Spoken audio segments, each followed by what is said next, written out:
Well, I guess it's time to do the story. I can't wait to try this on the new computer here. If it makes a difference compared to the PS5. Nice! What am I looking for? Still not used to the controls. Trying a controller here with it. Just, it's so touchy.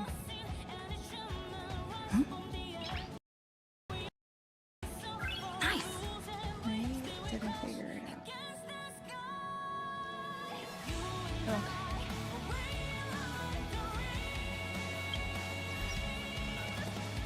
Where is it from? Okay.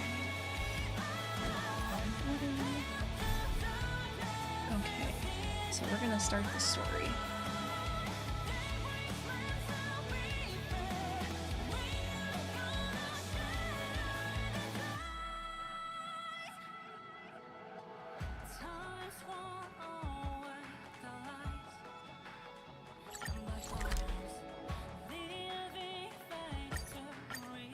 Come to think of it, I haven't chatted with Sonny in ages.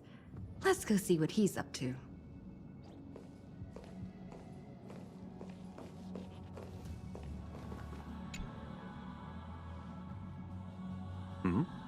Miss March 7th is looking for you everywhere.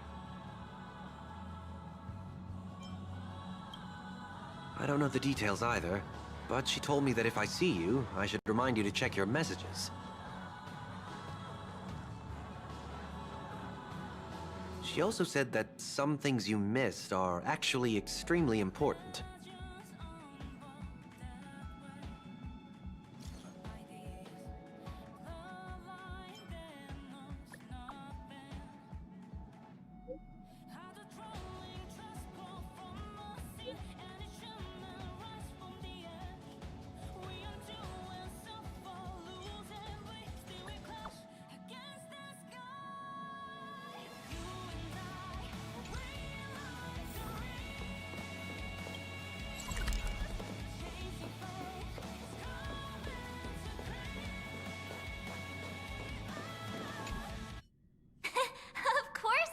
It. Big Sis Dahlia always knows what's on my mind. So that means we'll be companions again on the next Trailblaze mission? Of course. I deliberately picked up my pace for that. Though, sadly, I still missed out on some things. Indeed. Had you joined the Amphorian expedition, it would have made a lot of things easier. Oh, you're finally here! Big Sis Dahlia has been asking about you non-stop!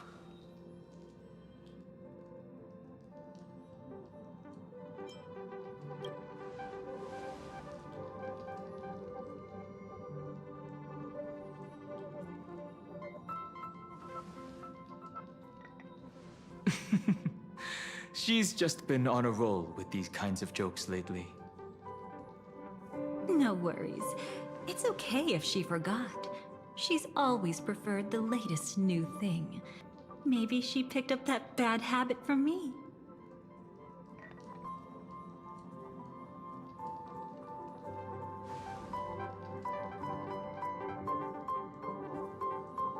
Long time no see. Now, does anything ring a bell?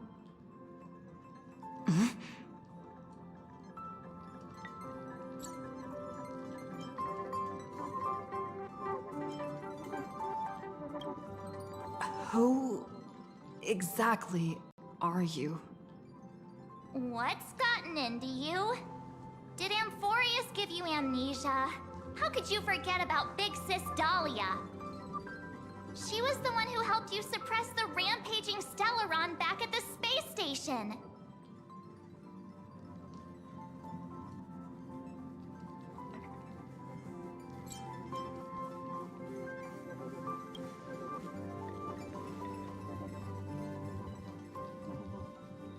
Exactly! What's wrong with you? Totally!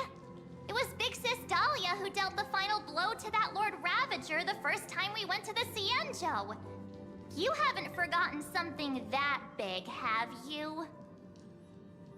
That was why Big Sis Dahlia had to go back to the garden to recover and couldn't join us in Penacony.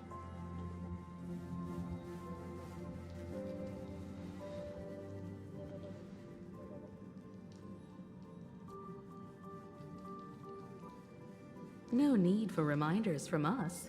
She has spent more time with the Dahlia than anyone else. Why don't you let her diagnose you? She's the Express's resident expert when it comes to matters regarding memories.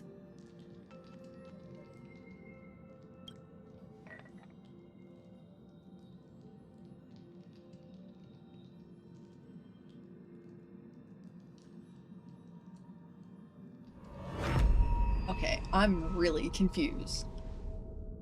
She has to be playing a trick on stuff, right? Oh,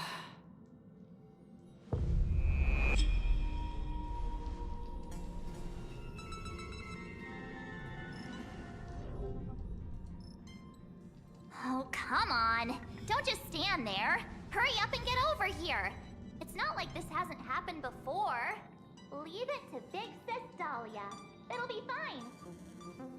I concur. If there's an issue with memories, then we'd better not waste any time. Why are you all...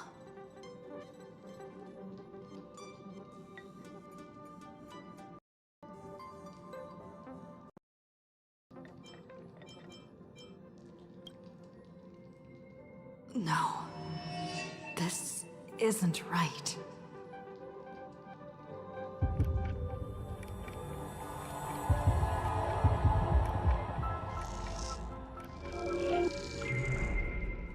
Listen.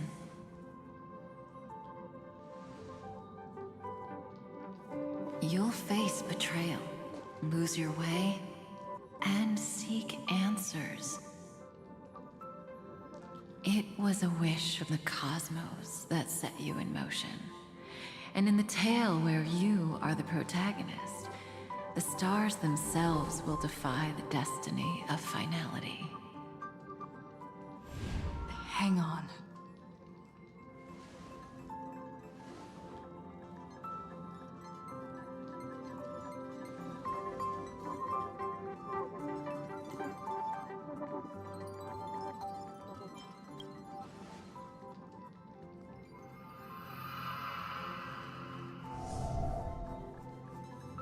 Well, this is quite unusual. Your memories are quite tricky. Is someone protecting those memories? Let's try again then.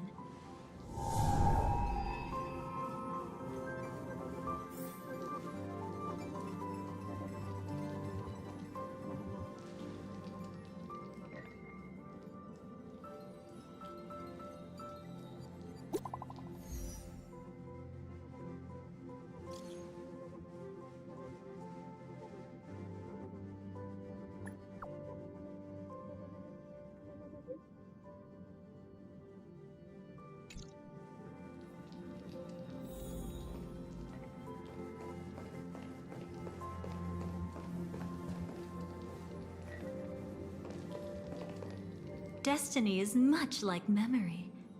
Since it twists and turns like a maze, even the vastness of the cosmos isn't too great for those fated to meet. Perhaps we'll meet again soon. Ah, you're finally here! Lady Black Swan has something urgent, and you almost missed her.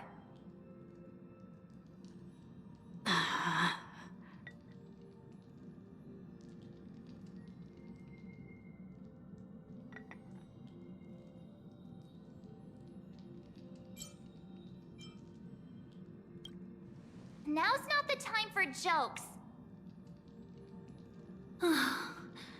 We didn't have to be this direct. Guess there's no point in wasting any more effort, right? Your memories are truly extraordinary. It's as if they exist beyond the bounds of time itself. Why take memories so seriously?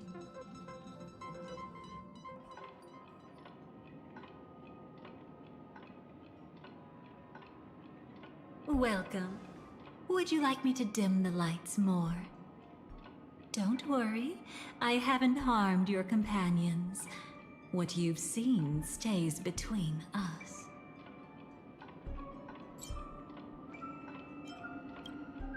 I'd feel a bit hurt if I didn't leave any impression on you at all. My name is Constance, an ordinary memo keeper. If you'd like, you can do what everyone else does and call me the Dahlia for now. It's a bit complicated to explain. Through certain methods, I've brought you into my own heart. We could be watched if we met anywhere else. This is the only place where I can feel safe sharing secrets that should stay between us. Let me apologize. I thought that becoming someone you are familiar with would make things easier, or simpler.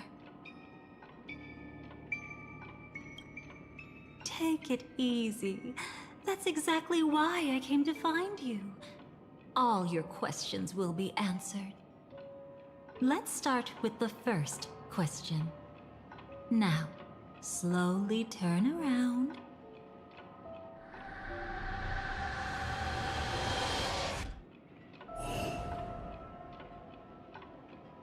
And witness your own death. How does it feel to see your own corpse like this? I know death doesn't faze the nameless. It's practically just another day at the office for you. So don't worry, this scene isn't real. It comes from something you're all too familiar with. This was foreseen by the script. It's another possible ending for you in Penacony, but it was prevented by the Stellaron Hunters long ago. It's a tomorrow that never came. In other words, it's a non-existent memory.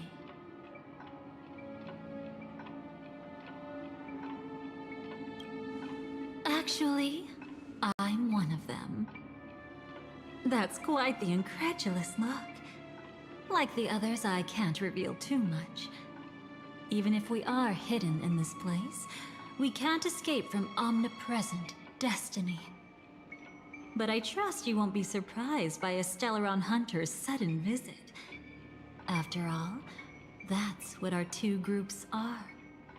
The Astral Express travels in pursuit of the light, casting long shadows in its wake. I'm here to tell you only one thing. Your memory of Penacony is incomplete. A part of it has already been stolen.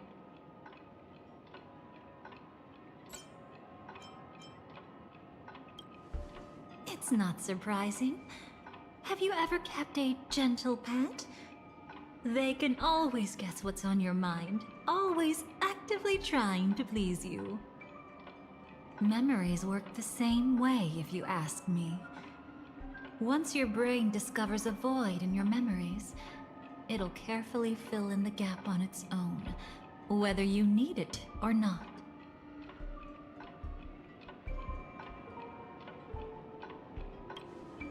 That's hard to say for now, but the gravity of the situation is clear. Someone might have made you forget some critically important information. Either way, I must help you recover everything about the finality.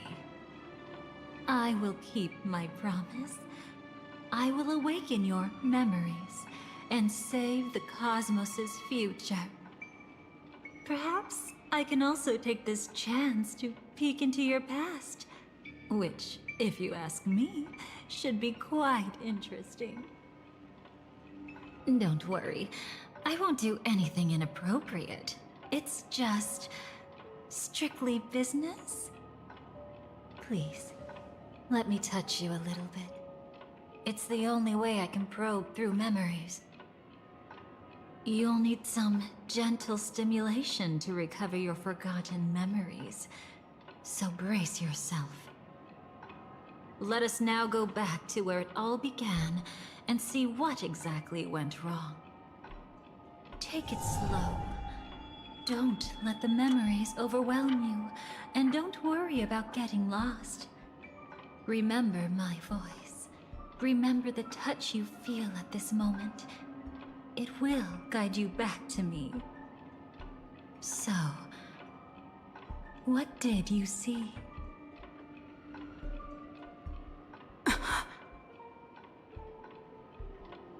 Seems like a rough start. Don't worry. Chaos is pretty normal in the beginning. Can you still remember where this journey began? Penacony, the land of the dreams, located in the Memoria-rich Asdana star system. At that time, a grand celebration of the Harmony was about to begin, and as fate would have it, an invitation found its way into your hands. The family's esteemed guests are cordially invited to Penacony to participate in our grand celebration. Witness the impossible in the realm of dreams. Find the legacy of the Watchmaker, father of Penacony, and thus the answer to the question, why does life slumber? There, you encountered Adventurine, an IPC executive who appeared to be answering the invitation alone, but was actually there to reclaim lost territory. He desperately sought allies, attempting to tip the family's scales with himself alone. And then, there was Sunday, the former head of the Oak family, a Pathstrider of the Order who would soon usurp the power of the Harmonious Choir and become your enemy. There was also his sister, the renowned Robin. She was meant to perform on stage, but got caught up in a series of unfortunate events, and in the end, found herself as lost as any bystander. Oh my, have there been gaps in your memories from the very beginning? This is quite troublesome. Where should we begin? All right, let's start with her. You must remember. That girl who called herself an artist and was hunted down by the family. Of course, her true identity is no longer a secret. What you see as a first encounter is actually a long-awaited reunion for her. Let's begin our story here. Think of that girl who could neither enter dreams nor wished to wake. Why did she slumber with you? Is this what dreams are? I can't see anything. Can't hear anything. Nothing exists except darkness. I don't understand. Why do people long for this darkness? Don't move yet. It's going to hurt real bad. Is the surgery over? Yeah. As expected, you can't recover the ability to dream. Even after paying such a heavy price, we only get one shot at this. It's fine. One chance is all I need. Is there anything else I need to do? Just don't die. Take a breather. Once the calibration is done, I'll let you officially enter the dream. And then I'll be able to enter that land of dreams. Don't get your hopes up. It's just a nickname. Your dream might not come true. I've been waiting for this day. People always describe it this way. Once you wake up, it vanishes without a trace. That's why sweet dreams are so precious. Sounds like you're just trying to make yourself feel better. Maybe. But when the day we cross paths again arrives, I think I'll pretend we've never met and get to know you anew, as if starting all over. I made a promise with her. Our reunion is right before us. I have no reason not to give it my all. Even if she's already forgotten it? But I won't forget. No matter how this story ends, I want it to begin with a smile. In the future that Elio foresaw, we never had an ending. But I still have the chance to wrestle back from fate the right to have a beginning.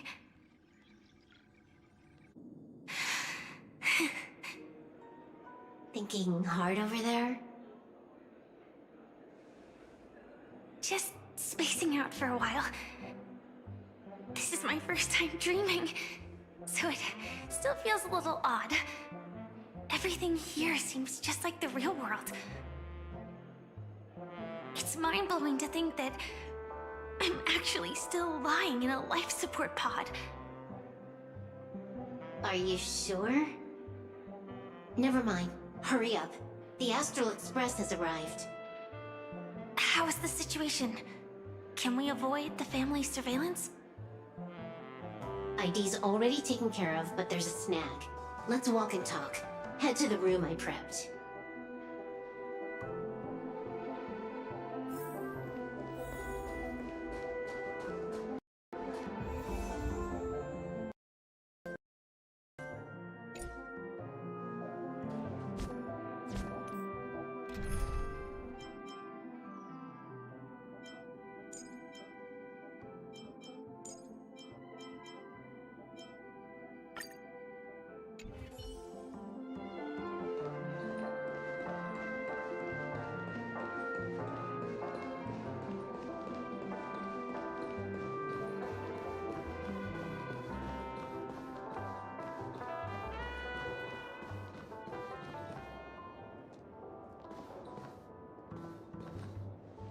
This time, I should be on the right path. Uh-huh?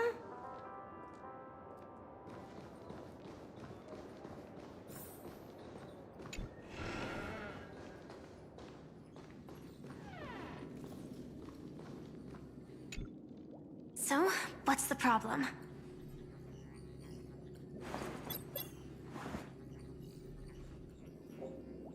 I hired a helper to slip into Penacony ahead of time to snoop around.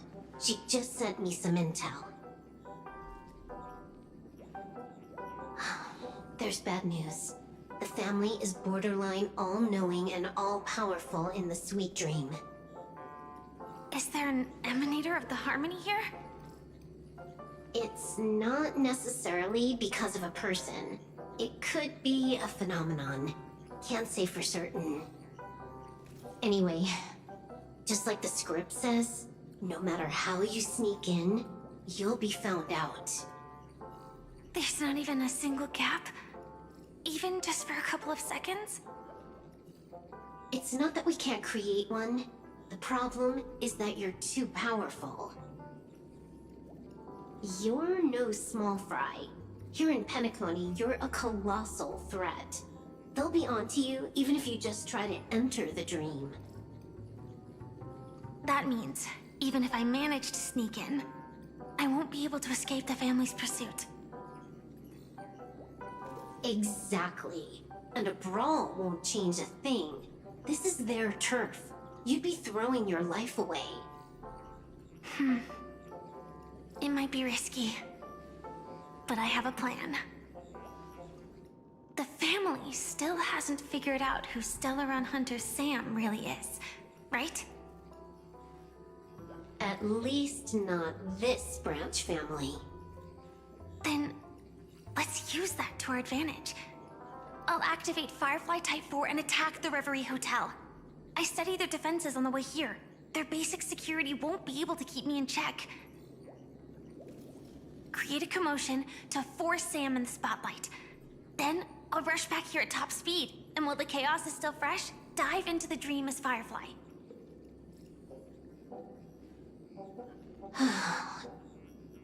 Too risky.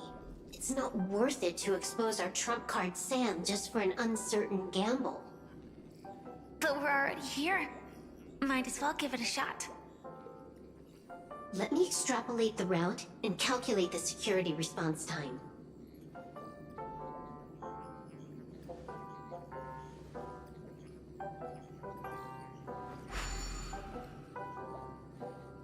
Hold on. What is it? Weird. My readings show security is practically non-existent. That doesn't match what you told me.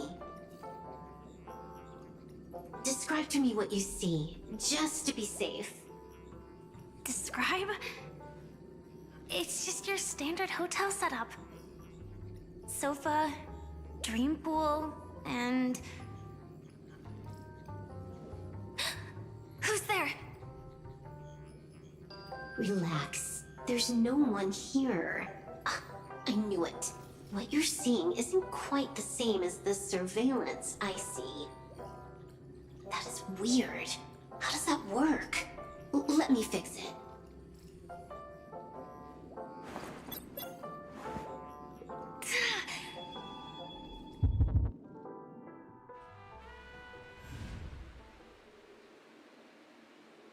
I told you, dreams are never as simple as they seem.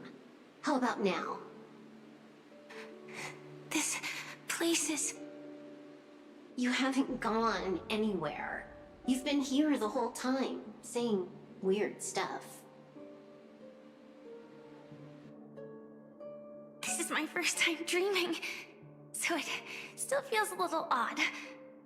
Everything here seems just like the real world.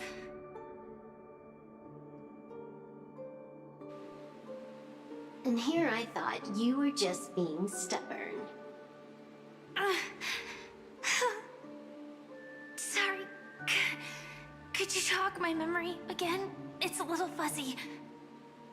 Following the script, we secured a discarded dream pool. Wasn't easy. Some IPC lackey decided to fight us for it. IPC? Forget it. It's not like they won. I converted it into a life support pod. Right now, we're both drifting at the edge of the Astana system. I see. We're using the synesthesia dreamscape. But it seems I haven't made it into the real Penacony? This scenery doesn't exactly scream sweet dream anyway. It's probably some kind of buffer zone or something. What you saw just now was probably a mirage. Right. Then the plan to attack the hotel won't work either. Exactly. The only thing you can attack right now is me. In other words, I'm still in the clear. And I'm just one step away from the 12 hours. You always manage to find a silver lining in a pile of bad news. At least things are much clearer now. Let me take a look elsewhere first. Maybe I'll stumble upon a good entrance to become a stowaway. You scout ahead. I'll get in touch with the temp helper.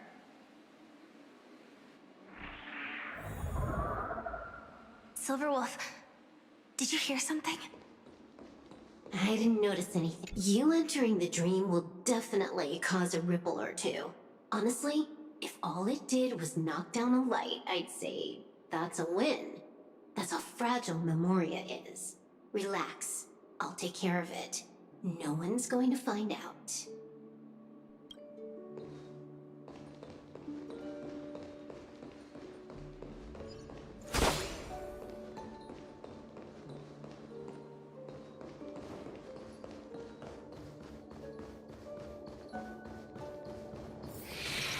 No.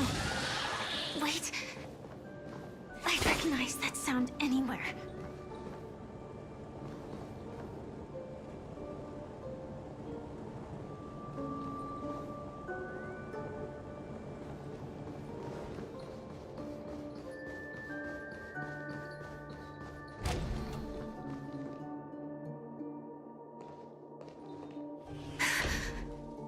Just as I thought.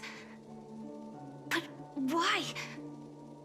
Shouldn't you take cover first? No need. I know them too well.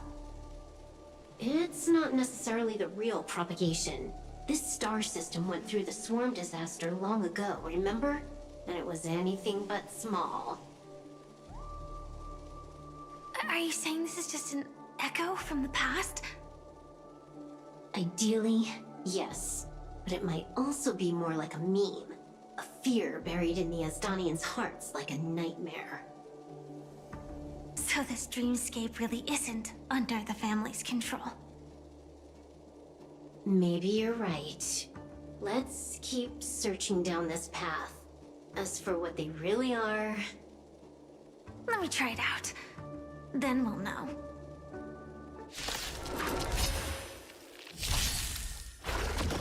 You can't run! Guide with the Rainbow Bridge. Huh. Rise and shine.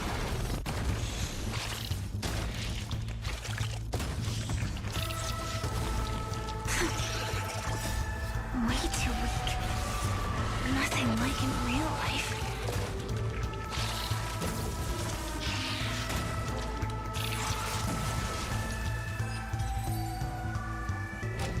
The remains are gone.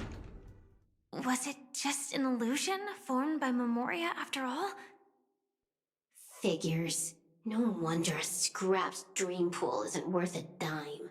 Without the family's protection, any regular visitor here is just begging for trouble. Better stay on guard. Not every illusion has good intentions. Got it. Also, you can actually just go around them. No one said you have to pay attention to the bugs. That's your bad habit. Sorry. I just can't bring myself to look the other way. Never mind. Everyone's the same. They all try to do something for the past, even when they know it's futile. If it makes you feel better, I'll leave it to you. Just be quick about it.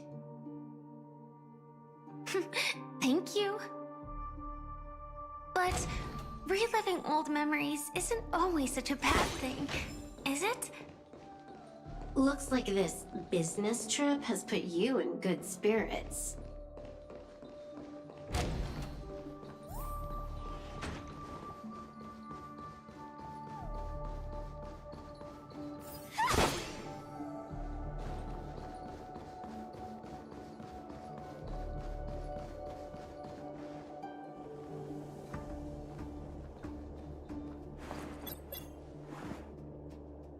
Oh, got a response from our helper.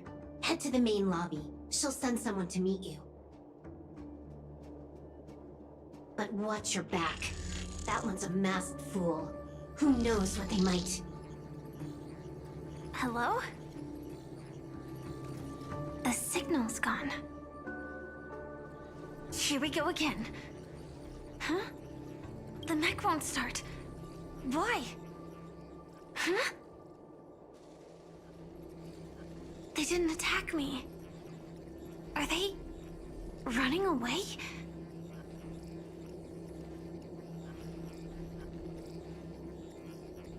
What lies at the end of this corridor?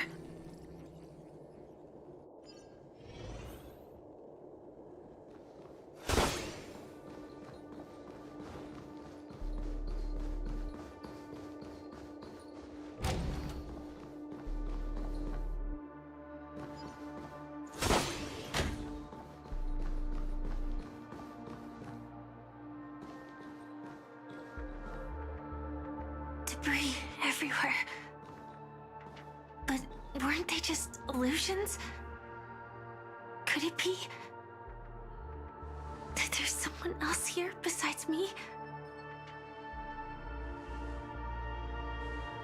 The true Sting died from a high heat reaction. And the scar. How can this be? I know it all too well.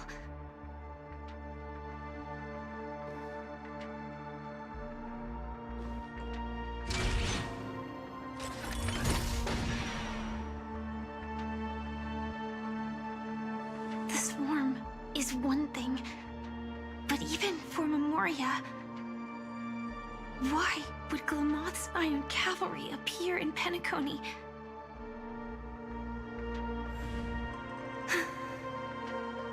I hope we can see the stars on the next battlefield. Will we see each other again? Then we should be able to find each other.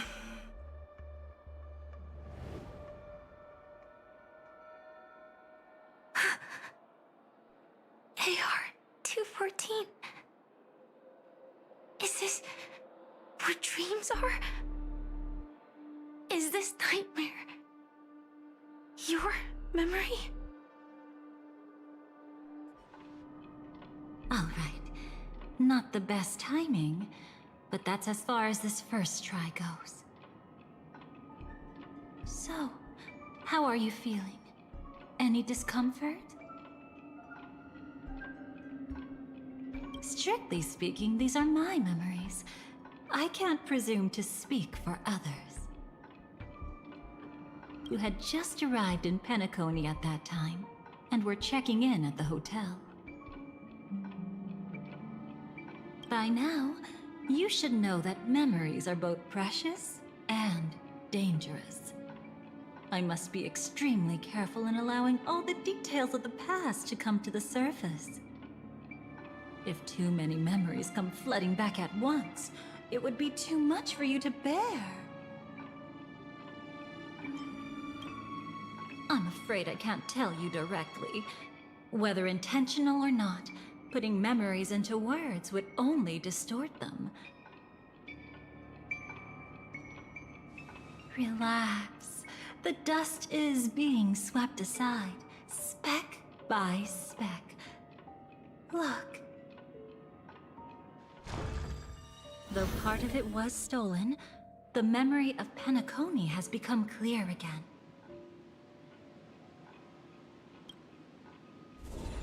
What you just witnessed was her beginning.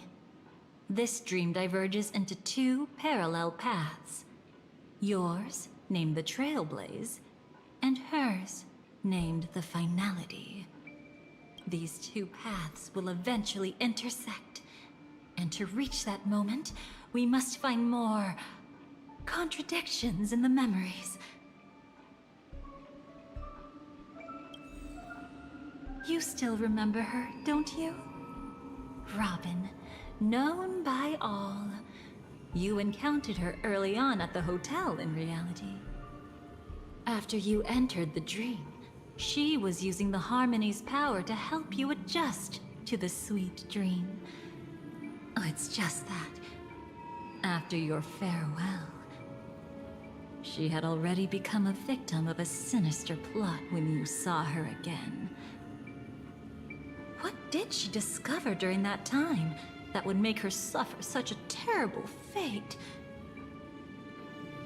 Be careful. This time, we're going to dig deeper into a past utterly at odds with the memories you hold.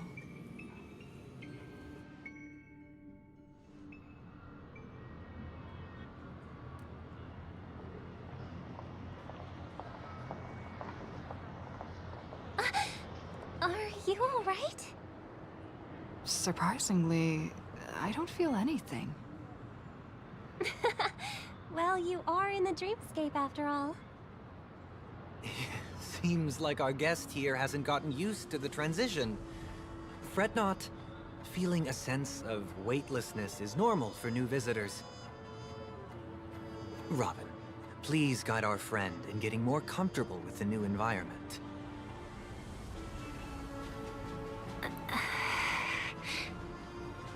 Robin? Leave it to me. Don't worry, just relax. You'll be feeling like your normal self in no time. Even so, tuning is still beyond me. Don't worry. Keep going. I'll help you. But brother, this...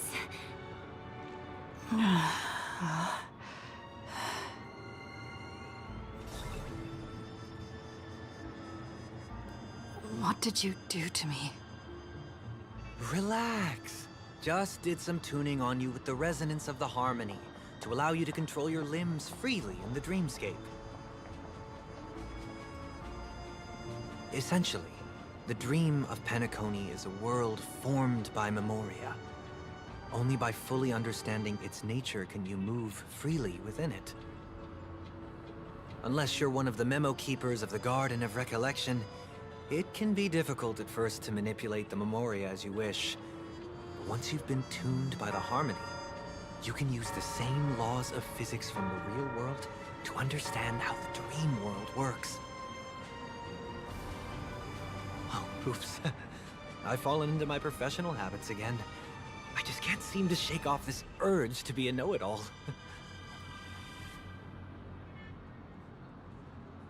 Don't mind him. He's always like that. Please, enjoy the beautiful dreamscape the family has built for everyone. We shall take our leave. Have a blast!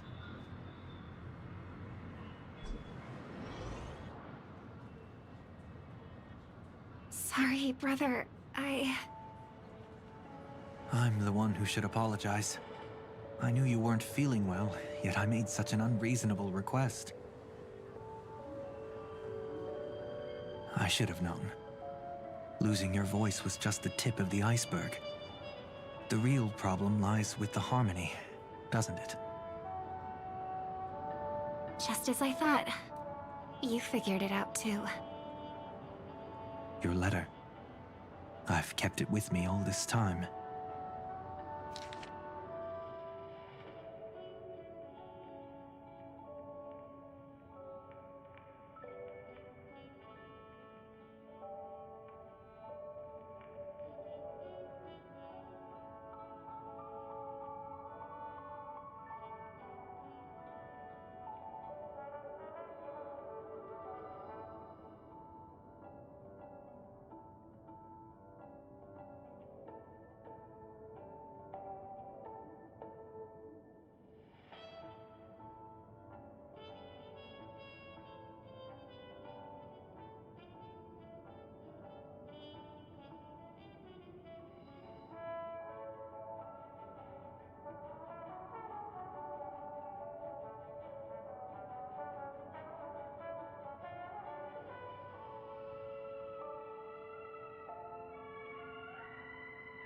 Don't worry.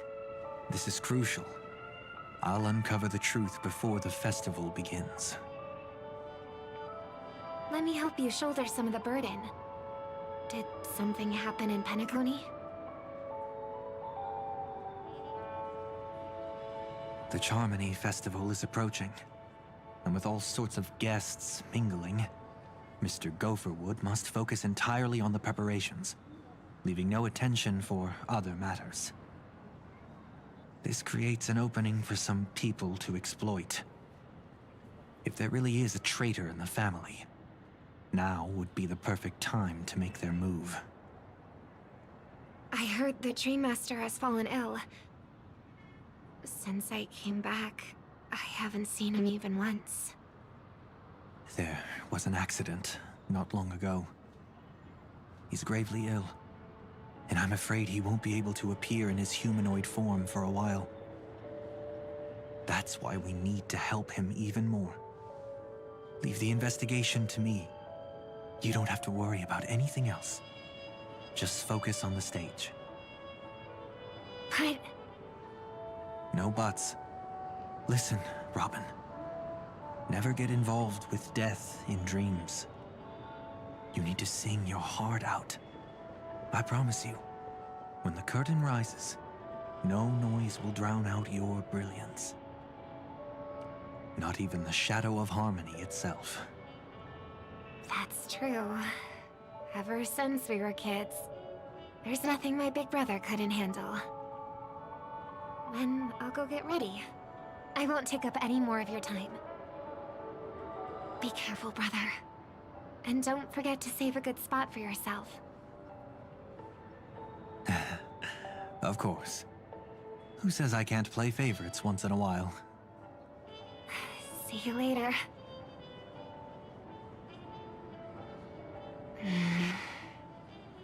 Big brother, you're always hiding your true feelings like this.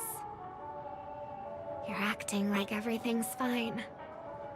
But I saw you at Daylight Pavilion. You were clearly at your wit's end. When I wrote that letter, I could still barely manage to tune. Later, things just kept getting worse. My intuition tells me that something must be wrong with the dreamscape. In my current state, I'm wondering if I can even sense any anomalies. I'll do my best. Let's hope this is just a false alarm.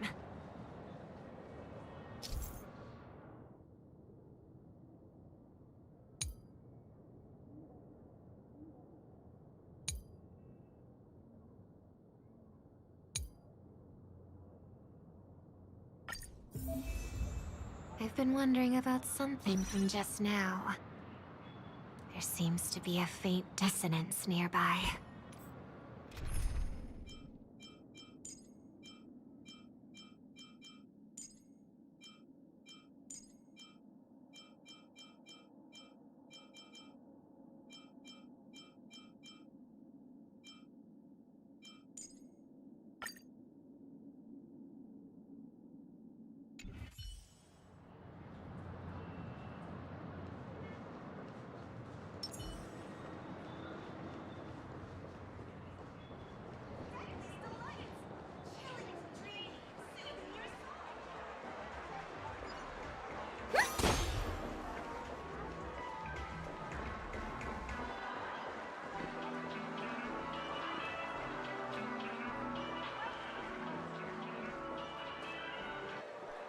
Is that her?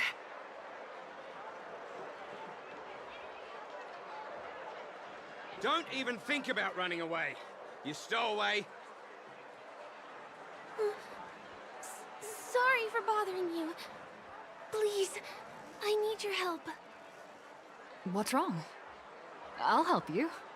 I can't possibly ignore a beautiful lady in trouble. Hey, look! She has an accomplice. Ha! Good work! Now we can nab them both in one go. Stowaway? Seems it wasn't a coincidence. The Bloodhound picked up that strange noise too, just like I did.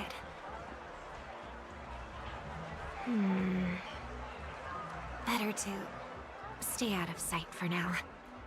If that girl really is an outsider, this could be my chance. That's enough, boys. Sir. What's gotten into you all? Open your eyes and take a good look. Is this lady the stowaway we're looking for? Huh? Who's this? Don't you know him? Look at his brown hair and grey vest.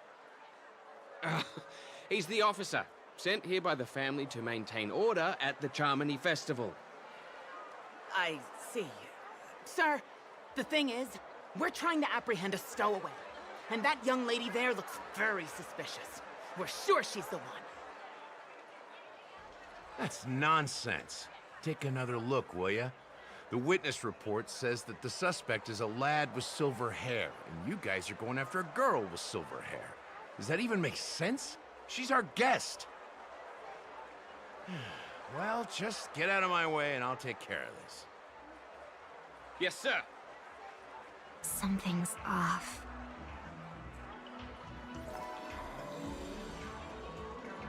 He's not lying. But why? An officer from the Bloodhound family shouldn't fail to sense something is amiss. Don't worry. I believe this is just a misunderstanding. How could such a lovely girl like you be a stowaway? Thanks. Without your kind help, I wouldn't know what to do. Just part of the job. I need to get going. If you need help, you can reach out to me through the young bloodhounds in this area. I wish you an enjoyable experience in this land of dreams. Too many people know me. It wouldn't be wise to follow them so openly. Looks like I'll have to use a few methods of my own. We need to get closer. Find a hidden spot.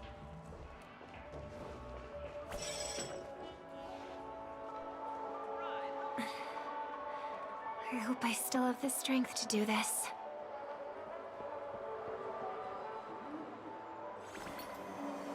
Although the Bloodhounds mistook me for a stowaway, I'm actually a local.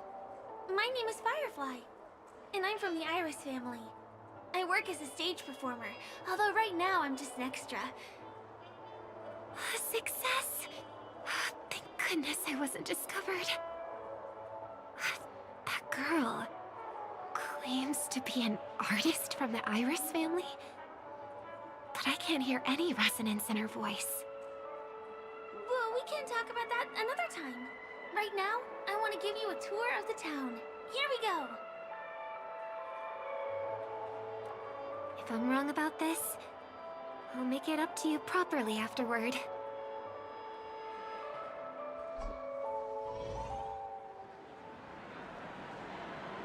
Since this is your first time here, I say we start with the easiest games. The Dreamy Rose and Lucky Wheel are pretty straightforward. Just here to play games?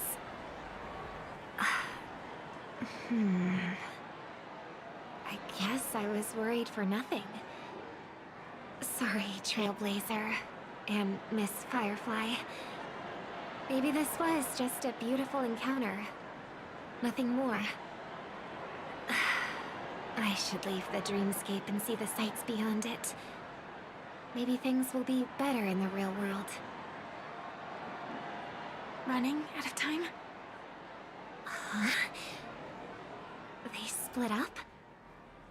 Everyone who needs to be here is here. Not to be a buzzkill, but just a reminder. Don't forget about your first death.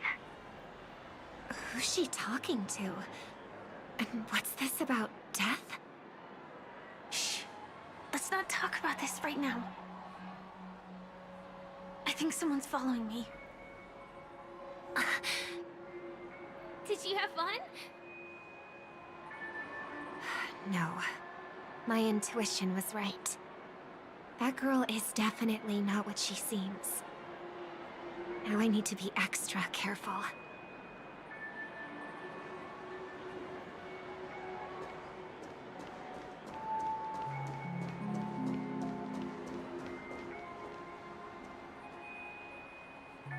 He's coming our way. Hey, well, if it isn't my most loyal customer, the Trailblazer girl. It's been such a long time, old friend. And who's this? A companion? I feel like things are getting more and more chaotic. Long time no see, superstar. There's someone else. Oh! Lady Siobhan? Still radiant as ever. I could spot you from a mile away. I came over to say hi. What brings you here? Drawing too much attention is never a good thing. Oh, reminds me of that old saying, from afar, anyone under the spotlight seems endlessly charming. But only when you get close do you realize how restless that heart truly is. Sorry you had to see that. I just came out to clear my head. The Charmony Festival is coming up soon, and I'm a bit nervous. I heard about your voice issue. Drop by the Dream Jolt hostelry when you're free, and I'll take a look at what's going on.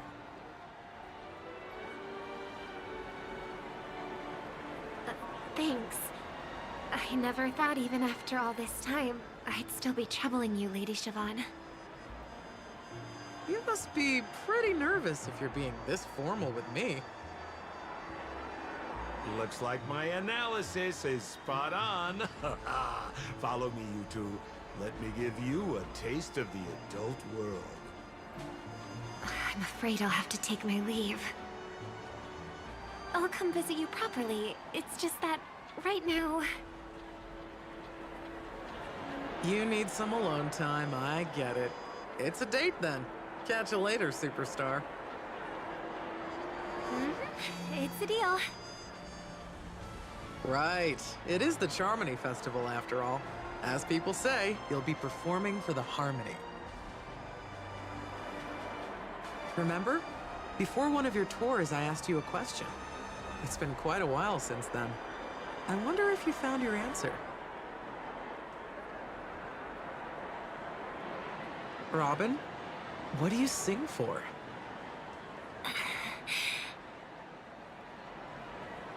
I think I've got my answer now. But instead of words, I'd rather answer with a song. That would be more convincing, no? That's actually more convincing than a straight answer. Looking forward to your performance.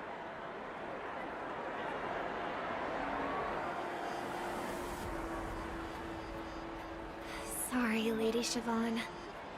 If there was more time, we could have had a proper chat. Now, let's get down to business.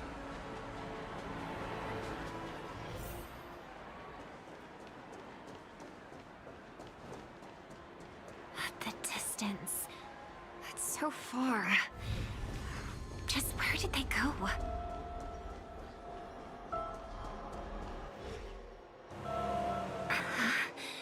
The static's gone.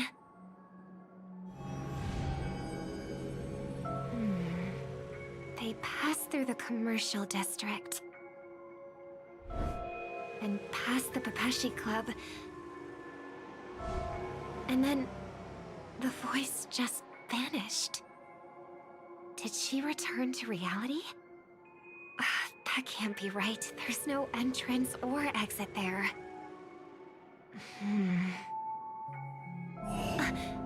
Again? Further away than before. This time in... Dream's Edge. Oh, I get it now. It's the underground tunnel. Right. Makes sense. I should have known. That place is a hotspot for smuggling cases. I should have pressed those two bloodhounds for answers back then. Anyway, I'll check it out.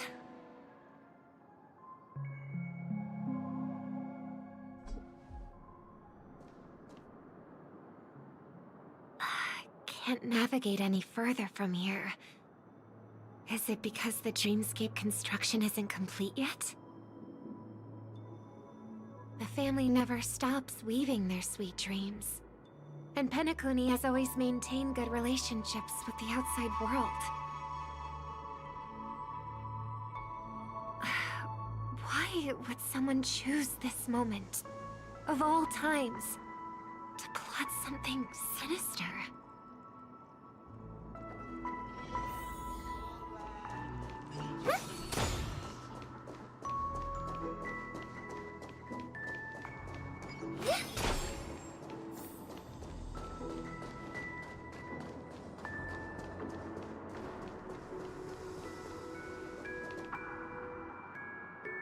Excuse me, ahead is... Is that... Miss Robin? Hello. I never thought I'd meet you here. When I joined the Bloodhound family, you were the one who delivered the family's greetings.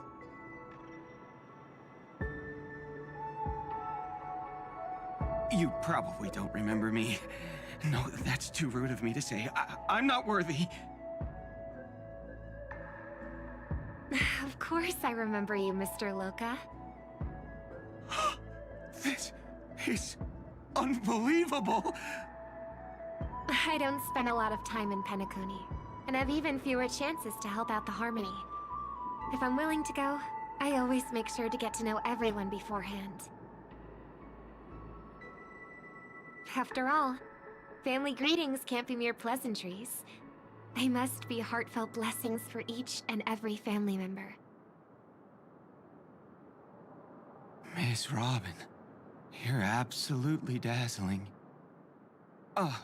By the way, what brings you to Dream's Edge?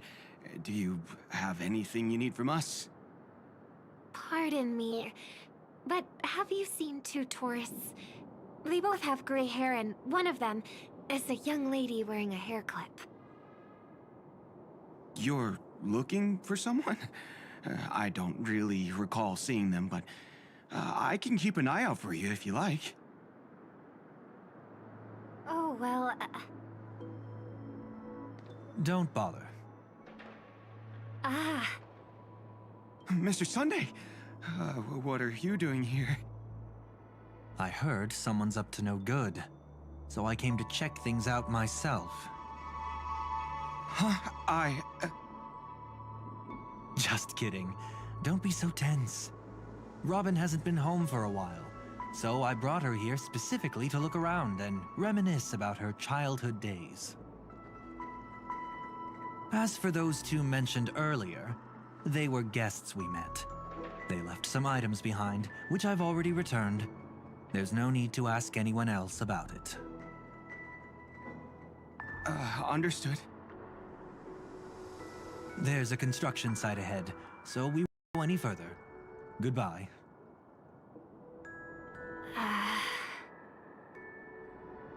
Thanks a lot, Mr. Loka.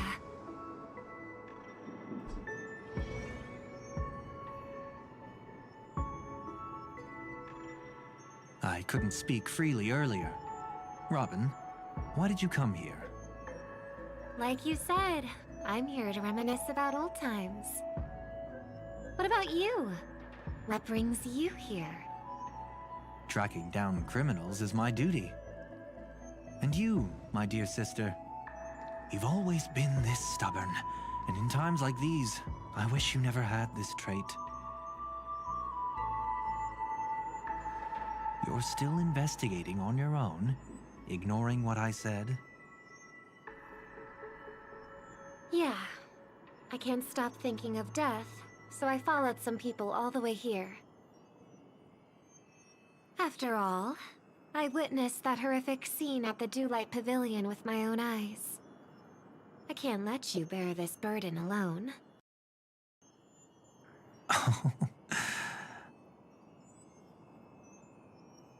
Oh, so you saw them. Those family members who were in the sweet dream, yet death took them away. I only saw documents strewn on the top. If my brother had even an ounce of energy left, he tolerated such a disorganized sight. Just like now, if it weren't the truth out of you, I absolutely won't tolerate your arrogant and disrespectful facade.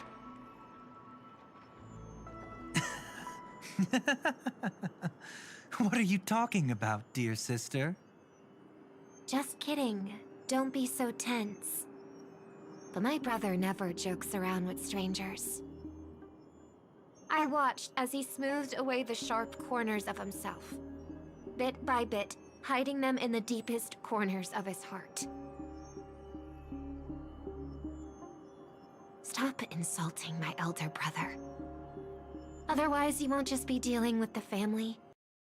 You'll be dealing with me, too.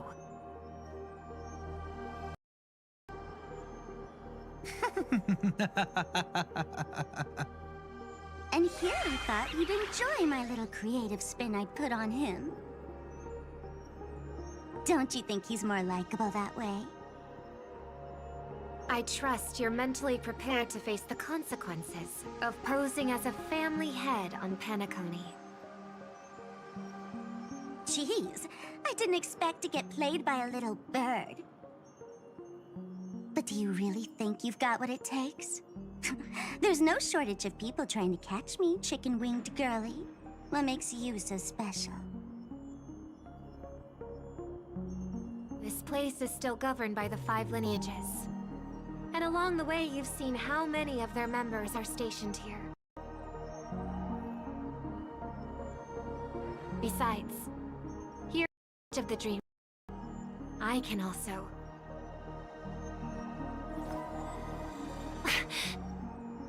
What do you mean, can? You think you can get your lost power back? I'll give credit where it's due. You must be quite talented to have been chosen as a chord master for the Charmony Festival. You're also quite clever. You almost got everything right, except for one thing. Silent little bird. Have you considered that maybe your sweet dreams never changed at all? They just stopped welcoming you because you grew up. Like a mask. Once you wear it for too long, you can never take it off again.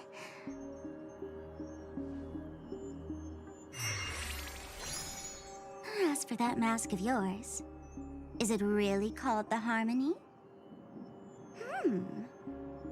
The twin of the Order?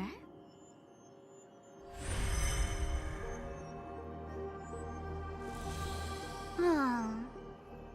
You know what they say. Robins will fight tooth and nail to protect their territory, even at the cost of their own lives. Looks like that name suits you pretty well. Oh, right on schedule. Gray hair should be wrapping up soon. Miss Sparkle, time to head to the next scene.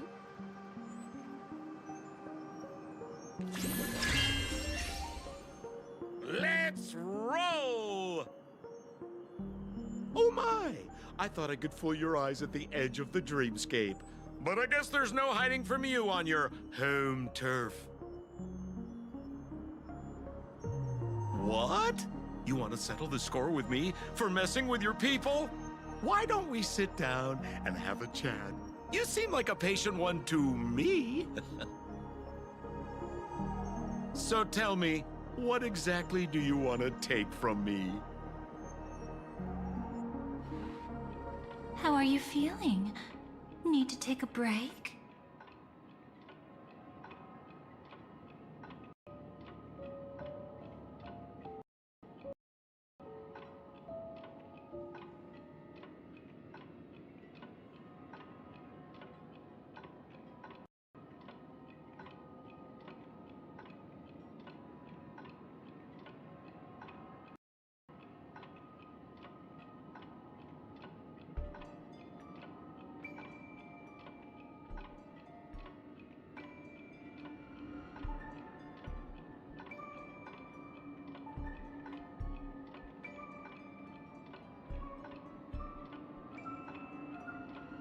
That stage is called the Sweet Dream. Everyone upon it carries their own desire, striving to see them fulfilled. Yet when those desires intertwine and collide, the sparks that fly are dazzling, and clarity itself becomes obscured. The fool killed her. And the crime scene you witnessed was staged by her. Of course, there's no such thing as true death on Penacony. For Robin, this is just a minor setback. Before we continue, I have one more question. We've spent some time together, so at this moment, how do you feel about me?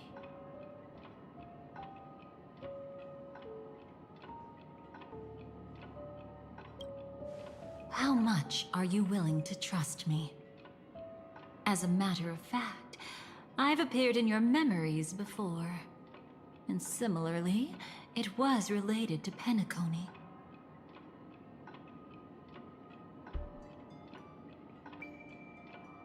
That's exactly what I like to hear. Let's continue then. Let's follow that train of thought and delve deeper. Even I don't know about your experiences in Dream's Edge. When I asked Firefly about it, she declined to give an answer. But judging from her expression, I believe it must have been a beautiful and unforgettable time that belonged to just the two of you. And Sparkle wasn't just here for fun. She's in cahoots with the Stellaron Hunters. She disguised herself as someone from your past, using every means possible to hint at the truth of the dreamscape. In the end, she simply sent you both deep into the dreamscape. What a kind-hearted fool she was. Thanks to her, you and Firefly managed to uncover a piece of Watchmaker Mikhail's past. And the dangers that lurk within. A memory zone meme, something unto death. At least back then, you mistakenly thought it was dangerous. With the help of a, let's say, graceful memo keeper lady, you managed to escape from there. But in the rush, you and Firefly got separated. And her experiences afterward might differ from what you remember. I was there at that time, too. See you next time. Hurry.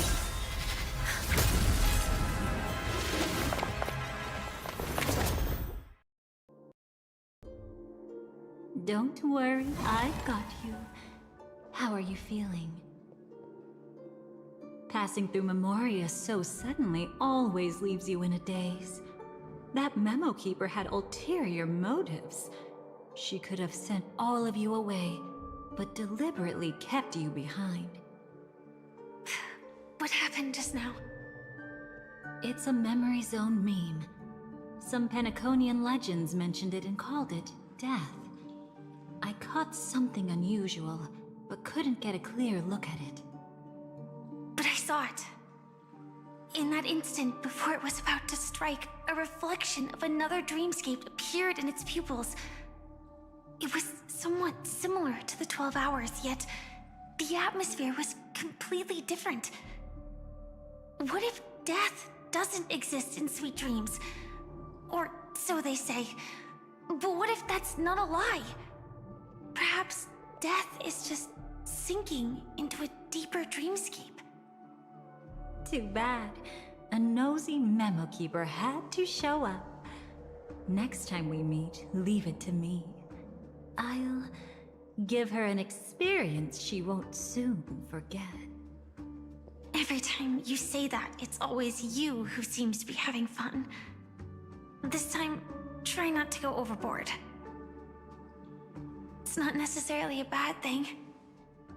If I really do meet my end, I won't have a chance to tell them the truth anyway. Are they still around? I can't sense them anymore. I'm afraid they must have gone back to reality. Hold on. Still no good. I can't get in touch with Silverwolf in the primordial dreamscape. Oh. I left her a message. If she gets it, she'll help guide her back here. Or we could head back to reality first and get in touch with Silverwolf. Hold on.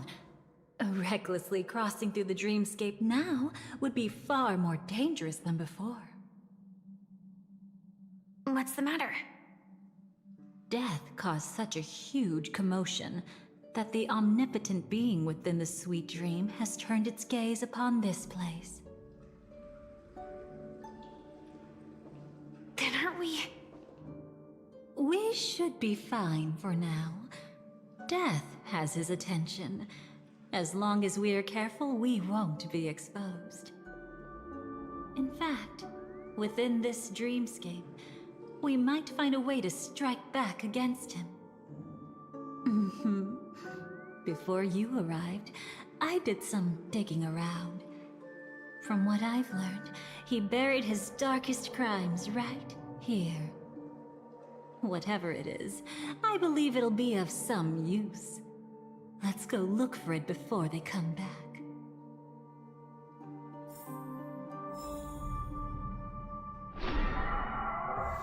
It's that memory zone meme. Be careful.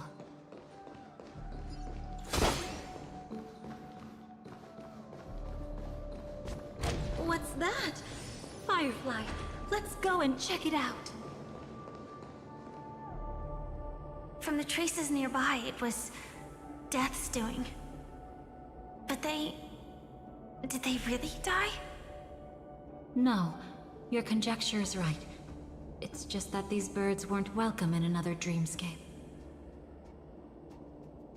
You've seen them before? Yes, but that's what makes this so intriguing. The outcome of the battle was the complete opposite of what I expected. That reminds me, there's something important I still haven't asked you yet. Would you like to die together with me? Today? Not really. I just love catching you off guard like that. It's adorable. Then, take a few steps back. I have a few conjectures. There might be some risk. If anything happens, don't worry about me.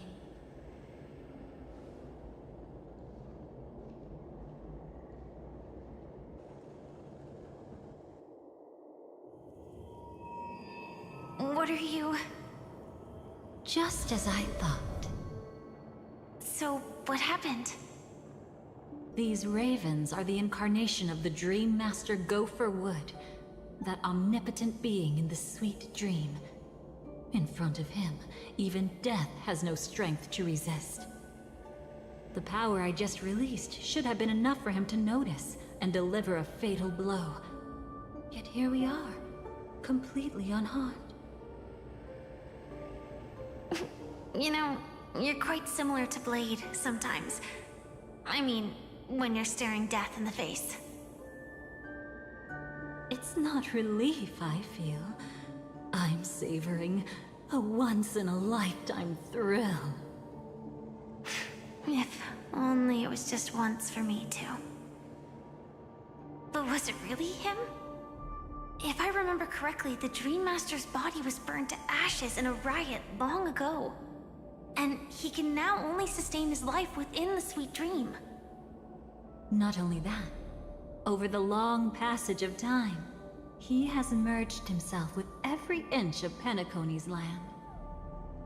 The title Dream Master doesn't mean he merely controls the dreamscape. Rather, it means he has already turned the dreamscape itself into his second body.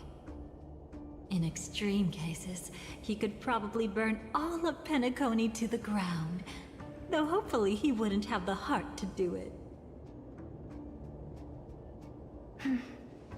We better act fast. Easy now. We're safe for the time being. Maybe it's not that he doesn't want to act against us, but rather that he can't. At least, not yet. Lately, Gopher Wood has been claiming to be ill, never appearing in the 12 hours. Yet just recently, he buried his darkest crime deep within the dreamscape. So, you're saying that burying this crime took a heavy toll on him, leaving a flaw in his supposed omniscience and omnipotence? That does sound plausible. Could it have something to do with the Watchmaker's legacy? I don't think so. After all, that secret was branded as the darkest. And perhaps, the legacy is not one alone. Only by seeing it for ourselves can we know.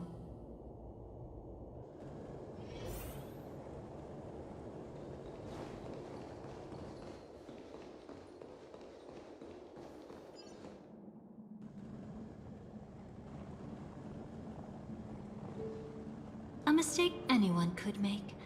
Setting up layer upon layer of security around a secret only ends up exposing its flaws. Why don't we give it a shot and build up some experience dealing with memes? There won't be any new experiences. I'll activate Firefly Type 4 and end this quickly. What a pity. I would have much preferred to see you in a pinch, so you'd have to rely on me all the more.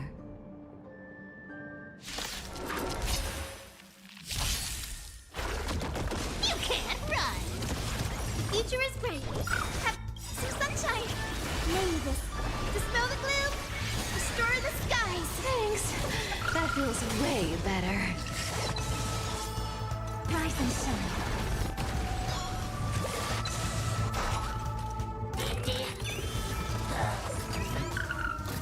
Guy with the rainbow hook. I'll take it all. Time for some sweet dreams. Found me.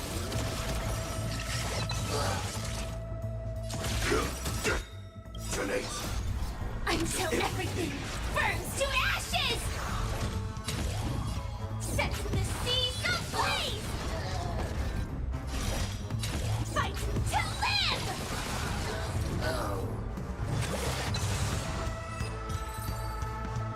When it comes to this, you're the expert.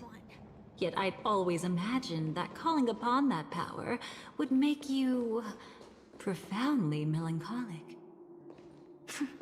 I'm not now, and never will be. Is this it? An entrance? It only looks like an entrance. That crack doesn't lead anywhere. It's a lock of memories. And the key is a light cone carrying specific memories. Clearly, Gopher Wood had help from a memo keeper. And since that light cone isn't in our hands, I fear we'll be returning empty-handed. Is there really no other way? We could try our luck. Perhaps the memo keeper helping Gopher Wood shares the same habits as me. I'll take a look, but don't get your hopes up.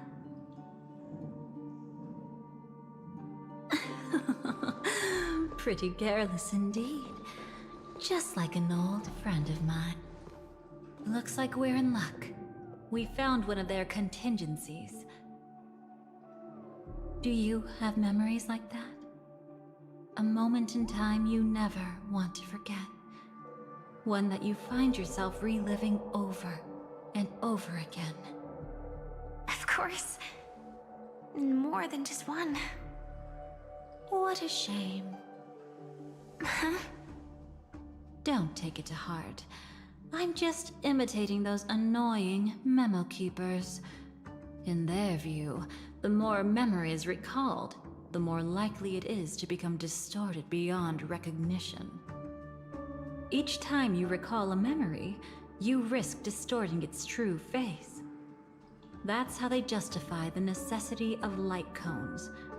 How tragic. They never understood the truth. The more eternal a thing, the more it stirs the desire to destroy it. But they weren't wrong about the present situation. Even if Gopher Wood were to come in person, he'd need to bring a specific light cone. His own memories can no longer be trusted. That's exactly why we have a contingency plan right in front of us. But I haven't seen anything since just now. Oh, sorry.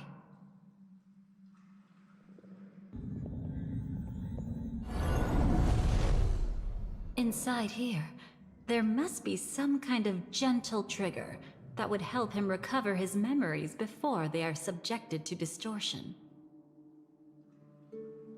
But for us, that's probably meaningless. Whatever triggers his memories would just seem bizarre and random to us. Still, let's go take a look inside. We might pick up some clues at least. That's right. Go ahead. Every action brings joy.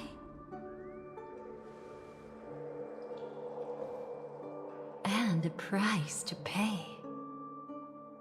Paradise shall fall into this world of sorrow.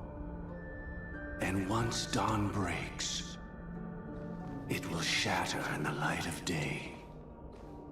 How could anything golden abide in glory forever?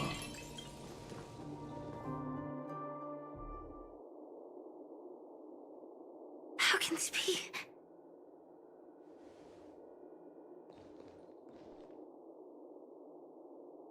AR 214. Is that really you?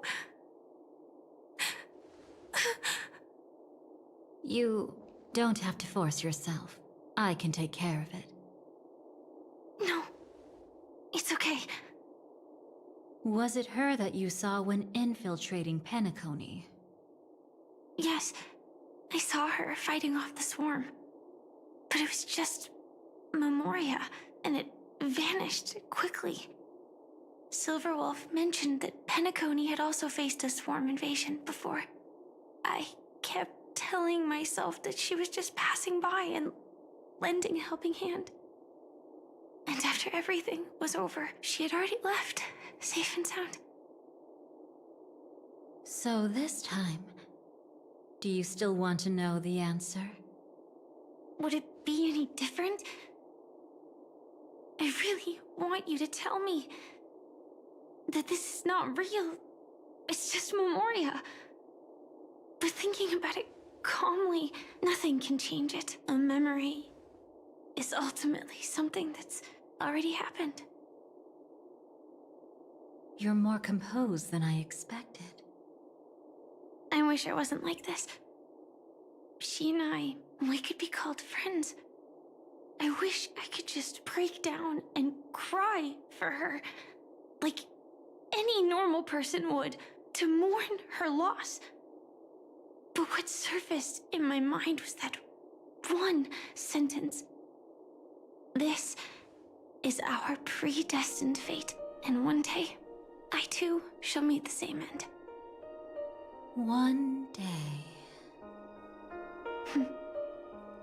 Not today. Though it's already too late, there are still other things I can do for her. Maybe you should calm down first.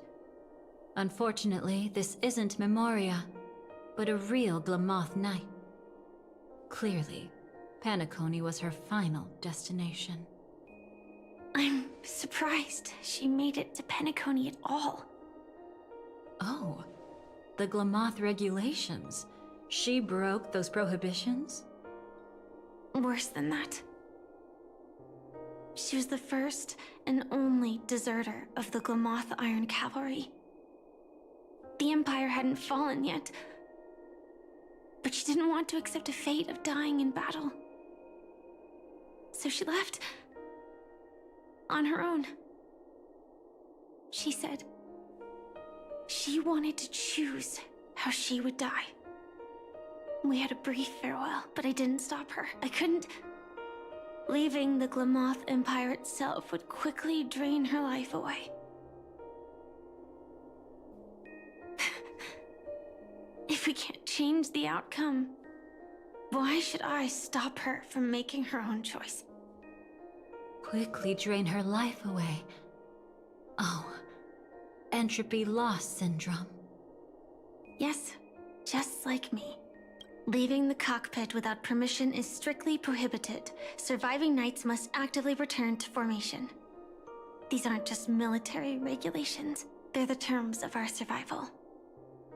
When not piloting the Firefly Type 4, I must stay in the cryo sleep pod. Otherwise, my entropy loss syndrome will only get worse. So, have you figured out the reason yet?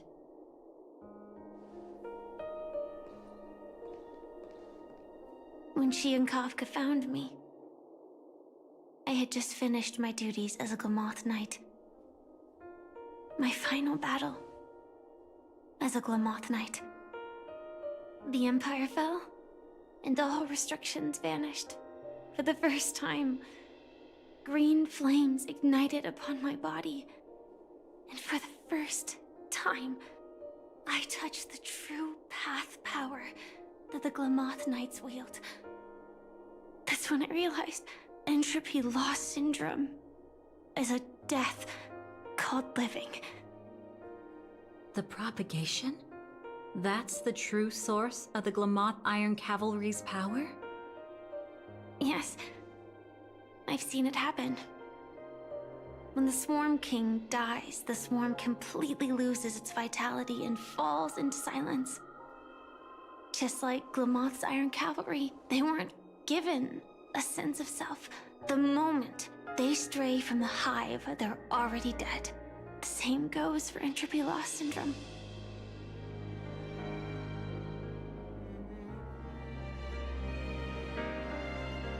Could you help me take her away? I don't want to leave her here alone. After all this is over, I want to give her a proper burial, just like any normal person. I'm happy to help.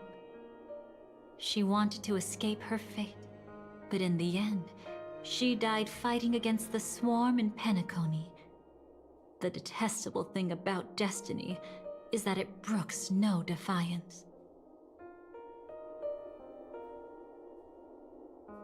Do you know her name? When we parted, she had no name, just like me. But I hope, by the time she leaves this world, she will have found both a name and a purpose for her life. Why did Gopher Wood leave her here? No matter how much I think about it, everything he's scheming couldn't possibly be connected to the propagation. How deeply is your past intertwined with this place? It's not clear yet. But obviously she had multiple fatal wounds on her body. She didn't die from entropy loss. Before we left, Kafka told me, in her view, dreams are inherently a convergence of the past. It's the same for everyone, no matter how much you want to avoid it. No matter what you're seeking, you can't avoid it. Perhaps she was right. However, the Dream Master's weakness has also given us an opportunity. Good. Now then... Oh? Good news. It seems like we've got a few intruders in this dreamscape. Looks like Silver Wolf can still pick up signals from here after all. That was fast. Must be that Memo Keeper's guidance. Either she's lost her sense of restraint or got something nasty up her sleeve. Let's go check it out.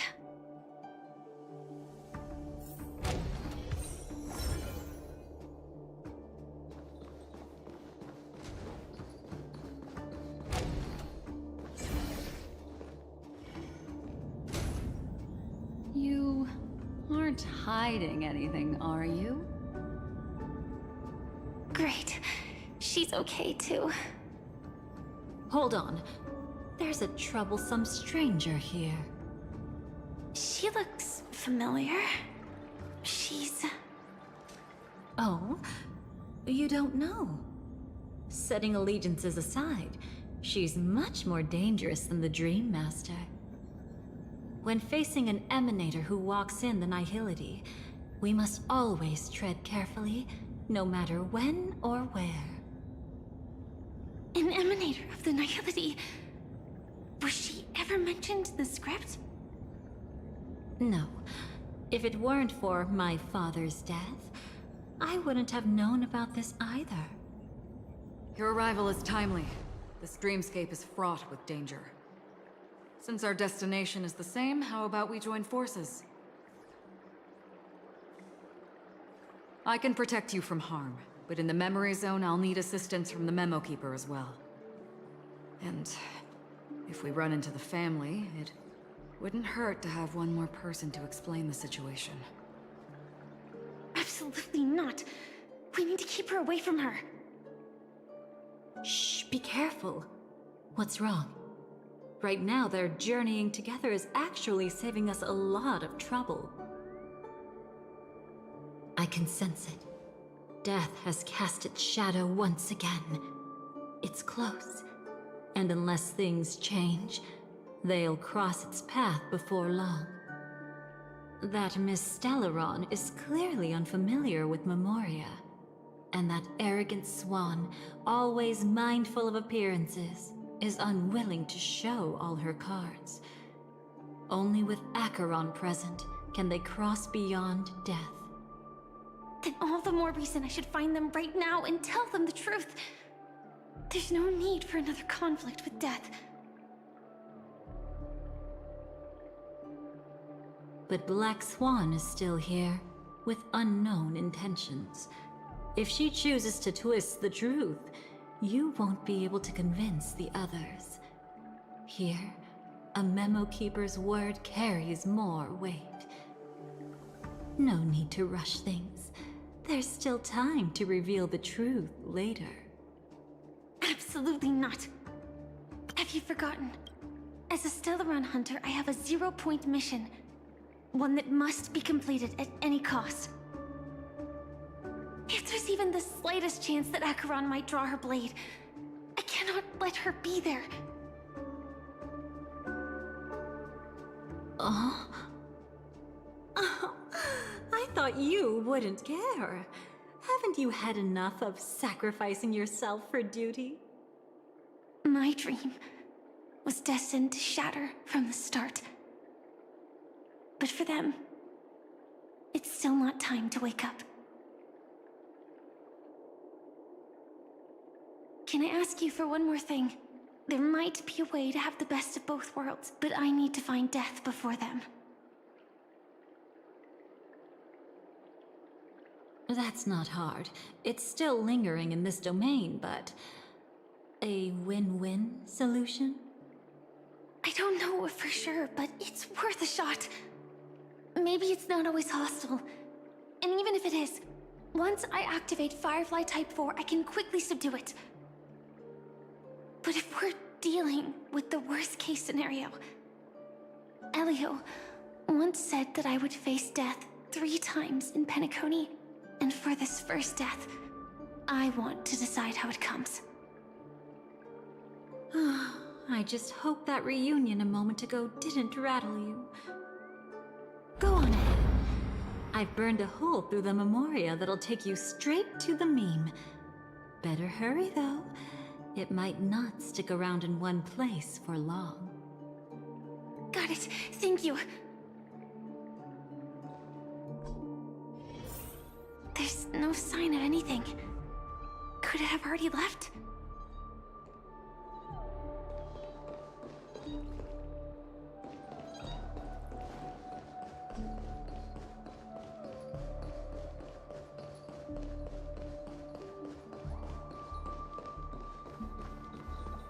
Nothing strange here either. Wait, it's right here. I need to end this quickly. Watch out! A dangerous presence lurks nearby. Already? There's no time. Then I'll... It's fine, it's fine. At least I get to choose how to die. That alone is great. Besides, this is just a dream. So it won't hurt that much. This is just my first death. I still have plenty of time to fulfill the promise we made together.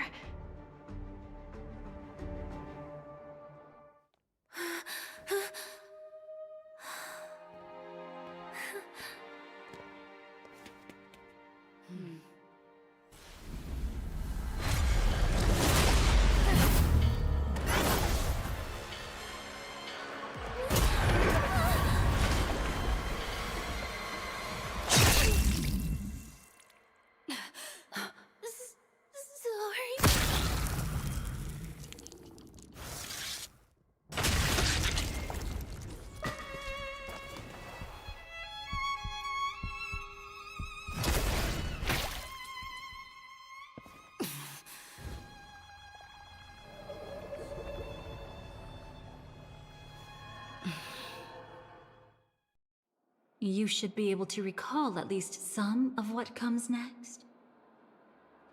She hoped to reveal the truth of the dreamscape to you through her own death. At the moment she was impaled, even the emanator of the nihility would falter, blade wavering in hesitation. That was her way of securing the best of both worlds.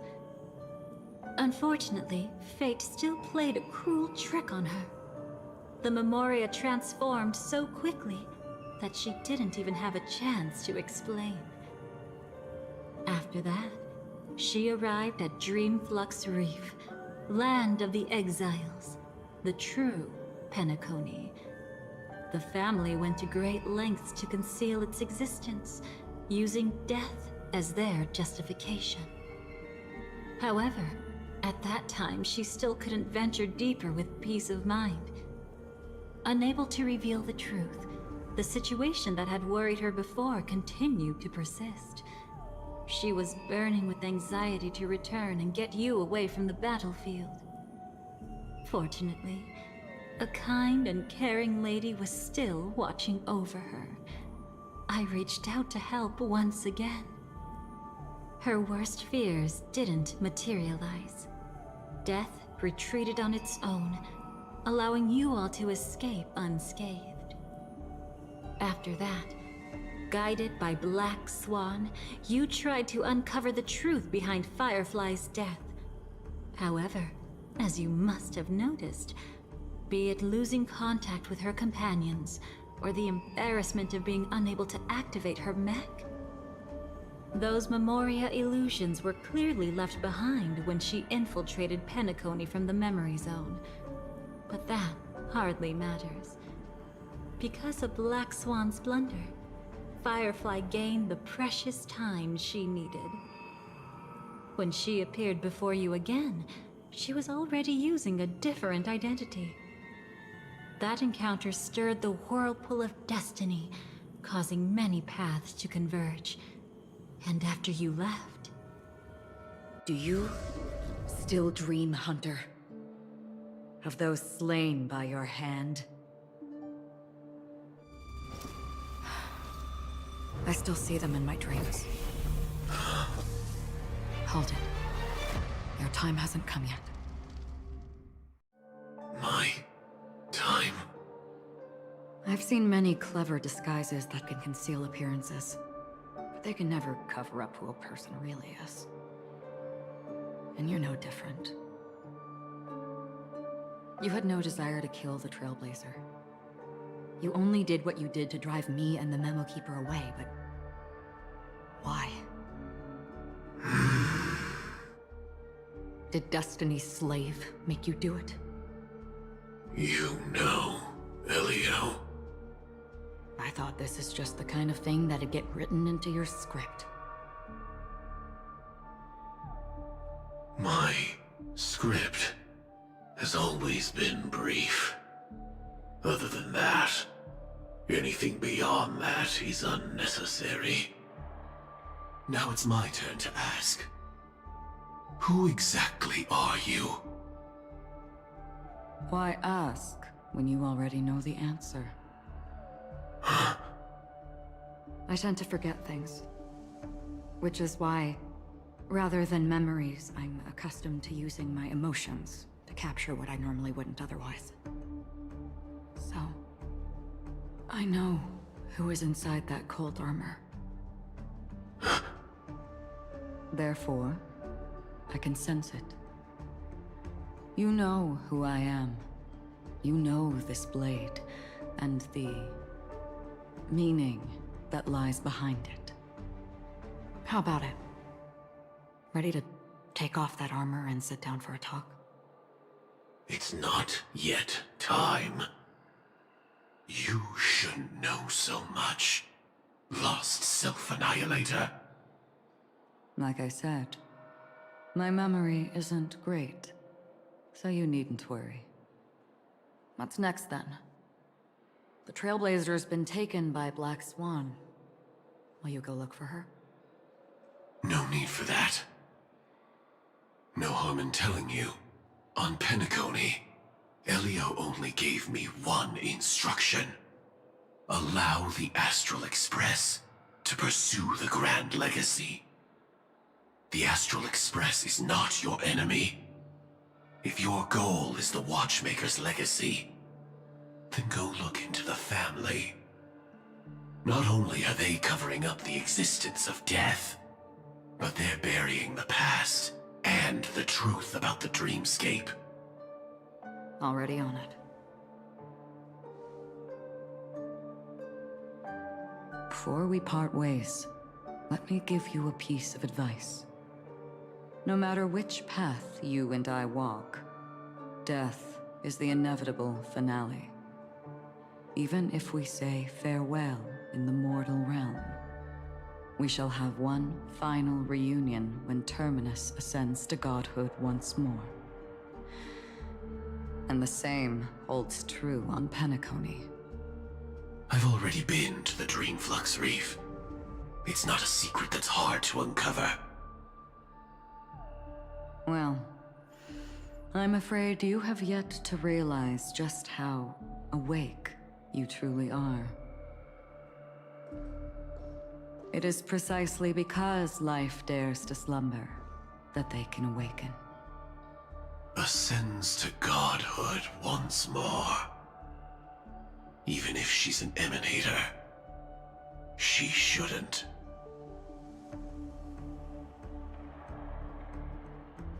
After today, Japella's name will disappear from cosmic history, and the Everflame Mansion will take its place. In the not-too-distant future, you'll receive an invitation. That's your next stop. Land of the Dreams, Penacony. I hope you find whatever you seek there. Be it answers or salvation. Thanks. I hope. Huh? A phone call? At a time like this? You can turn him down. You know what I mean. But Elio said I'm the perfect candidate. Candidate? So Elio finally came to a conclusion. Yes. He said he saw the fourth fate clearly. There won't be any more surprises. He also chose me as the last survivor. Just like her. Which path is it? The Nihility. After it engulfs everything, I must be the last survivor. Giving my all to turn the tide. How ruthless. However, it's a bit different from the other three. Before that, I have other matters that need my attention. If possible, I must prevent her from being tainted by the power of Nihility. Even the slightest trace of it. After all, everything she carries is not only heavier, but also more precious. If possible is a bit vague. I suppose, if it comes to that, even if I have to die for it, I cannot run away. In the future that Elio foresaw, we never had an ending. But I still have a chance to wrestle back from fate the right to have a beginning.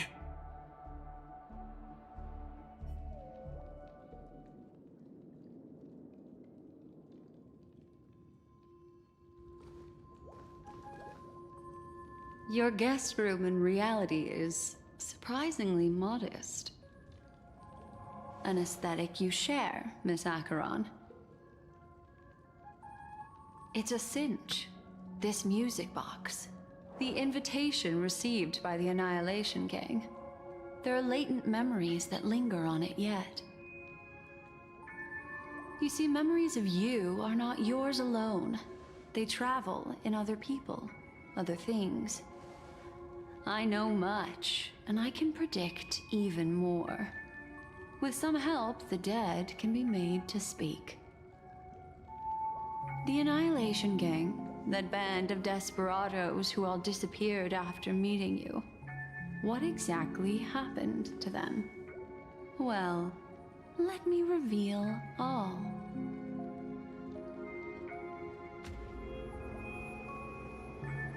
Gradation 12. Dreamscape 12. Father, I dedicate this to you. Well done, Dubra. Wherever they go, shall be met by annihilation. There it is. It's hazy, but it's Ifrit's voice. The other one is probably his progeny. This is the residual memory from when the invitation was first delivered. They were abruptly interrupted. Then, what happened next is...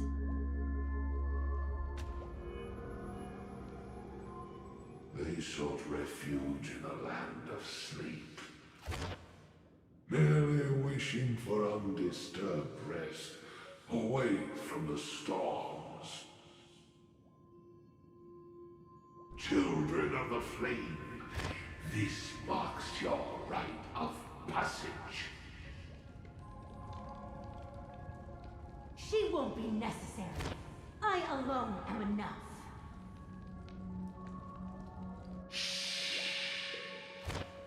When have those on the path of destruction feared death? The Everflame Mansion has set out on a journey. Those poor people, they have no idea what lies in wait ahead of them. Memory recovery is going well, but slowly. She'll be here soon, and time is short. There's nobody else here, so there's no need to be delicate. In fact, I think I'd better go all out.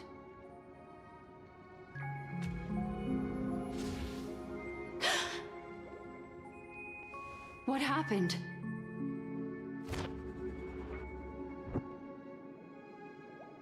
The memory after that is blank. How is that possible? This music box fell into Acheron's hands, and she brought it to Penacony. That's a fact, and that's how it should have gone. But along the way...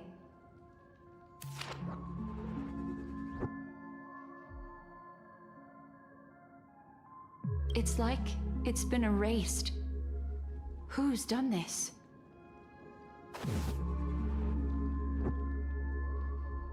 Who are you?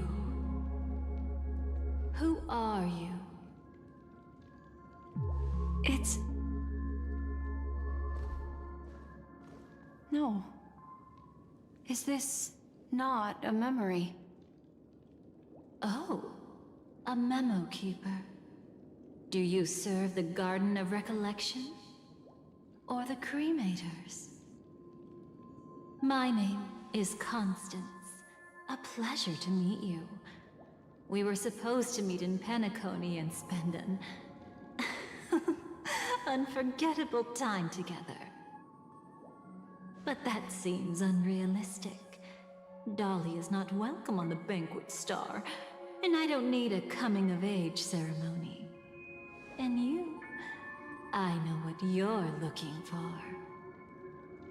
Want her secret? I can give it to you. And then, you can enjoy the banquet for me. I wish you unforgettable memories. Cut the mystical act. I'm absolutely certain you're not thousands of miles away. In that primordial memory zone, my acuity was blocked at every turn. I thought it was because of the family, but it turns out there was a colleague present. What brings you here? My, how aggressive. Are you backed into a corner? Or have you figured something out? What could bring Constance of the Everflame Mansion here? That's your fatal flaw, mysterious cremator. The Annihilation Gang has always operated in plain sight, with no secrets among its members. And Duke Inferno has never had an offspring named Constance. Oh? Are you so sure? What if I'm just too capricious and can't help but betray anyone? That's impossible. The Antimatter Legion has been after her this whole time. Aren't you the same? The Garden of Recollection launched 14 pursuits trying to erase me. And in that final one, I died right in front of you, didn't I? It really is you.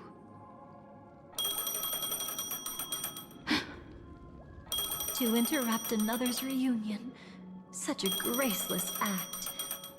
But by all means. After this, we'll have ourselves a nice long talk about your ingratitude, my dear cellmate.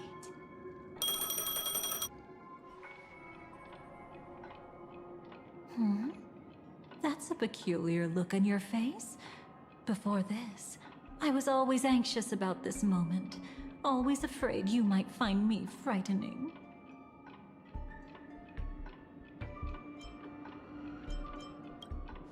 If you're willing, and if you can endure it, I can keep going. Or perhaps...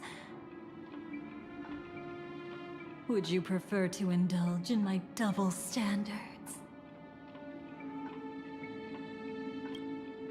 Of course. Everything about Penacony is more important than you think. To prevent other terrible outcomes, the Stellaron hunters were forced to use great power. Yeah, we were quite close. Don't get the wrong idea from how I phrased it back then. I've always thought that when two people are locked in a knife fight, with their blades pressed to each other's throats, they become more intimate than any pair of dancers. Now, let's turn our gaze to where the threads of destiny intertwine. Soon after, you finally learned Black Swan's intentions.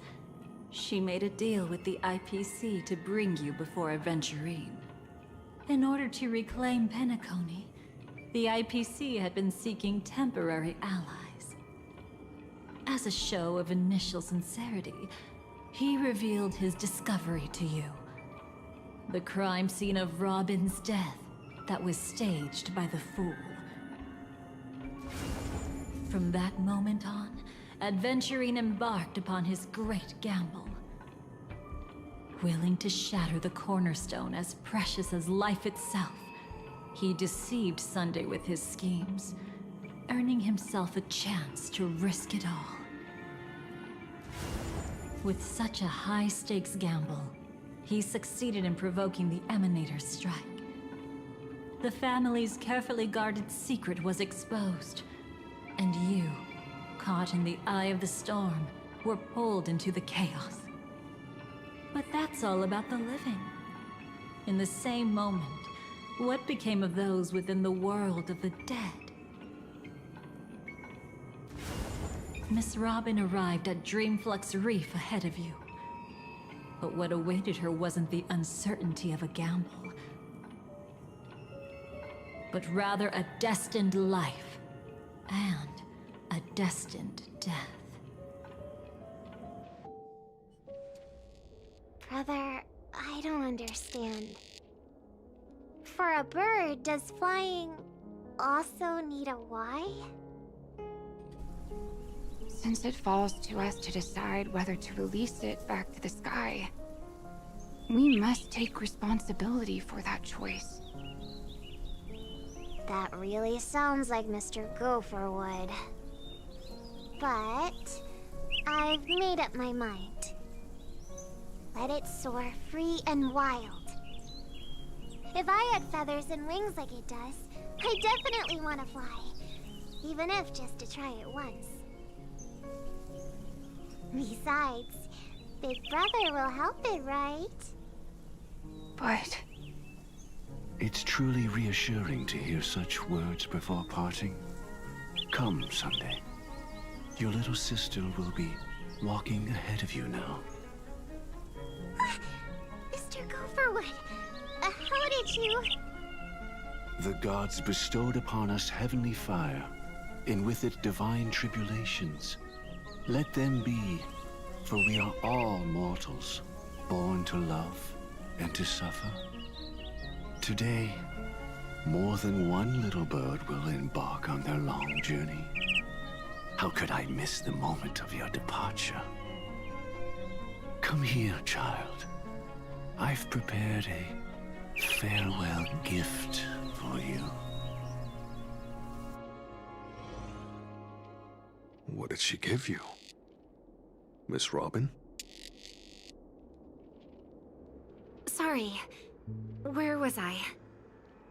In Dream's Edge, a masked fool attacked you and left behind a parting gift. Oh, it's hard to call it a gift. When the fool killed me, they put a mask on my face. But when I woke up in Dreamflux Reef, it was gone, and I couldn't feel any effects from it.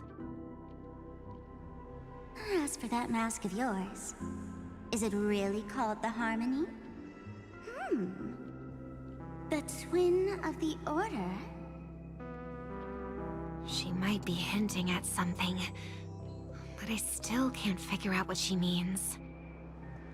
Speaking of which, how's that anomaly of yours doing now?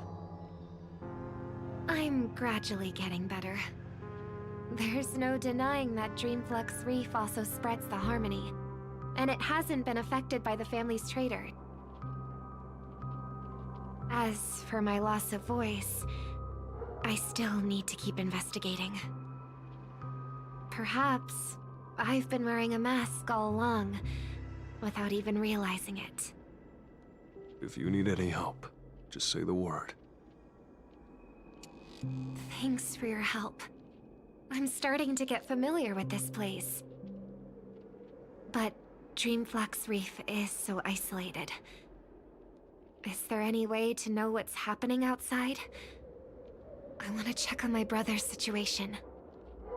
That's easy. Just head to where all the action is. Want me to show you the way? I'll take a walk around by myself. Thanks, Mr. Micah.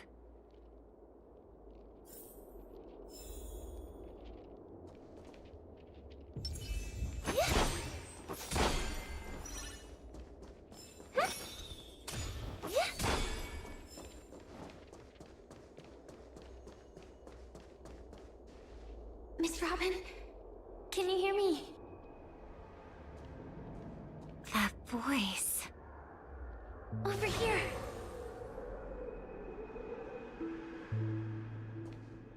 Are you Miss Firefly? So you did notice me after all. Sorry, but I can't show myself right now. Could we talk somewhere more private? To be honest, I have no reason to trust you. I get it, but I can assure you this isn't a trap. If you really need a reason, there are anomalies in the 12 hours. We are suspicious of the Dream Master's true identity. Lead the way. But let me be clear. Agreeing to me doesn't imply anything about my stance. Understood. My companion will show you the way.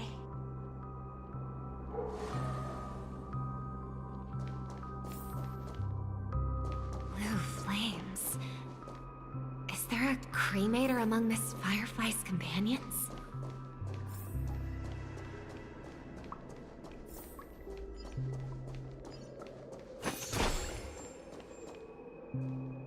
Miss Firefly? You can show yourself now. Sorry, just a moment. My companion will bring you this way shortly. This way?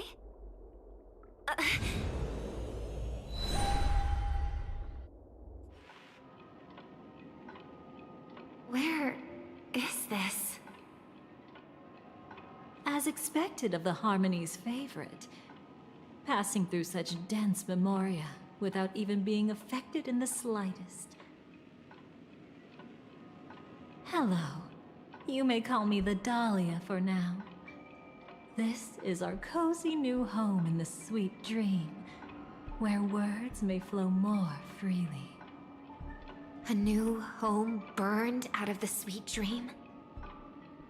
If you really wish to have a proper conversation, you shouldn't resort to provocation like this. I apologize. But she's different from other cremators. She has no intention of stealing memories. The same goes for me. I have never wished to destroy the sweet dream. Sneaking into the dream was my only option. I really like Penacony as a tourist. This is my first time dreaming. And Penacony is more wonderful than I imagined. Thanks. So, what brings you here? I'm sure you've noticed it too. The Dream Master Gopher would completely merge with the dreamscape, becoming virtually omniscient and omnipotent in Penacony. But now, he's losing his grip on the dreamscape. To find out why, we conducted some investigations. In the primordial dreamscape, we uncovered a crime that he had buried away. We suspect that's why his powers aren't what they used to be. And that's why he's been telling everyone he's under the weather. Crime? I'll show you later. Belonging to his family, you wouldn't believe me unless you saw it with your own eyes. You've indeed uncovered many clues. But before we proceed, I must confirm your true intentions. My purpose is about a reunion, a rescue, and a farewell. Will you believe me? Miss Firefly, that expression and tone of yours just now, I've seen it many times in my audience. Expression?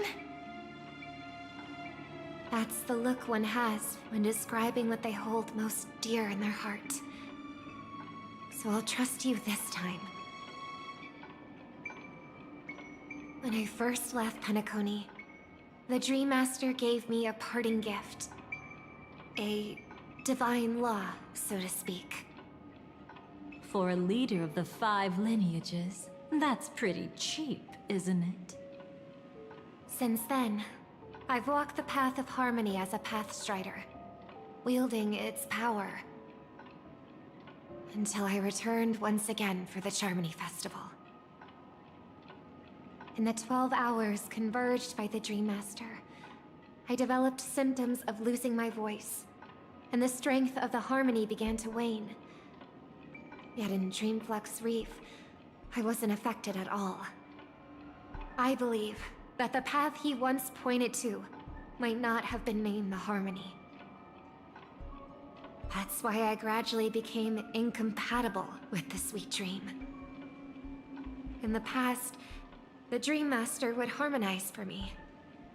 But when he was too busy to tend to me, I finally noticed something was wrong. So, which path did he choose to walk? It's not clear yet. There aren't many clues about this, but I suspect it's the Order. Thank you, Miss Robin. You've helped us clear up many of our doubts. However, regarding the Dream Master's path, we have different conjectures. What is it? Come with me. It's time to see it with your own eyes.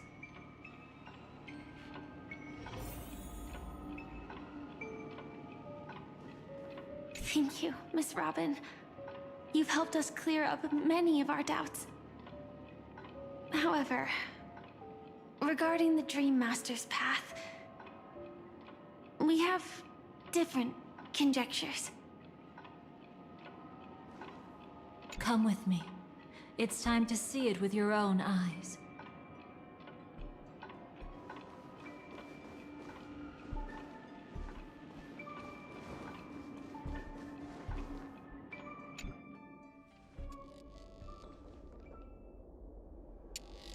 Here lie secrets that the family tried to conceal, and a long, romantic tale. Sadly, most of it has nothing to do with us. Brooklyn Tiernan. I remember that name. A Galaxy Ranger, worthy of admiration. When Penacony was plagued by the swarm disaster in the past, he was the one who fearlessly protected our sweet dream. That's why we had to come here. We suspect that after turning away from the family, the Dream Master sided with the propagation.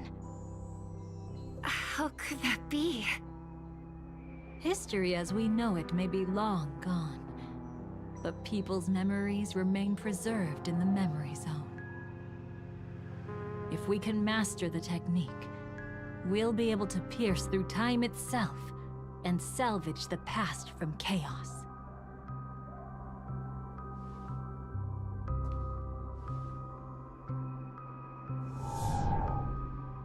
Is this Memoria? Every disaster brought by the swarm was accompanied by countless sacrifices. Some names were remembered, but others were not only forgotten, but betrayed. What are you doing? I am not your enemy. Indeed. Our true foe is that abominable fate. Then why? Why? Easy, child. Your struggle only adds to the pain. The strike I just delivered, dishonorable though it may be, did not miss. Here and now, your death is certain. But I was clearly helping fight against the swarm here.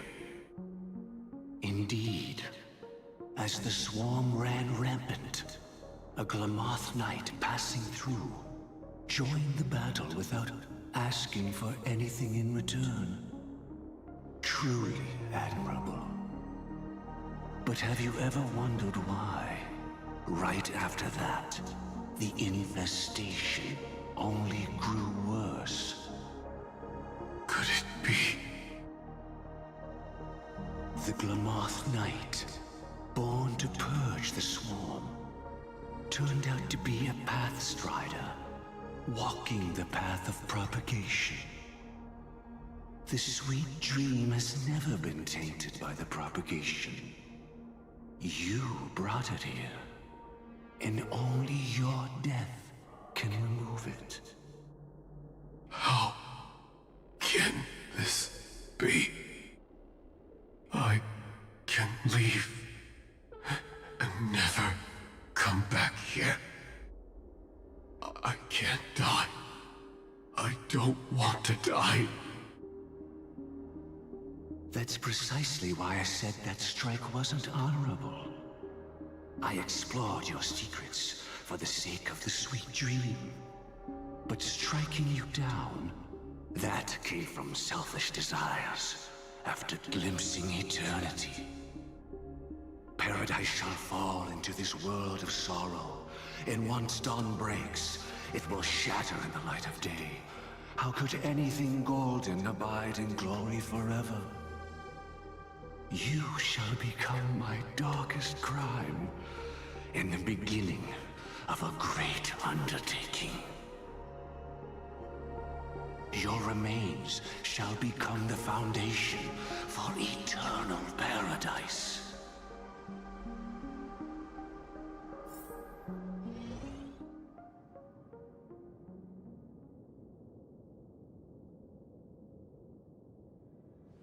You're quite familiar with the Memoria, so you should be able to tell whether this memory is fabricated or not. Laying the foundation for eternal paradise? This... At that time, she was trying to escape her own destiny. But when the swarm was discovered on Penacony, she didn't just stand idly by. Even though she died while fighting against the swarm, it wasn't destiny catching up with her again. It was her own choice. Because, like any ordinary person, she had a conscience and knew compassion. Is she your friend? Yes.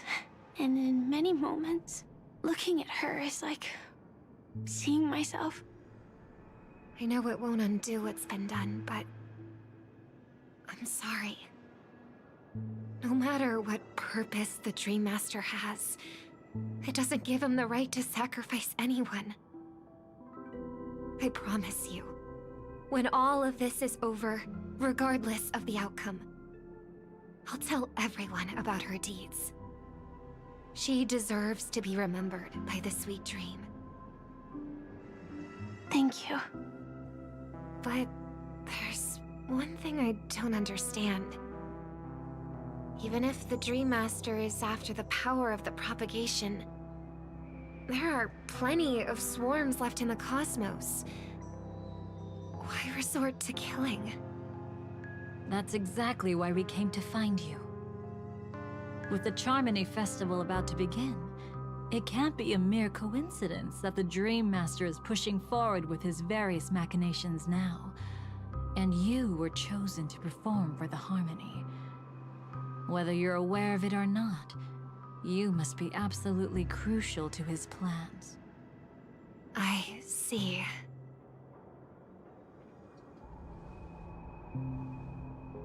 You want me to become the conduit to retrieve the past from the memory zone?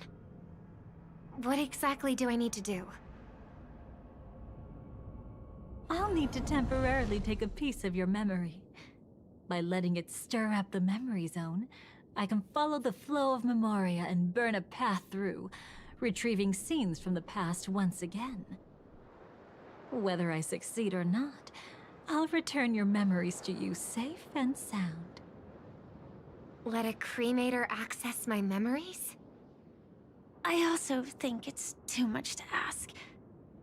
If you deem it necessary, you can use tuning to leave a safeguard in our minds, preventing any ulterior motives.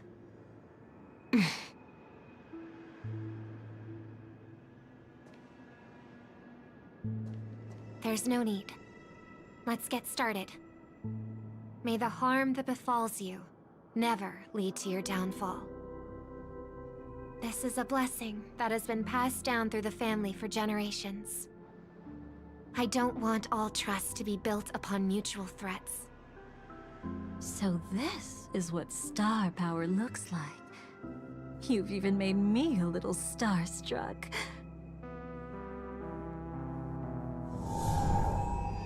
All right. Looks like we got lucky. Oh? What's this? A piece of worm-eaten oak? Found something new? This time, I'm afraid we've uncovered quite a disaster. Let's go see it with our own eyes.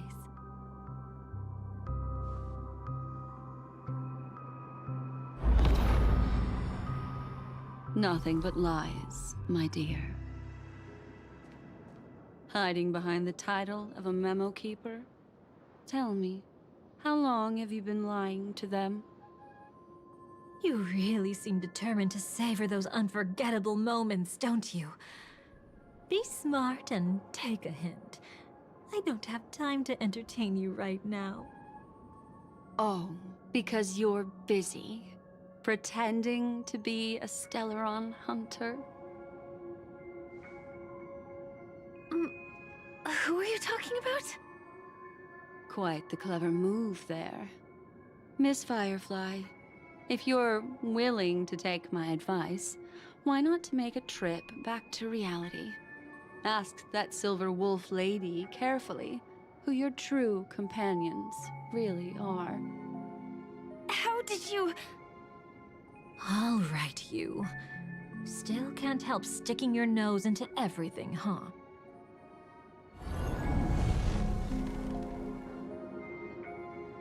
Who exactly are you people? She's just a cremator who manipulated memories and pretended to be a Stellaron hunter's companion. She fooled all of you. What about Miss Firefly? Is she alright?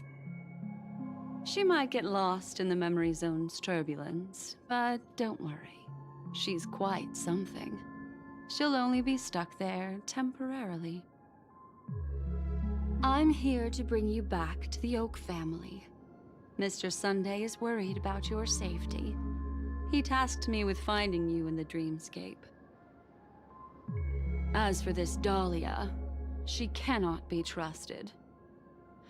To extract specific history from the memory zone through just one memory?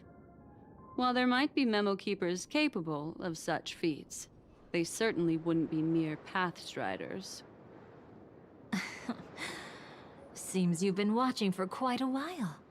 Yet you only show up fashionably late when we're about to make progress. Who's the untrustworthy one here, I wonder? Save your excuses. I bring a message from Mr. Sunday that will prove my identity. Just a message? Don't you find that a bit ridiculous? Let's give it a try. It's only 2 words. Charmony, Dove.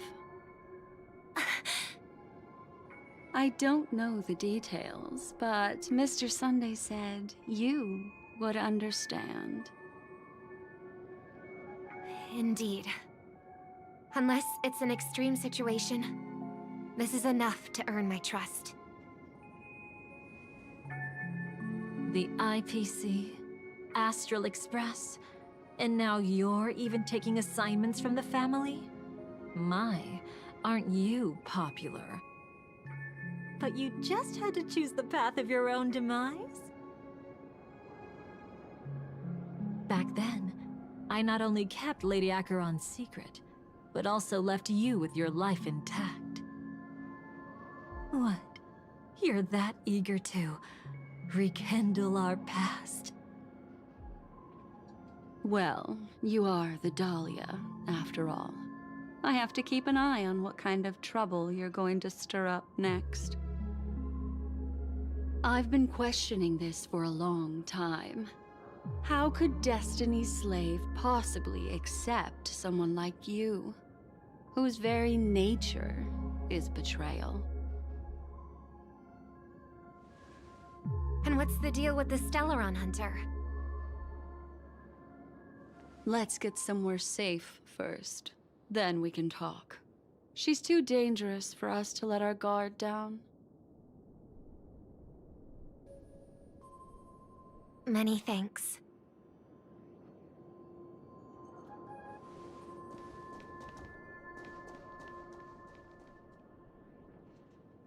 You've gotten more composed. Or have you just gotten slower?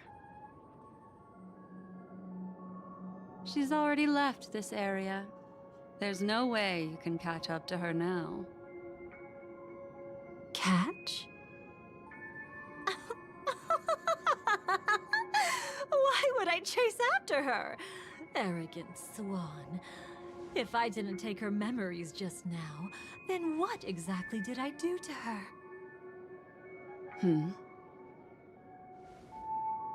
I might as well tell you. I planted a spark of the cremator's fire in her memories. It will spread silently, and in an instant, it will burn away all her memories of seeing me. She'll believe she was never here. The suspicions that have already taken root in her mind will also gradually fade away. No matter what she has discovered, the moment she attends the Charmony Festival, she'll revert back to that good child who was born to walk on the Order. You're the one who's run out of time. I see. Not a member of the Everflame Mansion, and definitely not a Stellaron hunter. Your true ally is the Dream Master? Oh, aren't you clever? How about a little reward for that? Cut the act. Even with your usual reckless methods, you can't handle me alone. You're right. I can't do it alone. But I rarely feel lonely anyway. Repent and return to righteousness. Though you soar like an eagle and make your nest among the stars, I will bring you down from there. Now, can you still keep your cool? He actually gave you strength through the divine law. The Dream Master would go this far for an ally? What can I say? I'm just that trustworthy.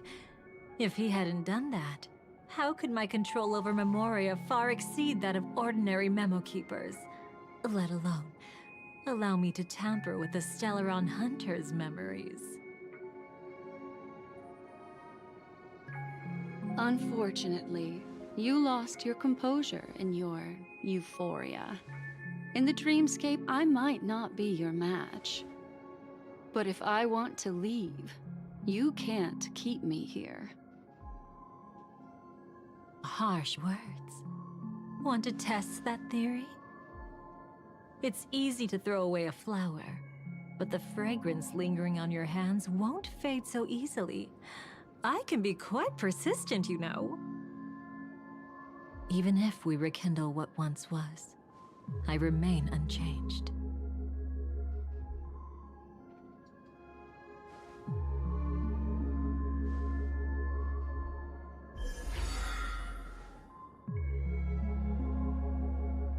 Run faster. I love watching people resist. Love watching them flee. Let's savor this moment a bit longer. After all, for us, this will be an incredibly crucial moment.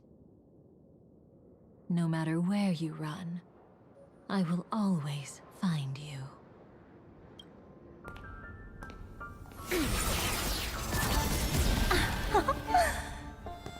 I have the numbers advantage. You have no chance of winning. I don't want to use the cremator's tricks. Not that I can't. I knew it. Your ever-shifting morals. Never changed.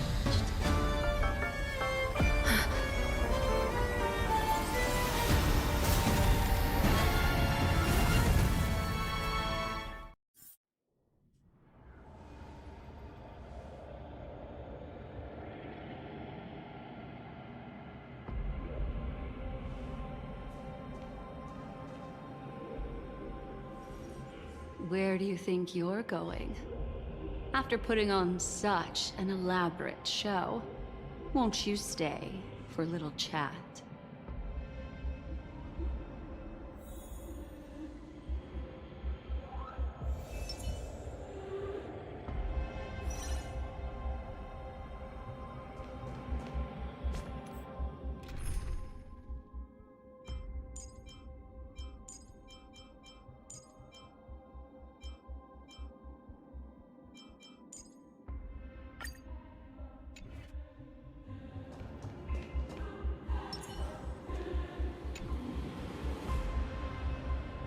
The most trustworthy thing about you is that you're never to be trusted, darling.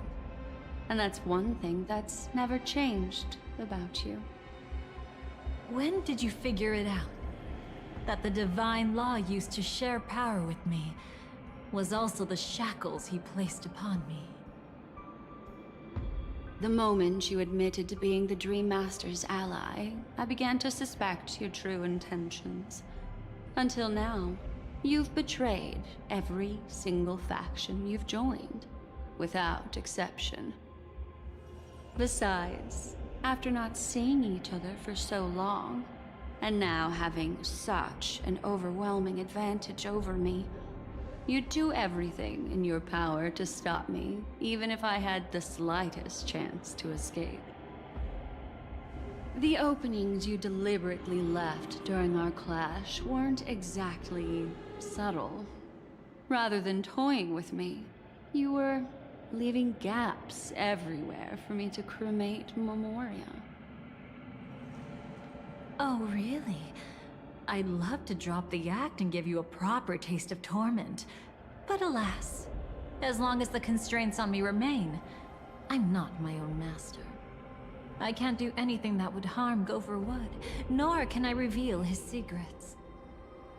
Good thing we've always had this kind of tacit understanding, always trusting in each other's capriciousness. I wish that wasn't the case. I'd rather not draw the Garden's attention because of my association with you. Aw? Back to your old tricks again? It's an epiphany, dear. Something you'll never understand. Let's talk about what's really important here. What are you hoping to get from the Dream Master that made you willing to submit to his control? After putting on such an elaborate show, using me to regain your freedom, which kind of memories are you trying to steal from the sweet dream? Why, of course. The destructions. Stop joking around. You abandoned that path long ago. You're still as charming as ever. So, let me show you a glimpse of the past. Just this once, Weren't you really interested in the Everflame Mansion? So you were the one who erased the memories from that music box after all. That's right. I kept only this scene as a memento. I wanted to remember how I felt at that moment. And look closer. It's not just the memories. The Everflame Mansion itself has ceased to exist. Those claw marks. You've long since strayed from that path, yet you can still wield the power of the destruction. Isn't it the same right now? I've betrayed the Garden of Recollection, yet I can still show you the memories. If you have time, I can help you savor the memory of our first encounter. Go ahead and savor it on your own. I want to put it behind me. The sooner, the better. But can't you tell me something I don't already know? You betrayed the Everflame Mansion. Is that really supposed to be surprising? Destruction is a glorious moment. As Duke Inferno's daughter, I will see his last wishes carried out to perfection, even if my role as such is only temporary. And besides, who said I betrayed them back then? I came here to fulfill Duke Inferno's last wishes. This was his command to me. Make the Knights of Penacony crumble and wither. Leave naught but a tomb of remembrance. In other words, everything on Penacony related to the Remembrance was my target for destruction. But this was already a world of Memoria. How could I possibly accomplish this without any help? Working with the Dream Master may be like dancing with the devil, but I have no better choice. Oh yes, everything tied to the remembrance includes you, of course. Grateful? You should be. My whim is the only reason you're still alive. I won't be grateful for that. You couldn't have done it anyway. Filial piety has never been one of your strong suits, so drop the act. That's exactly why I'm saying, you only think you understand me. Think about it carefully. As a Stellaron hunter, didn't I work my hardest to help Firefly get closer to the truth? As an ally of the Dream Master, I also helped monitor the dreamscape. And when a hunter infiltrated Penacony, I seized the chance to pose as her companion and trapped her in the memory zone. As for Robin, whom he chose as his songstress, I burned away her doubts too, leaving nothing to chance. Like the destruction, betrayal is but a fleeting moment. And before it came, whether with Duke Inferno, Gopher Wood, or Firefly, I wasn't pretending. I truly, wholeheartedly became their companion. What about Robin?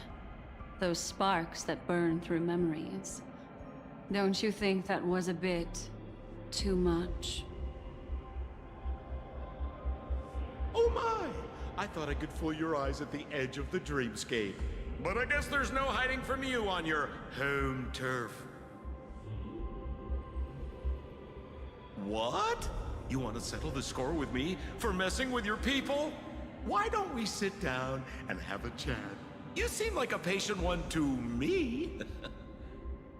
So tell me, what exactly do you want to take from me? Don't worry, I only went with the flow, suppressing her power a little to make it easier for you. I trust. You're someone who knows how to return a favor, right? There's this thing called the script. Now that, I find quite intriguing. Stellaron Hunter collaborator. Soon, Robin will understand the true purpose of those sparks, and thank me for it. I can hardly wait. Even though I'm not a Stellaron Hunter, this time, I might have a chance to betray Destiny too. So stop thinking you've figured me out. I don't want to miss out on any possibility life has to offer. Betrayal isn't in my nature. Greed is. Darling, are you fatally wounded or terminally ill? Unless you're on your deathbed, I don't believe you're actually being this honest. I can make an exception for you, but most people, I certainly don't want them to remember. Sometimes, I resent memories, because some people don't deserve to witness my radiant bloom again in their memories. And besides, you're no better when it comes to greed. On my deathbed, I suppose that's not entirely wrong. I was hoping a little honesty could talk you into dying with me. No, thank you. Too late. You're already caught up in the secret. Come on, just a few steps more. Even if I tried to turn you away, you wouldn't want to.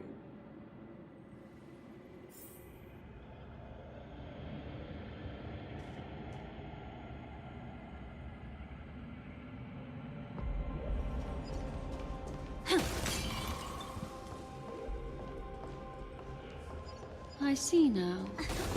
A piece of worm-eaten oak. You weren't just making that up. Oakwood is prone to insect infestations. Nothing surprising about that.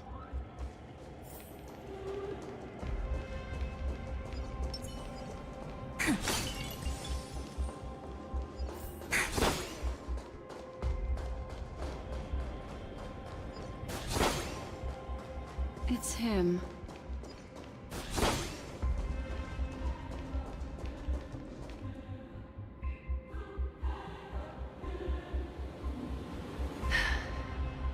Just look at this place.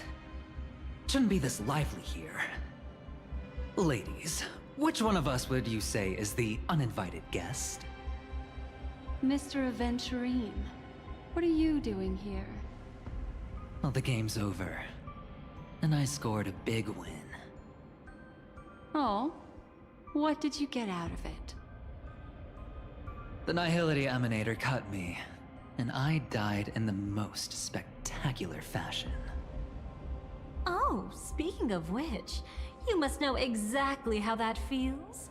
My dear lady who loves to dance. Still better than having no invites at all, my dear helpful lady.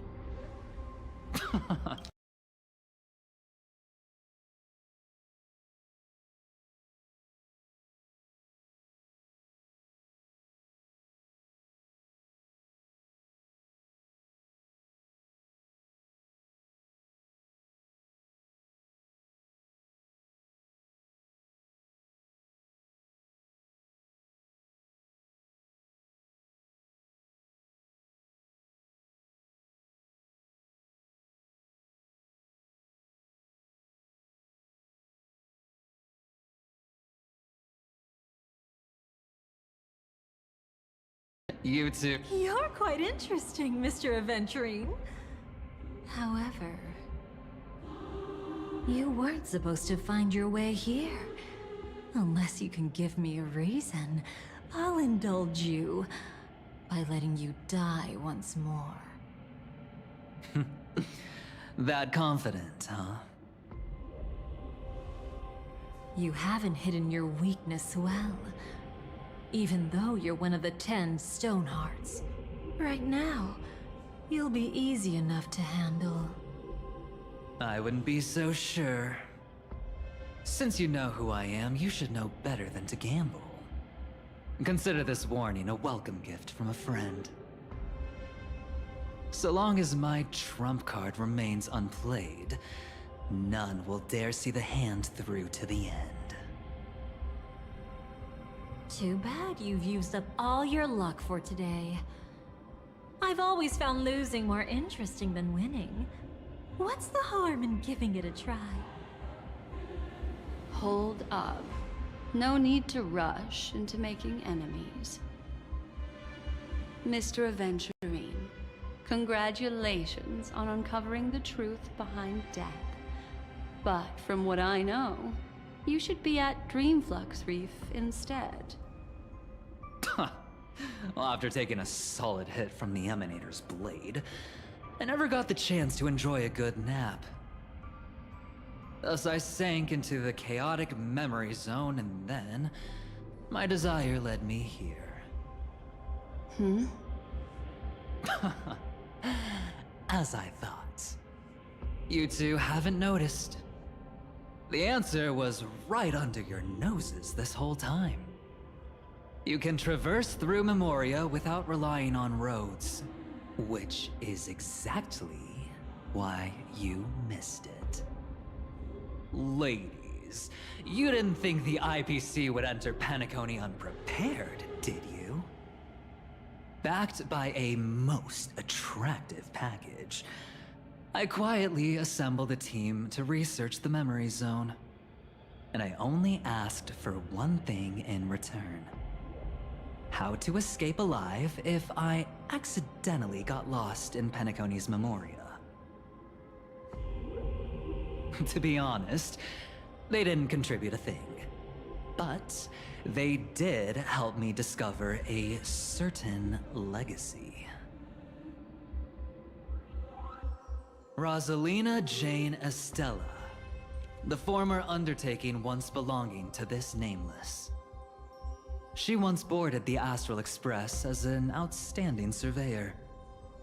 Years ago, in pursuit of the primordial dreamscape secrets, she ventured alone into the memory zone and was never seen again.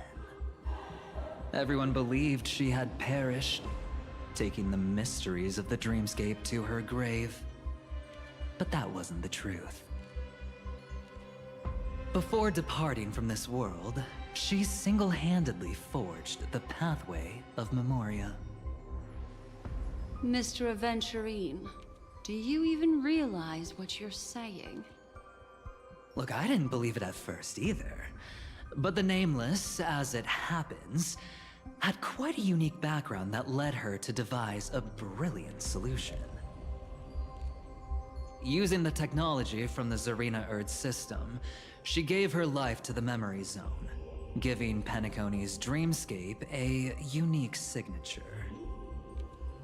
When dream chasers wander into the Memory Zone, they'll drift towards places that can fulfill their desires. Those who yearn for freedom will witness the form of the primordial dreamscape. Those consumed by obsession might encounter certain special dream bubbles. And those who are lost and directionless will return to the 12 hours, seeking their path within their own past. The family discovered this trait and cleverly utilized it, allowing guests to be sent to different hours upon their first dream entry. In other words, this Nameless is the true founder of the planet of festivities. As for me, maybe I ran into a good doctor. From the look of this place, he's the one who let me blunder my way in. The impossible in dreams is not death, but dormancy. Do stay alive. I wish you the best of luck. Looks like I'm pretty lucky. I can't wait to see what I'll discover here.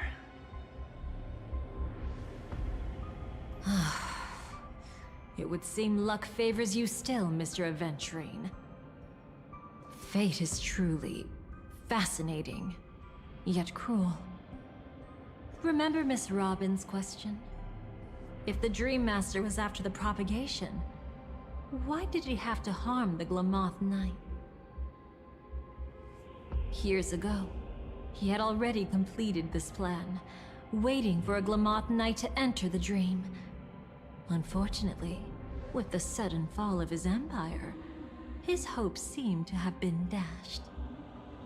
Yet just as the Charmony Festival was about to begin, a descendant of the Glamoth Knights appeared uninvited, and everything began to turn once again. The Dream Master was never afraid of Firefly investigating the propagation. That was exactly the truth he wanted her to see. Wait, is that why you trapped her in the Memory Zone? Correct. This place is where the Dream Master wanted her to be. And he wanted her to think she'd figured something out, only to make the wrong decision at the most critical moment. So, what exactly is the Dream Master plotting?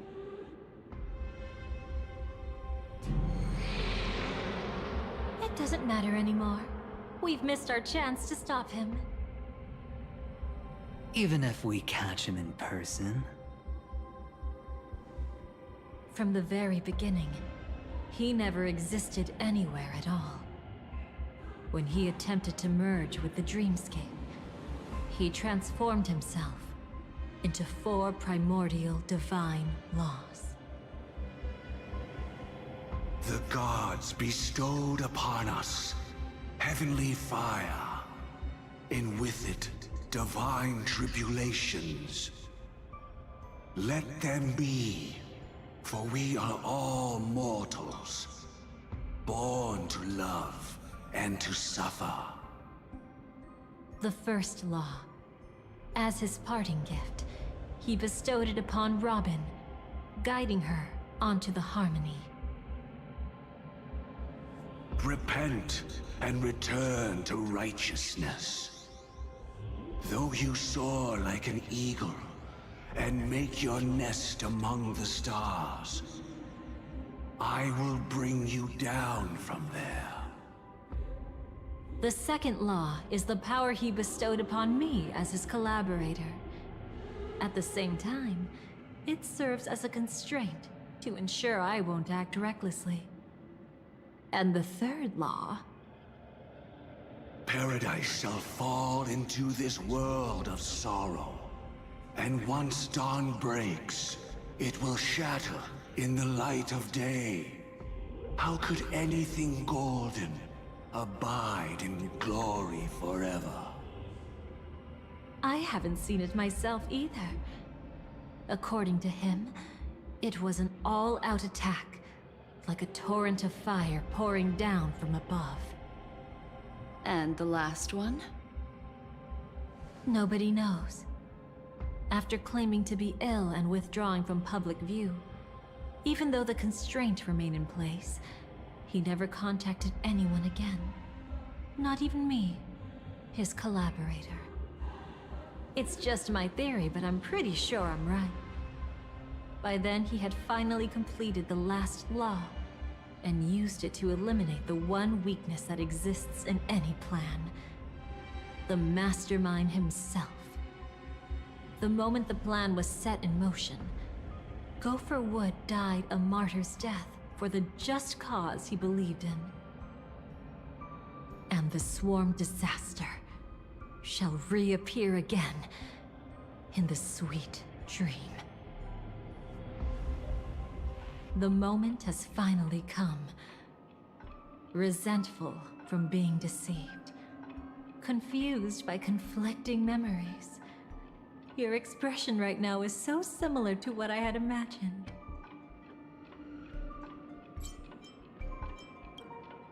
Though it wasn't my original intention, I wanted to help her. To keep her from getting caught up in Gopher Wood's schemes and facing such a detestable fate.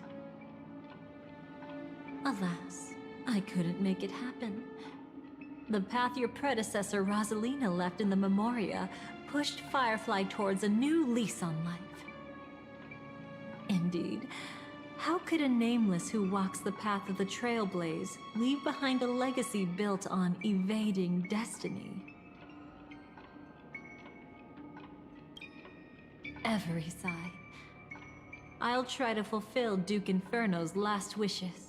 Advance Gopher Wood's plans, and yes, indeed, I've helped the Stellaron hunters uncover the truth. Don't be too mad.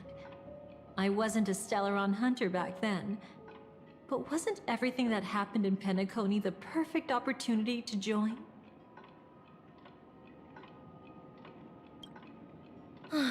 As you can see, he became a martyr, leaving all his power in the 12 hours. Like a self-turning hand of time, driving his plans forward. The Order truly is a harsh path. Enna, Gopher Wood, and Sunday, the one you know even better. They all chose to sacrifice themselves for it. But then, something interesting happened. You turned out to be that variable. As Aventurine said, Rosalina's legacy would send dreamers to where they truly yearn to be. For Firefly, that place turned out to be by your side. She revealed her true self to you, reuniting with you as a Stellaron hunter. Then, guided by a history fictionologist, you witnessed the life of the watchmaker Mikhail. It was truly a life worth remembering, worth giving everything for. I would have loved to raise a glass of hello and goodbye to him, just like the one who saw things through to the end, Mr. Gallagher. What a shame I can't do it properly here. Sunday also came here, feigning cooperation, to reveal to you the truth about Penacony, the foundation of the sweet dream. Hidden behind the Grand Theater's curtain, was actually a Stellaron. And the true mastermind behind everything was none other than the Dream Master Gopher Wood. But you know now that his words weren't entirely true. What followed was one of the few beautiful memories that Firefly has held onto to this day. In order to win tickets to the Grand Theater, you and Firefly participated in the moment of scorched sand auditions. Your coordination was so perfect, like you were companions who'd long shared the same rhythm. See? Even though you've forgotten everything from before, some traces remain etched in this moment, becoming part of your instincts. Until, following the script, Firefly sent you all to the final stage before departing on her own. In those beautiful moments before that, she experienced the joy of living, yet she still had to face the terror of death. However, you may have noticed that during this period there was a small gap. She and you weren't together the whole time. You returned to a child's dream through a dream bubble left by Mikhail and witnessed his legacy. However, Firefly was not a Trailblazer, so she couldn't enter it. While waiting alone, she met her true collaborator, and thus learned that there was more than one legacy in Penacony, and more than one watchmaker.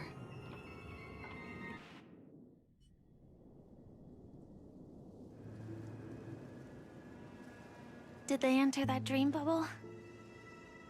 That's right. Unfortunately, you won't be able to follow them in so easily, even if you've traveled together as companions. That old man can be so stubborn sometimes. He'd rather have the Nameless be the ones to witness his legacy. No, I think it's quite romantic. A legacy left in the past will give them the courage to continue walking towards the future. Even if I can't walk alongside them, I'm content in knowing this. Huh. You're quite like the Nameless. Awkward, but admirably so. Maybe we can't walk the same path, but... Passphrase, respond at once. Why does life slumber? Huh? Ignore that. Must be some meme. How did it end up here? Sorry, I want to go check that out real quick. Be right back. Oh, so you're into fluffies too. You've got taste. Better not wander too far though.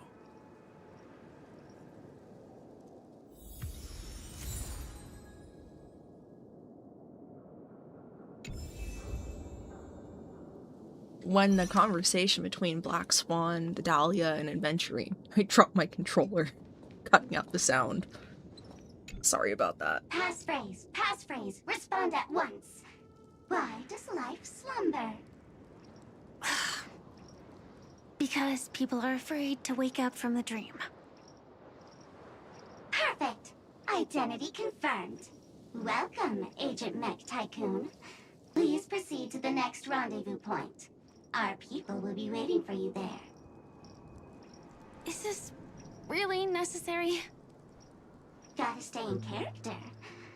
Follow the instructions, Mech Tycoon.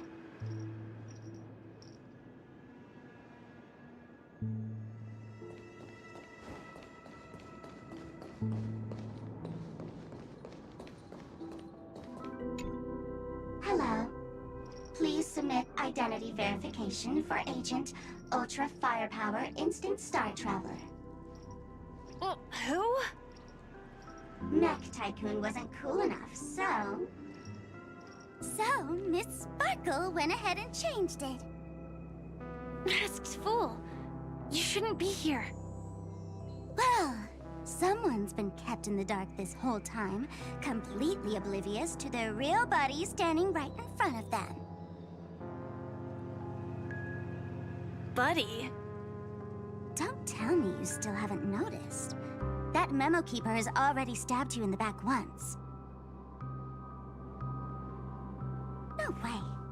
Silverwolf never mentioned me. But she's the one who invited me to team up. The family's omnipotence in this sweet dream, that was my intel. Now you all are going back on your word? Your intel? With Kafka's Spirit Whisper, my cognition shouldn't be susceptible to distortion. Could things be different now that I'm in a dream? If we're heading to Penacony, Silverwolf did tell me to keep an eye out for anyone asking, why does life slumber? But as evidence, that's not enough. Oh, really?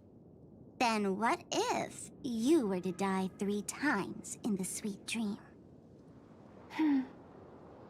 Then why is this the first time we're comparing notes? What else could I do? As a fool, how could I ever catch up to a memo keeper in a dream? Every single time, just when I was about to reach you, poof, she'd vanish with you. Who exactly is Constance? She works for the Dream Master, but she definitely has her own agendas. She secretly made a deal with me.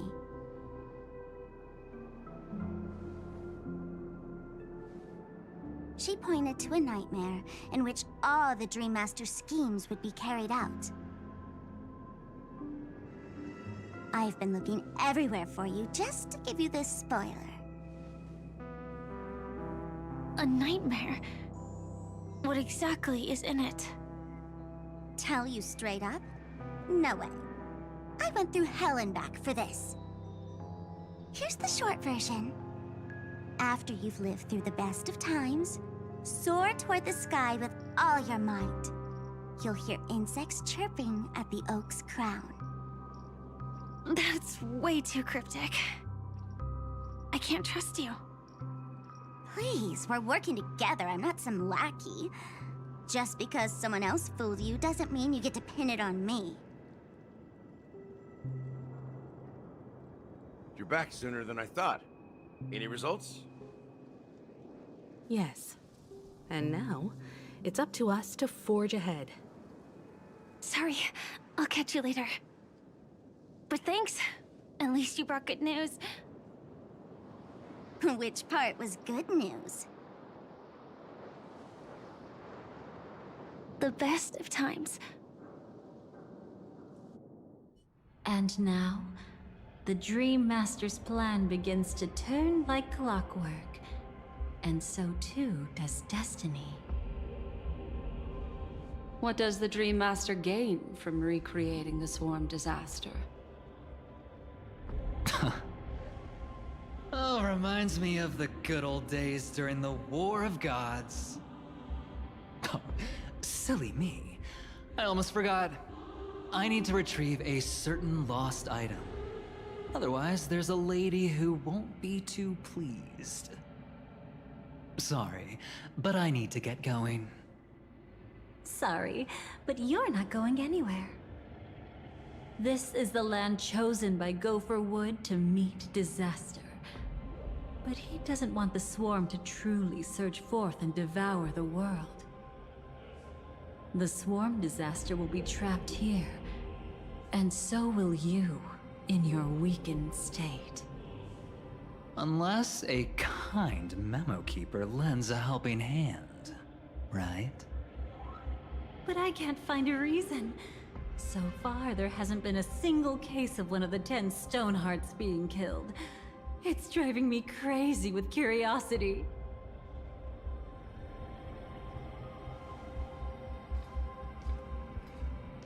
Glory above all! My friends, in the face of the omen of evil, we must stand united more than ever. Allow me to prove our resolve with my spear and pierce through this darkness. Huh? Whose backup is this? Pardon my late introduction. I am Argenti, of the Knights of Beauty, traversing this cosmos to eradicate all that is unsightly in this world. In the name of beauty, the one and only has brought me to this place. Perhaps it is Destiny's guidance that led me here. In this dreamscape tainted by the propagation, I shall uphold the name of beauty and clear the path for all of you. Ah, passing knight. You found just the right person. I am an IPC envoy trapped here. Lend me your aid. For Adrilla the Beauty is the most peerless beauty of them all. Someone's a quick learner. Nothing else to say. This is far too much of a coincidence. What else is there to say? Would this Sir Knight even listen to us try to reason with him? That's the fascinating thing about Destiny. Some people are just born lucky. Let them be. We should get moving now.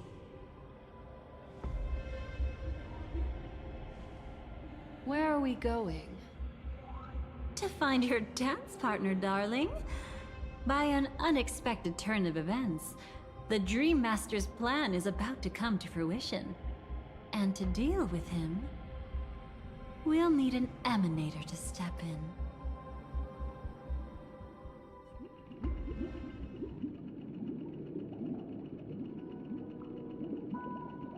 Since the future of the Stellaron, Penacony, and even the entire cosmos is at stake, let's draw a conclusion there, in all fairness. Does that mean he wants to fight us during the Charmony Festival?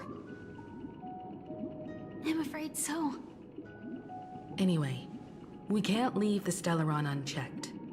This is about trailblazing a bright future for Penacony, and fulfilling the long-cherished wishes of Mikhail and our other predecessors. After you've lived through the best of times, soar toward the sky with all your might. You'll hear insects chirping at the oak's crown. It's all over now. So that's how it is. Well then, it's time for me to depart. They've harnessed the will of an entire planet to create an Eon. This confrontation is far more complicated than a simple power struggle. To secure Penacony's future, fighting on the stage alone is not enough. What do you mean? Are you not coming with us? I believe Firefly is trying to say that she's heading off to another battle.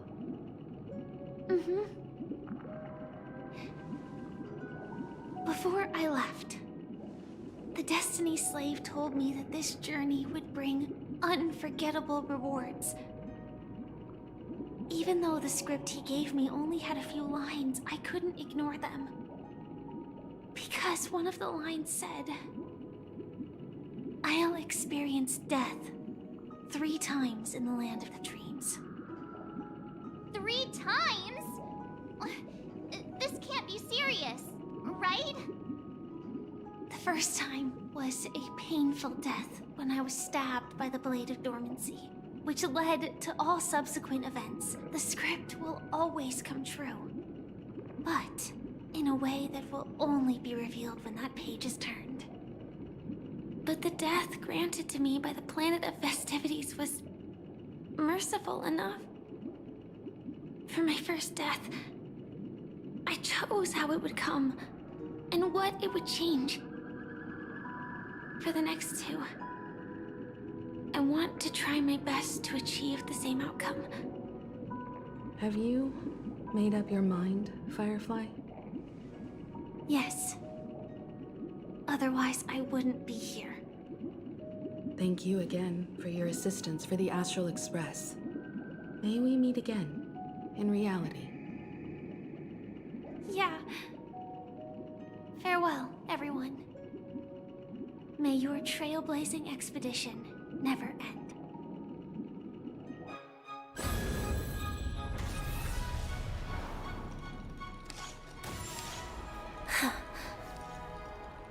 I dreamed of a scorched earth. Everyone, are you ready? A new shoot sprouted from the earth. It bloomed in the morning sun and whispered to me. Like fireflies to a flame, life begets death. May we meet again in reality.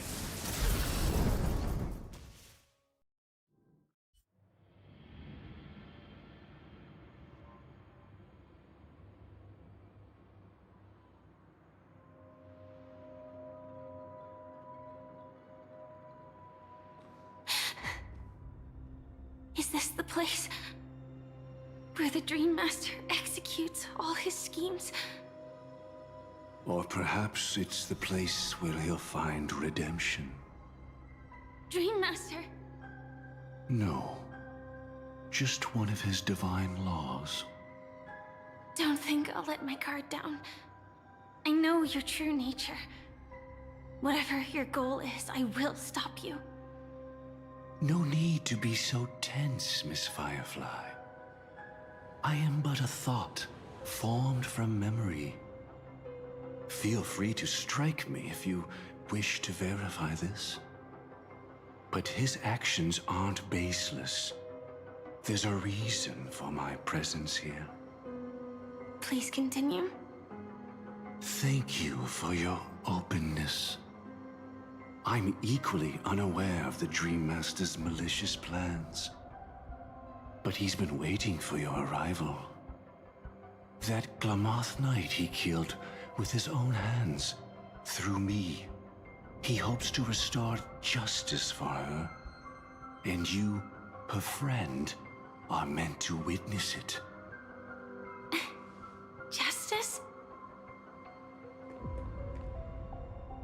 Indeed. I'm quite familiar with this place, and can guide you. This has its own significance for you, too. Witnessing his confession is tantamount to unveiling his crimes. I don't need your guidance to get this done. But you need someone to decipher the truth. Force alone won't solve anything. It's not like you'll stop here if I refuse. Lead the way. But I'll be keeping my eye on you. What is this place? Oak Manor. Once part of the Dewlight Pavilion. Before becoming the Dream Master, he used to hold family councils here. But it's been abandoned for years now. Is that... I'm afraid it's pain.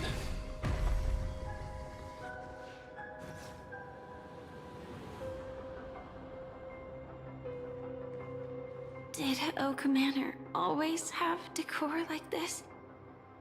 After taking over the Sweet Dream, he never turned away any sincere dream seekers, even if they were shady characters. Walking along the Harmony, he firmly believed that even villains could be transformed by Sheepay's benevolence to show mercy, act with justice, and walk with humility. It seems his wishes didn't come true. Indeed. Those villains never learned their lesson. They even conspired with one another, foolishly attempting to establish their own family lineage. Such arrogance. They went as far as sending a messenger across the vast cosmos to seek permission from the main family. In the end, they only brought shame upon themselves. And then there was a revolt. Fortunately, his heart was already aligned with the Oak family, allowing him to survive by sheer luck. Though he could never leave the Sweet Dream again. Soon after, the manor was decorated this way. Was he trying to warn himself? If your beliefs lead you down a path of plight, why stubbornly cling to them? That's exactly what I'm getting at. At least now, I can understand those feelings. And I think I've come to understand why I exist here. At that moment, Gopher Wood stood at a crossroads, pondering whether the Harmony was still the right path. But my fragmented memories have not yet revealed where this would ultimately lead. Since he was about to commit a great evil, perhaps the Dream Master who left behind these laws was hoping I would choose a different path. But it's too late to change anything now. Not necessarily. We might as well keep moving forward. Good intentions are always the final creation of evil deeds, for they know they must be stopped. And his past choices will reveal his schemes to us. In your opinion, which path would the Dream Master choose?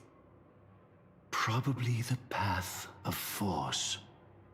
But Miss Firefly, feel free to do as you please.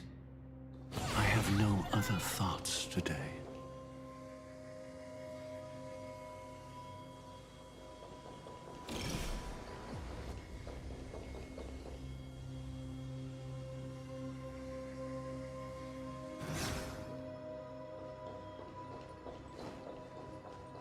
Cat and mouse time!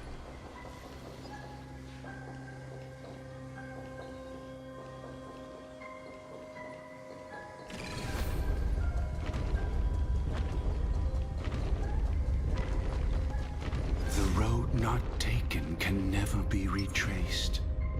Even in dreams, this truth remains.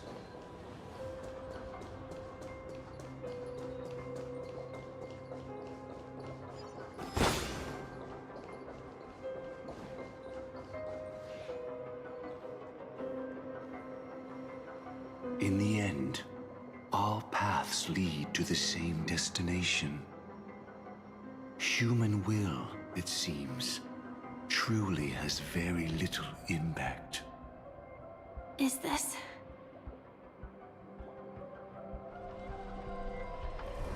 The manifestation of Nanook and the fall of the Eternal Centurion. Such news has shaken the universe, and I've long since known about it. So why would a messenger of the main family take the trouble to visit this frontier? Just so you know, I'm here to deliver punishment, and you're the guilty one. I barely escaped death, and I still can't reveal my true form. Tell me, why have I been branded a criminal upon returning to this place? You've already confessed to your crimes. The family doesn't tolerate incompetence, even from a branch leader on the frontier. Not only did this one fail to quell the situation, he was even murdered. If it weren't for Nanook's manifestation, the Eternal Centurion would have descended upon Penacony to eliminate these villains. But you survived by sheer luck, and I set out for this very reason. You must settle this matter yourself and reclaim your lost respect. Not for yourself, but for the family. To survive, but without the power to do anything. Therefore, your crime shall be punished with a blessing. I shall bestow upon you another crime. Its evil reaches even the heavens, and once known, the name Gopher Wood will lose all meaning. You will be alive in body, but dead in spirit. I know my sins. Please bestow your punishment. Here and now? That's not possible. Before I lead you to that honeyed fountain, I shall tune you, so that you can no longer speak out. People believe it to be a creation of the destruction, for it always arrives coupled with calamity. I shall clear the shadows before your eyes, so that you may once again behold that almighty force that giveth and taketh, and worship the mercy bestowed by the triple face. The harmonic cancer, The Stellaron.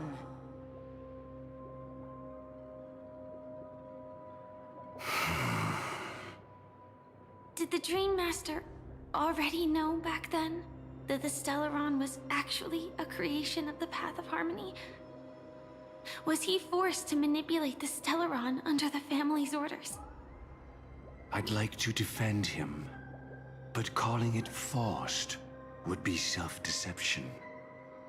He claimed he was powerless, not that Xipe taught us we shouldn't do this. Whatever the family's true face may be, right now, Gopher Wood is no longer a follower of the Harmony. What if you were the one standing there?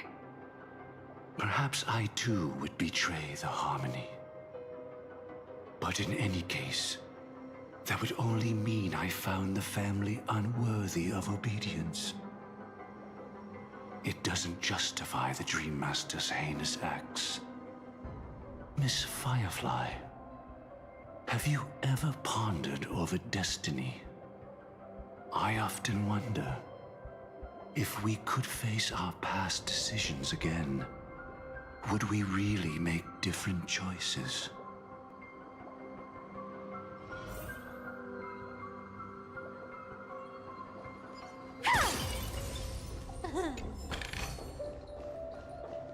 Cat and mouse time!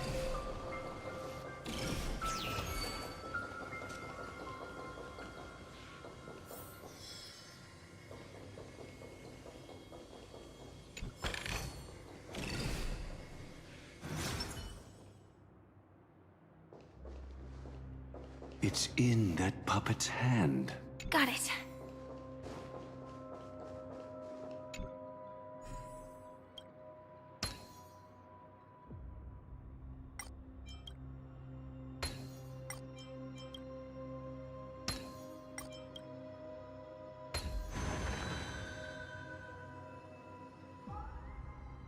Rest in peace now, old friend. Mikhail, was it you who killed him? Is that what you think of the Dream Master? Someone so unforgivably evil. He was once the Dream Master's closest friend, but they ultimately parted ways due to their differences over the sweet dream. Mikhail once gave the Dream Master a wristwatch. And even though it's broken now, he still treasures it to this day. I came for a confession, old friend. I wonder, what did death feel like to you? I died once, yet returned to the mortal realm. If you were as fortunate as I was, would we still walk different paths? In my eyes, you can still hold on to hope, precisely because you've never faced inevitable death. Would you blame me? Would you, Mikhail? I tried to unveil Xipe's third face, but I was wrong. It wasn't the propagation. Yet Destiny was so merciful, making me realize the propagation was able to continuously evoke people's prayers for the Order through the fear brought by the Swarm. When the Swarm disaster ravaged the universe, that was also when the Order reached its unprecedented peak. But after that, the Great One deliberately ignited a war among gods, leading to their own downfall. They would rather fall than let the Order ascend upon a staircase of falsehoods. They were wrong too. The Great One wished to restore justice to the mortal world. But what people prayed for wasn't justice. It was freedom from fear. Will you forgive me? Will you, Mikhail? I shall commit an act of transgression, mending the errors of the gods. I will restore the missing hand to the celestial clock, and show mankind death. I know my sins. They are ever before me. But I shall never repent. Using the propagation to lay the foundation for an eternal paradise. So what he meant was recreate the swarm disaster using fear to force people to pray for the Order's return?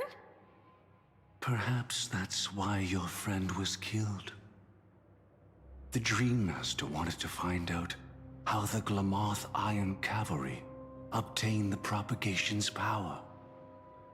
That's not a power that can be easily controlled. We need to pick up the pace.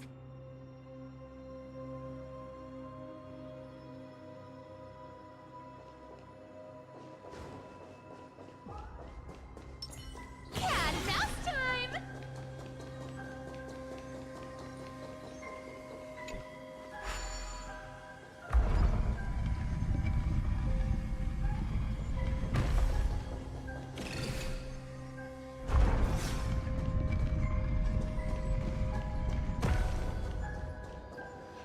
Past this point lies the Grand Hall at the end of Oak Manor.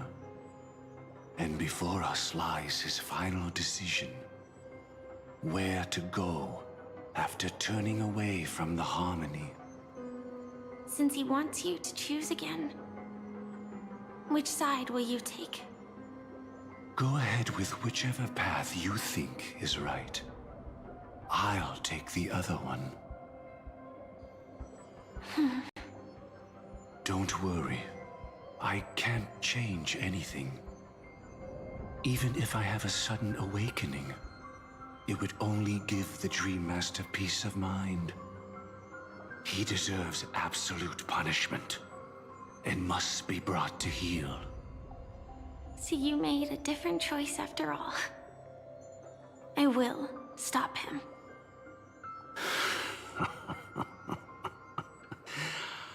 I hope everything goes well. This is goodbye, then.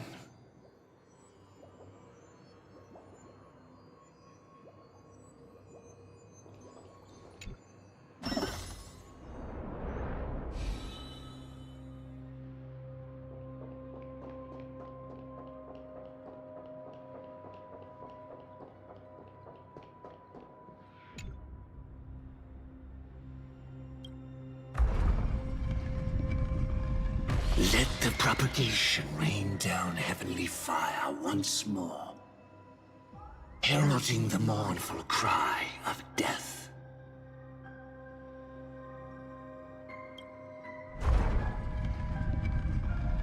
Let the Harmony's lies be exposed in an instant, revealed by the pierce.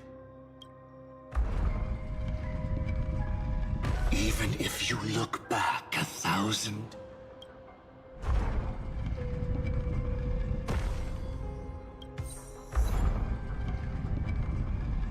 Let the propagation rain down it.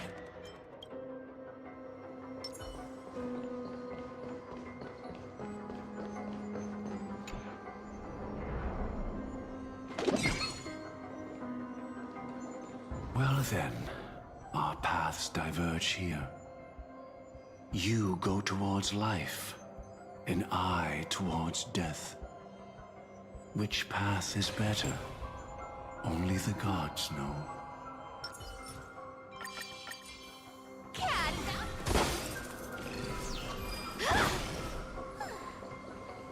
So many. Could Goforwood's plan already be in motion? No. Impossible.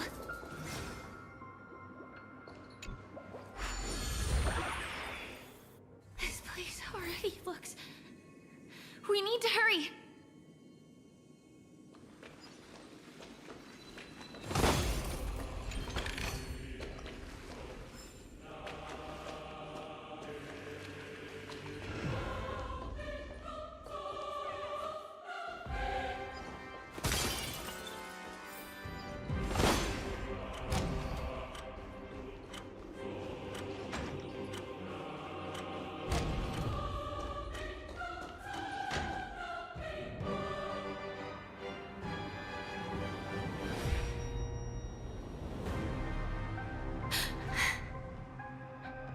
knows how to bat it. This is the place. My apologies for keeping you waiting, Lady Firefly.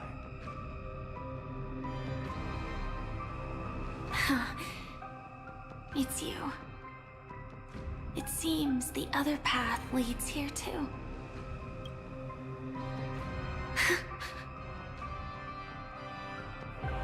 What is this? It's the terror that humanity dares not recall. The swarm disaster's chrysalis of extinction.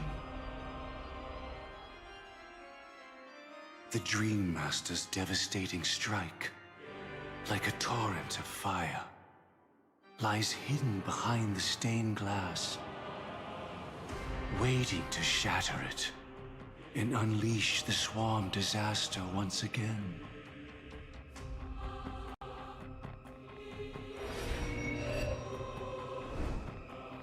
How did the Dream Master become this powerful?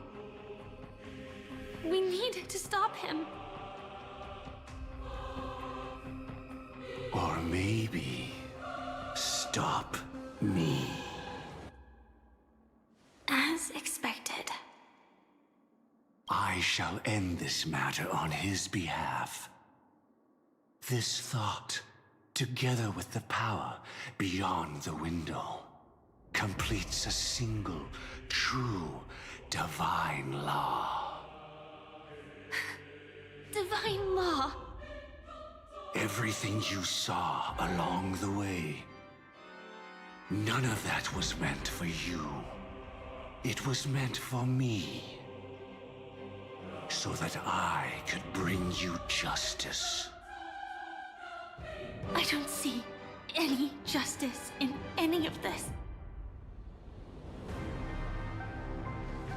Lady Firefly, I assume you've pondered over destiny, too. I don't think it can be used as an excuse for anything. Even if the ending is predetermined, we can still decide how we get there. That's just self-deception. You've never been able to change the course of events. When we stand at the crossroads of choice, no matter how many times we start over, we'll always make the same decisions. By that moment in time, we've already been shaped by our past, believing that choice to be the only correct path. All the past you've left behind has already determined your future. Your friend tried to escape destiny, only to meet the same end. And now, here you are, no different.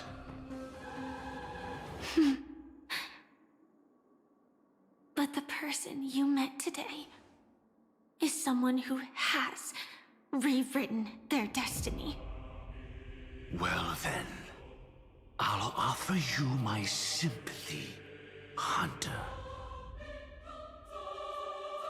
As far as I know, there's only one way to rewrite destiny. Give up your true desires and stop walking your own path. In doing so, your destiny will indeed change, and you may even sway the course of the world. But from that moment on, you will have killed yourself. Alive in body, but dead in spirit. This is the price we're willing to pay to defy destiny. Not everyone chooses to surrender with their hands up. Everyone has the power to see the world as it is, and to bear that weight. This is the true meaning of sacrifice. I admire your resolve. Since you don't mind sacrifice, that's enough talk. Stand down, Hunter. You can't stop that strike. I won't let you get away with this.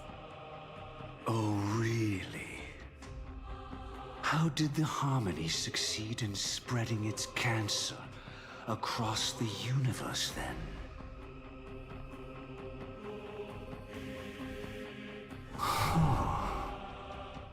Though she wasn't my true companion, the cremator left me with the spark of her flame. I never trusted you. During our journey together, I planted it on you. And now, I'll let it reignite. It can burn away a thread of thought with ease. Impressive. But do you really think you can get ahead of me? If I can't, I still won't run away. If that strike is inevitable, I'll be the only one who dies in this nightmare. Your courage shines like pure gold. Even so, paradise shall fall into this world of sorrow, and once dawn breaks, it will shatter in the light of day. How could anything golden abide in glory forever? Come forth and present yourself, last heir of the Empire. I permit you to unveil the true face of order. I permit you, with mortal hands, to bring forth the Great One. The Swarm will again devour all things, and fill the hearts of the lost with terror. Someone must cast down rage in their stead. All that lives will one day die. Even so, I will still do as I've always done, and pray that I can stay alive. I can do it. Right? But death will come because you, out of all people, are the foremost in seeking life.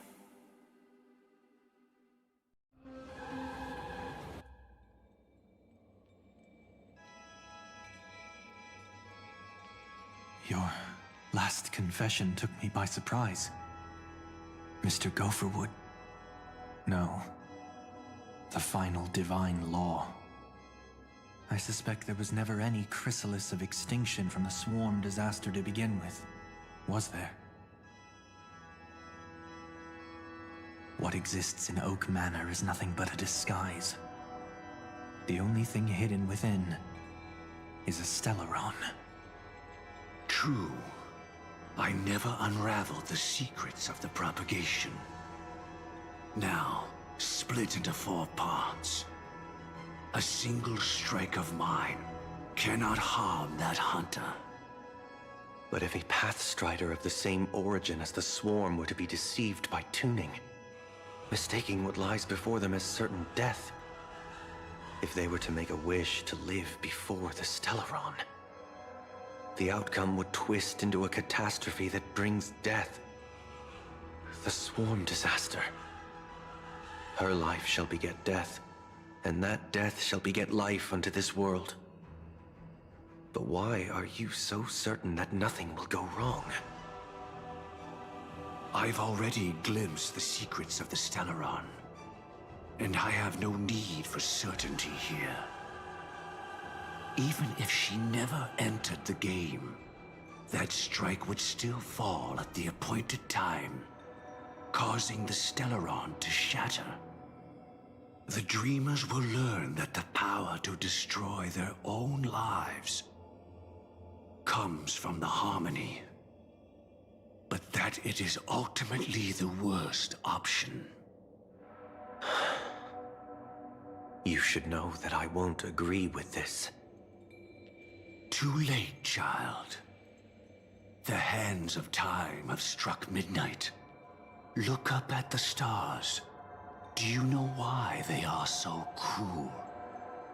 That reason shall be the final divine law.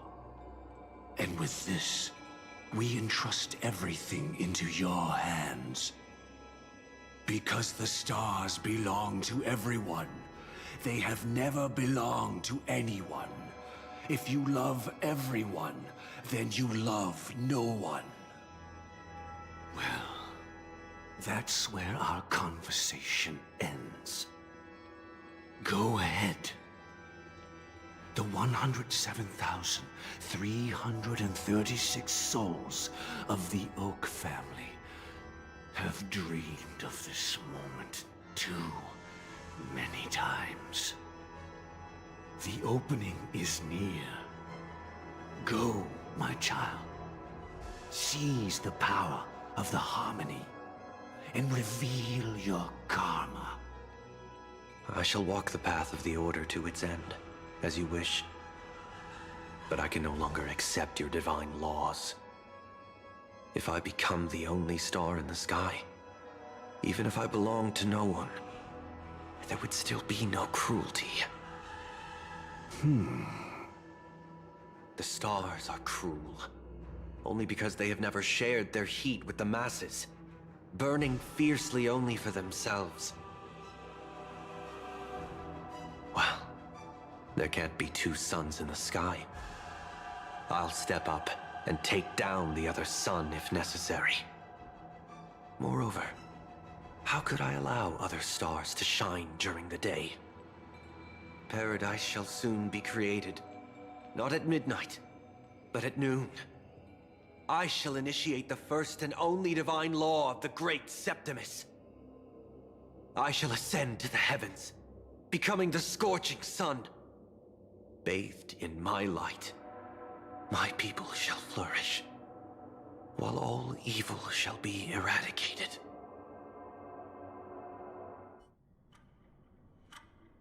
Very well, child. Do what you must. Perhaps I was never without choice, merely too entangled with the fear of losing, never knowing what was possible if I chose to act. I should become a watchmaker too. The harmony I seek has but one note, repeating endlessly, never falling out of tune. Life, too, has its time. We did it. He faded first, causing their power to lose control.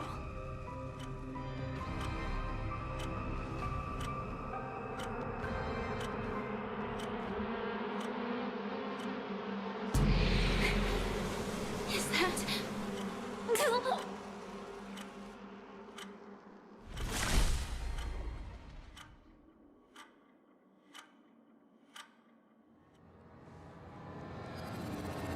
How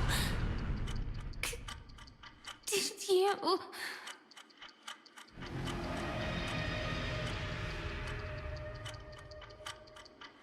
Death comes for us all, eventually. I'm starting to hate how powerless I am. How I wish that I had some way to comfort you right at this moment. Oh, don't worry. That was all in the past.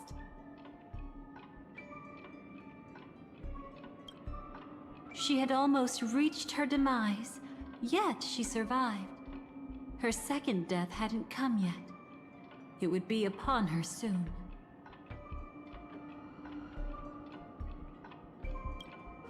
He lured a Glamoth Iron Cavalry to face a Stellaron after years of plotting.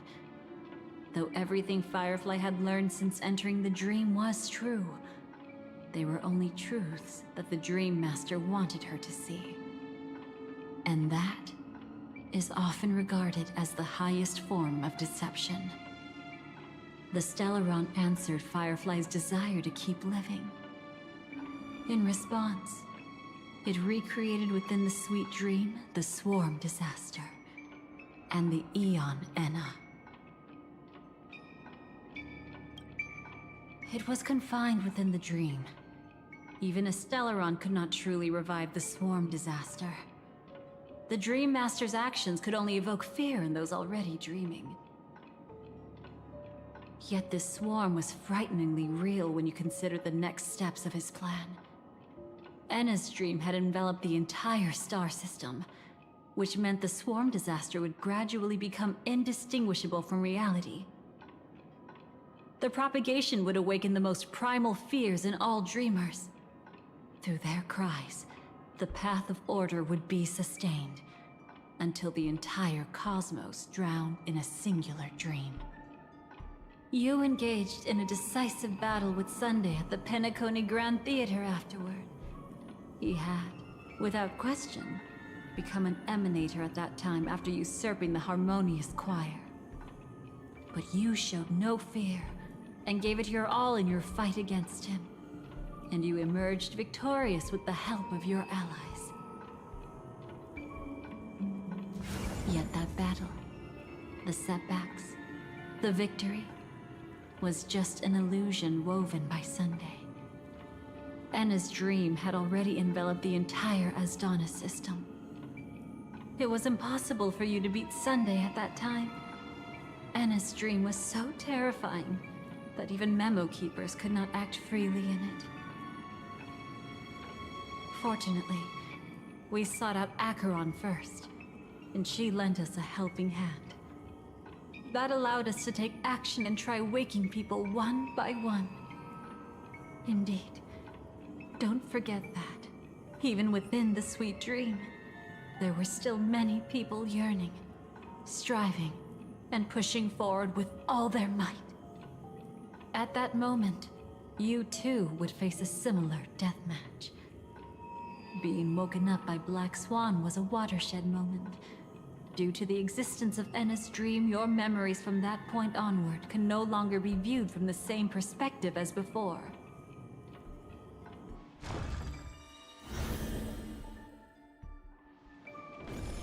It's not that they're not real enough. Things always look different when viewed from different angles. Ever thought about whether we've truly seen our authentic selves in a mirror? And from that moment forth, I would also no longer be able to help you. Your memories belong to you alone at the end of the day. Destiny only allows me to intervene this far. However, you must remember this. How your memories manifest is ultimately up to you. People can't dream of things they've never seen before. They're afraid to wake up because the sweet dream is woven from their own past. A past they still can't let go of.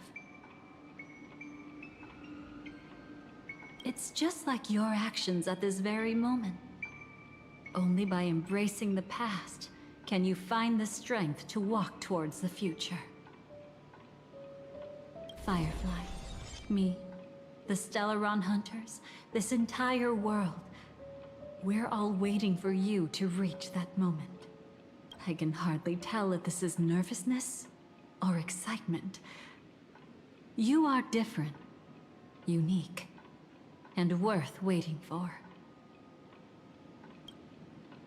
Go and write a prelude to memories once more.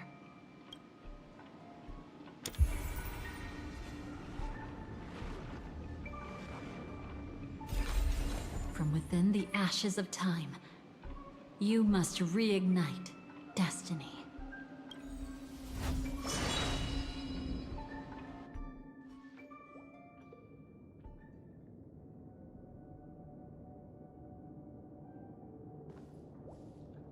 This way, darling.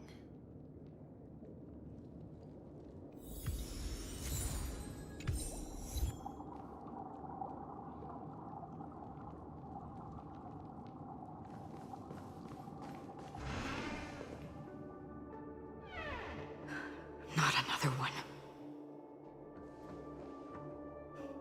Thank you so much, Black Swan.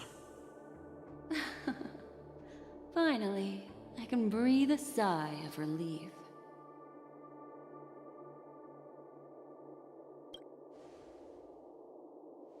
I understand you must be confused, and will do our best to shed light on the situation.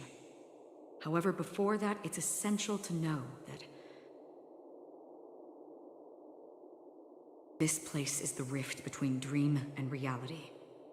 A place reserved only for those who have awakened from Enna's dream.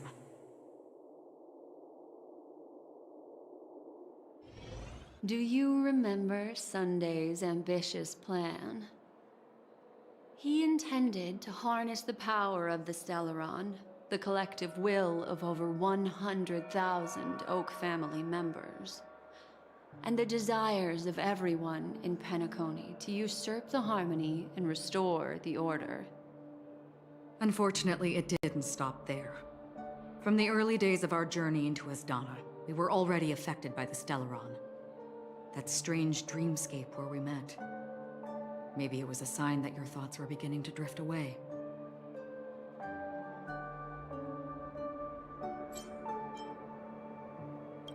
I don't think the goal of the Order was to put everyone into a deep sleep. Quite the contrary. They used the Stellaron to catalyze the leakage of Asdana's memoria into the material world, allowing the dreamscape to blend with reality. People think they are awake, but their spirits have long since stepped into the Temple of Order. This is what makes Enna's dream so powerful. In this paradise governed by the Order, everyone indulges in their delightful dreams and lives happily ever after. I believe what you experienced in the sweet dream, except for that flaw, was real.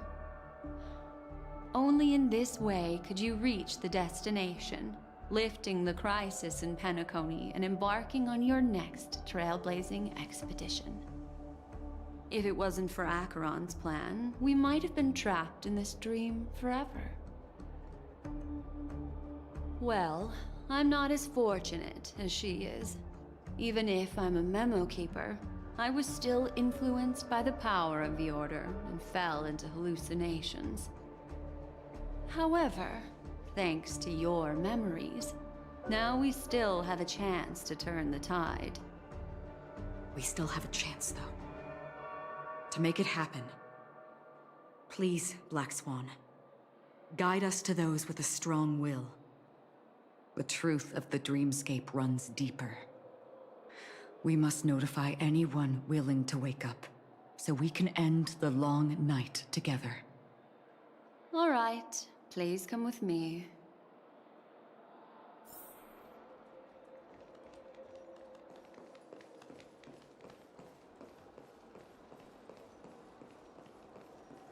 Stay calm.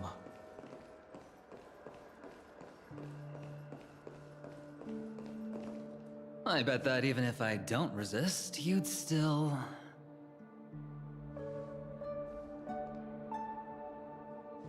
Time to get down to business, cowboy. You okay?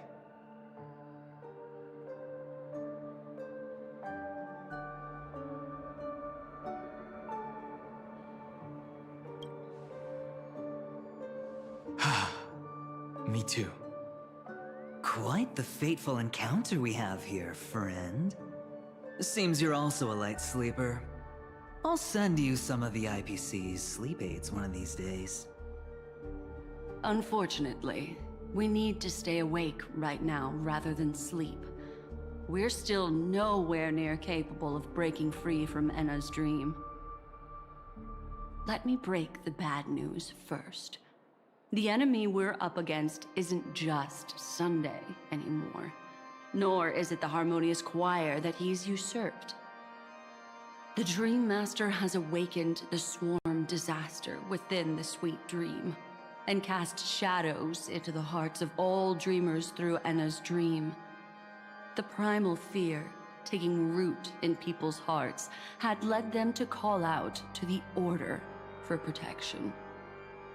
The path of order is gradually being restored, and this has transformed Sunday into Enna. Specifically, he's just one step away from becoming an Eon.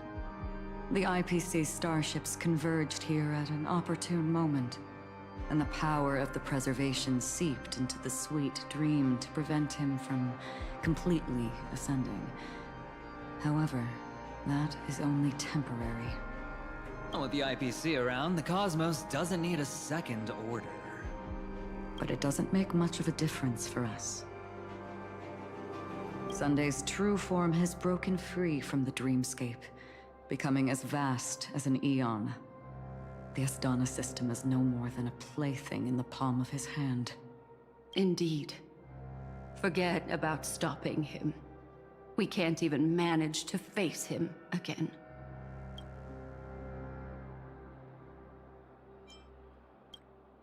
The key still lies in Enna's dream. Fear and sweet dreams. He relies on these two lies to gather the dreamers' shared wishes. He's still just a false god who barely managed to ascend. If we can wake people up and break Enna's dream, Sunday's divinity will fall with it. But the current sweet dream is extremely complex. Miss Black Swan, could you please explain the rest of it? My memory isn't the best, after all. Time is of the essence, so I'll cut to the chase. There are 3 layers to the dreamscape trapping us. First, there's Enna's dream controlled by Sunday. It wove a beautiful illusion for every dreamer, making them flounder in it. Second, there's the primordial dreamscape, which includes Dreamflux Reef. The swarm disaster is manifesting again in the Oak Dream within this layer, and is continuously empowering the Order through an endless stream of fear. Third, there's the 12 hours established by the family. This layer was the first to merge with reality, and is itself an enormous trap. Forget about winning. We need to cross all 3 layers of the dreamscape before we can even face Sunday again. Unfortunately, we're still in the first layer, which is Enna's dream. Although we've regained our sense of self, we're still dreaming. We've only managed to connect our individual dreamscapes, but have not escaped. To destroy it, we must make everyone in Penacony want to wake up from their dreams.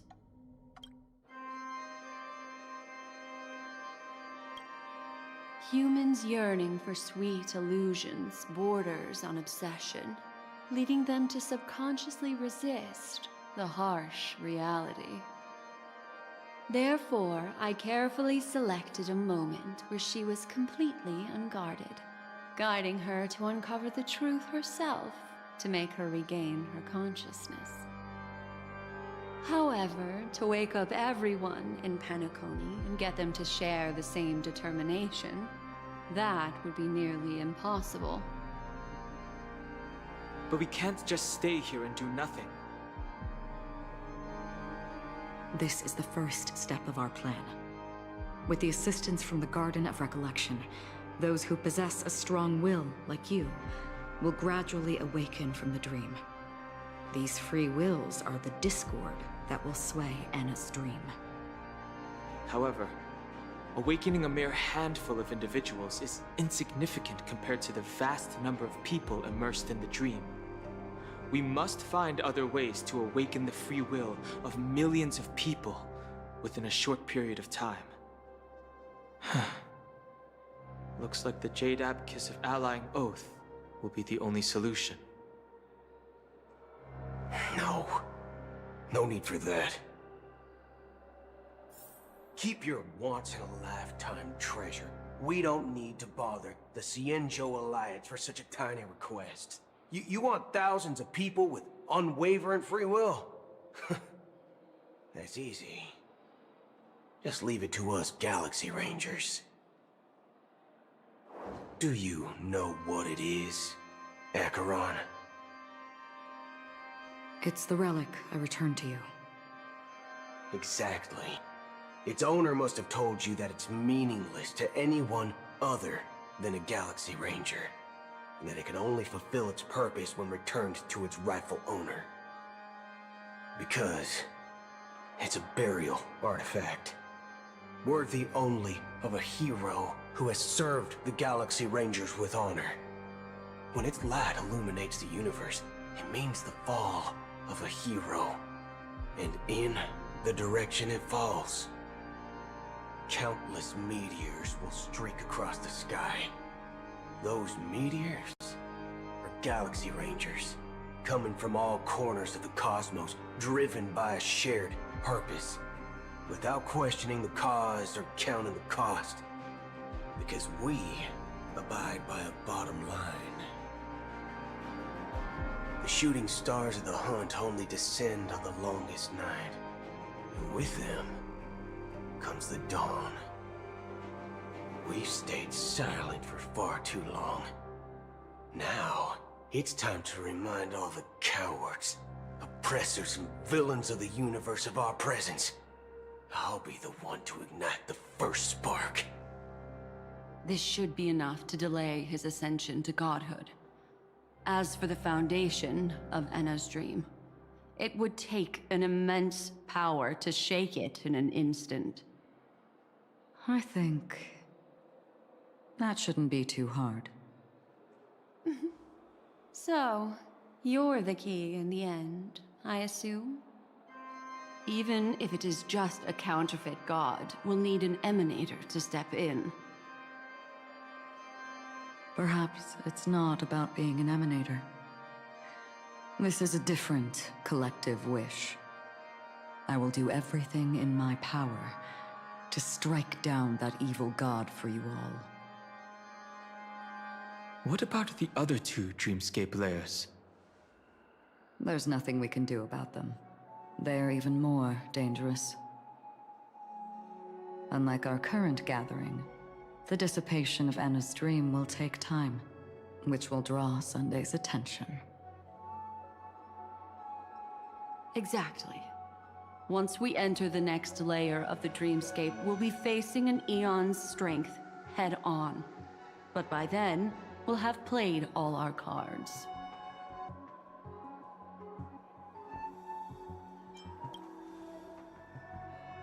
It's too late.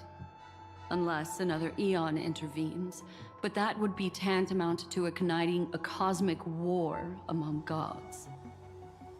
The Order is one of Xipe's aspects, yet the Harmony stands idle at this moment as Enna is being reborn, without any further intervention. There must be some deeper reason behind this. Enna's dream is no ordinary matter. Even with Constance and me giving it our all, we could only reach the few of you here. It's impossible to find more help. But time is of the essence. We must take our fate into our own hands. In other words, those who only want to survive by playing it safe will die. All those who dare to face death head-on will live. I like that. Just these few people? Oh well, that'll do. It's not just Penacony. The entire Asdana system is done for. A Stellaron hunter? She was at the edge of the Asdana system, but she still got dragged into this mess. Just finding her nearly wiped me out. Quite a bold investment strategy. Tell me, with such a huge risk, what kind of payoff are we talking about? The other two layers of the dreamscape will be handled by the Stellaron hunters. One of our associates is searching in the 12 hours for the other person chosen by the Harmony. Oh? Miss Robin? She broke free from Enna's dream through her own strength, and left behind a song for those in slumber. It's true that some people are born strong, and others are born weak. If the Trailblaze is the target of heroes, then the Harmony will guarantee that the strong help the weak. Only the people of Penacony themselves can be the saviors of their homeland. Their path of happiness should be forged by themselves. While I may not be a nameless, I'm willing to instill courage in all those who need it. This includes my brother as well. Enna's dream is too cruel for him and everyone else. I see. So, we were able to wake up thanks to Miss Robin's help. But the flaws rooted in human nature can't be eradicated overnight. Do you believe that these efforts alone are enough to convince everyone to choose the right path? I agree with you, Black Swan. That's why the most critical aspect of this plan is not to convince everyone to choose the right path, but to inspire them to save themselves. They'll stir up something big to help break you free from the 12 hours. As for the primordial dreamscape, Sam is standing by, just waiting for you to break free from Enna's dream.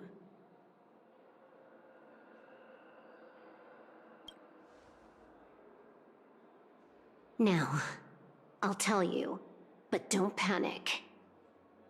She will die. She will die a second time, facing everything she wants to run away from. But her fate will be determined by you. She will help you break through the second layer of the dreamscape. Then, she'll fall into Enna's dream, which hasn't fully dissipated yet.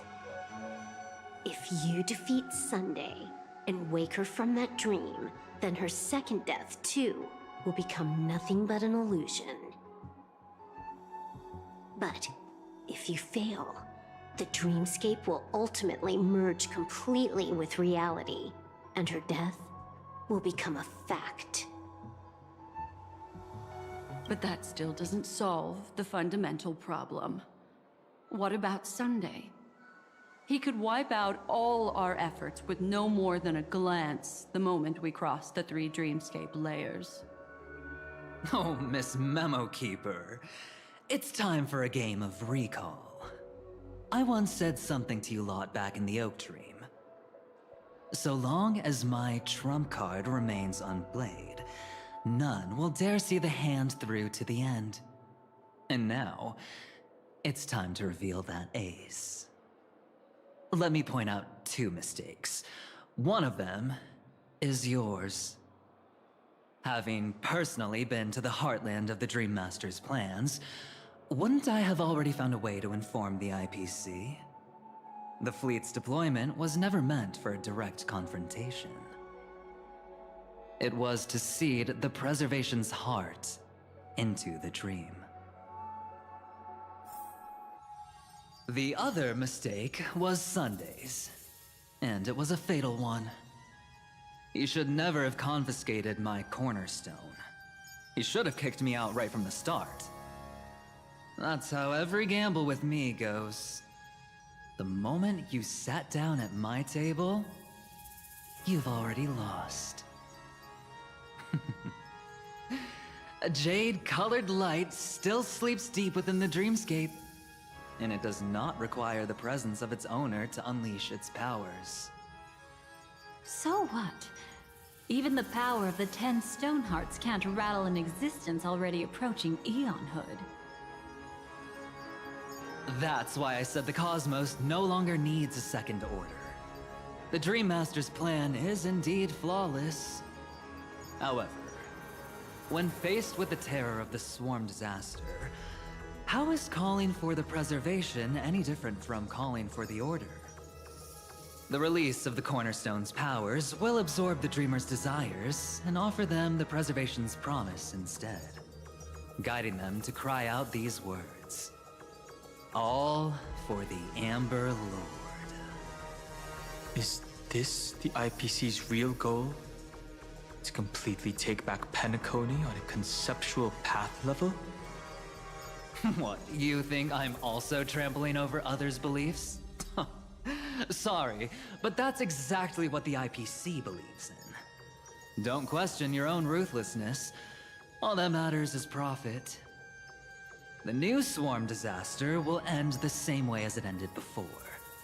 The hammer strike will echo throughout Asdana, seizing the Order's powers on the level of paths to launch our counterattack, leaving Sunday powerless to interfere with your actions. But a new Amber Era will not arrive because of that. Today's hammer strike is not the wrath of an eon, but humanity's battle cry of defiance. I'll hold my breath and listen for that moment. Once our plan succeeds, we can strip Sunday of his godhood, but we'll be too drained to join the battle afterward. So...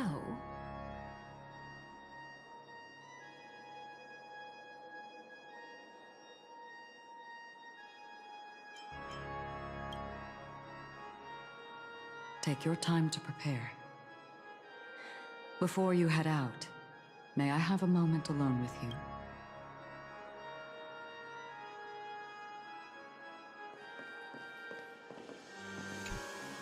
It's you.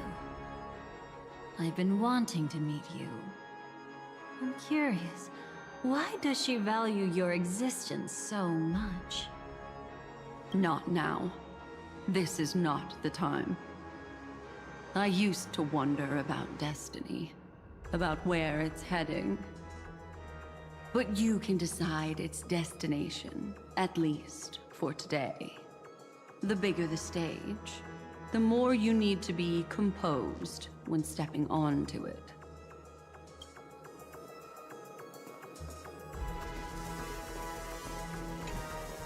We've always been interested in the Stellaron Hunters. How about we have a chat after all this is over? A chat? You're just after my bounty, aren't you? Stay in your lane. No way, I'm just after that. If you're worried about the bounty, how about I add another billion to that number?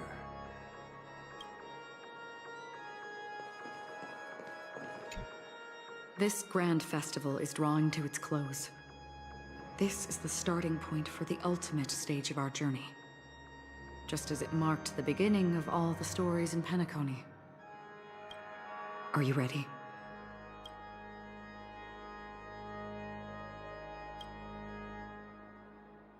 Very well.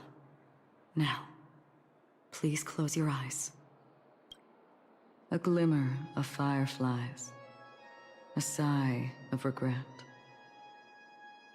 It is because life dares to slumber that they can awaken.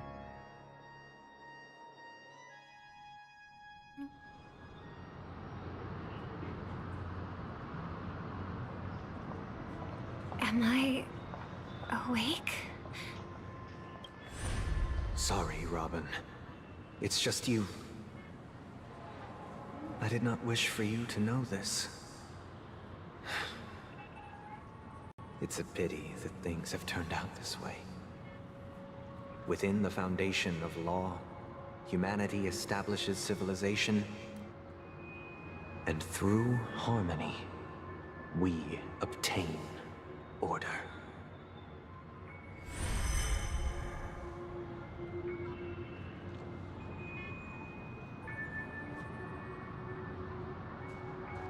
My brother. Did you still bring the Order's sweet dream into our paradise? Ow! You're still trying to play the family card at this hour? Your brother doesn't exist anymore. As of now, you'd better call them Enna. Impressive. You really woke up on your own. Let me reiterate. If you've had your fill, it'd be wise to leave before it's too late.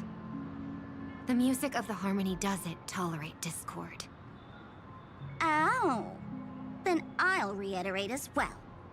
I've done my part, and now I'm simply waiting for the fireworks to begin. Why don't you just cut to the chase? Time's short, so I'll condense the report. Oh, that even rhymed. I'm so talented. A nosy cremator left something on you. She wanted to use it to burn down the illusions you received from the sweet dream, allowing you to wake up from Enna's dream. But it looks like you don't need it anymore. Then, how were you able to reach this place? Well, a fool has thousands of faces. It's gonna take a lot to create a sweet dream that can satisfy me. Both you and I can still stay awake for just a little bit longer. Just a little bit? Honestly, I don't even need to find you. But I am just so kind. I've already killed you once to give you a chance to regain your home field advantage. You're the last festival host awake in Penacony. So, do you want to play a round of roulette? The wager will be the entire planet of festivities. Stay where you are. What are you trying to do by showing up in front of me? I want you to watch me blow up all of Penacony. Only then can everyone else launch a counterattack and wake up together. Think about it. Your brother is already a god beyond the heavens. You're not even gonna see him unless you rip open the sky. Ever heard of the trolley problem? Make your choice. Do you want everyone to go down together? Or to have Penacony make a small sacrifice? Why should I trust the words of a masked fool? Don't think that I'm just trolling you. My bombs are hidden all over Penacony. They took a really long time to set up, you know. Maybe I should blow up a few to demonstrate how they look. Let me see. Which ones should I choose? Stop. What's gonna happen to the dreamers once the bombs go off? They will all die. Then you know I'd never agree to it. When it's time to make a sacrifice, reality won't be giving you any choices. Or do you want to replay the old joke about the Harmony treating everyone the same? Life is never a joke, fool. There is no such thing as a lesser evil in this world. Evil, just like morality, cannot be measured, nor can it be compared. Isn't that still the Harmony's same old song and dance? That suits me just fine. Didn't I already say this is a round of roulette and not an ammunition showcase? Get ready to sing. Be like a bird. If you can make Sheepei hear you, then they definitely won't allow me to blow everyone to pieces, right? What will you choose now? You can either watch as I blow the entire place up, or you can try to save their lives. Maybe this will be your last ever performance. Last ever performance. You feeling nervous? I know the feeling. You should feel nervous when going up on such a big stage for the first time. I'm okay. I just remembered something, that's all.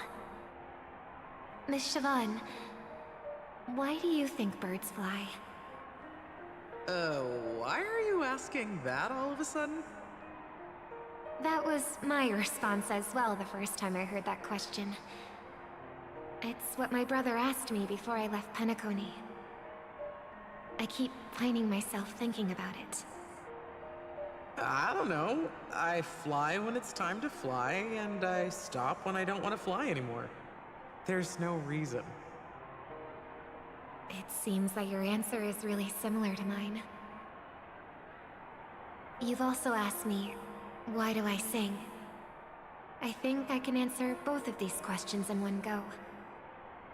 The answer wasn't what I initially had in mind. Originally, I wanted to sing because of something specific that I experienced. A Stellaron fell onto my homeworld when I was young. Everything I knew was instantly destroyed. We didn't even get a chance to react to it. No matter what we did, it was too late. But for some reason, my mother chose to hum a song when she tried to comfort me and my brother. I remember that story. Everyone thought that's why you decided to sing. No. That experience only made me detest singing. I've believed for a long time that songs can't change anything when disasters strike. That music is the most useless thing in this world. I might be extraordinarily talented in singing, and I might feel super happy whenever I sang. But its futility had always made me depressed. Then what changed? I grew up, and I realized that my brother would sometimes hum the same tune as my mother did. And I thought maybe he missed her, but I was too embarrassed to point that out. I tried to comfort him instead. However, his answer to me made me realize what I should be singing for. Obviously, he didn't give me an answer directly, but it got me to think. Maybe some things don't need a reason or meaning at all. Go and do what must be done, fool. It's for the sake of Penacony's future. But I won't let anyone get hurt. Oh, did you just have a flashback? Now I'm even more excited. Let me check one last time. If you were to die, how would you want people to remember your ending? Like a bird, she lived her life, graceful and composed. Now her beak parts slightly with a sigh, as soft as falling feathers. Like it? Drop the sanctimonious mask. Singing only needs one thing, and that's sincerity.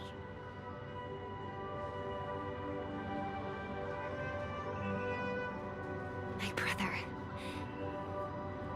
Birds born with wings need no reason to soar into the sky. And those forced to fall back to Earth don't need anyone's condescending sympathy. The sky and Earth are each other's proof and aspiration. When a soaring bird looks down below, it discovers that even after falling, life still holds hope to continue. And when a fallen bird looks up to the sky, it discovers that the possibility of soaring once again still exists in this world. Perhaps they'll never truly understand each other. But what people need is an understanding. It's showing a little more compassion for the way others choose to live. And, when necessary, extending a helping hand. Even if you become the only star and prevent everyone from soaring into the sky, they will still be inspired by your radiance, flap their wings with all their might, regardless of whether they've been hurt in their fall. Thus, the Order's sweet dream will eventually fall. Oh, triple-faced god. If I manage to step onto the path of harmony, then please extend your hand and shelter those who believe in you. And if I am a bird destined to fall, doomed to never sing again, then while the sound of me hitting the ground may be my last note for the harmony, it will never be this world's swan song. In the name of the sweet dream, the Charmony Festival now begins!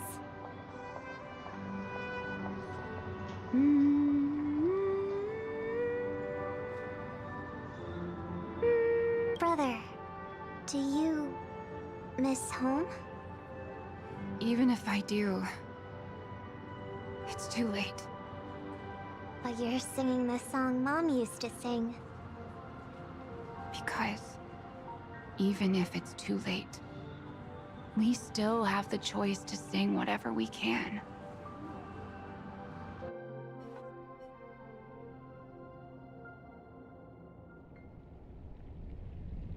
Welcome to the horizon of existence. This place is one of the thousands of manifestations belonging to the sleeping and shapeless. And it's also an exit out of the nihility for the awake ones. Let's bid our final farewells here. Remember your name. I'll be waiting for you at the end.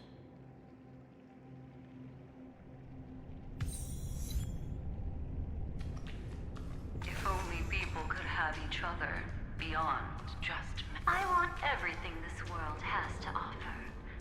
I hope that I'll see her again after I die. Then she'll know that I too am only human. And all human. I hope everyone can always reunite with their family. One day, those who live will all come to... May people embrace each other and up. Our hopes and dreams are in your hands now. Please guide them. Hey, I've read the script. Why are you asking me?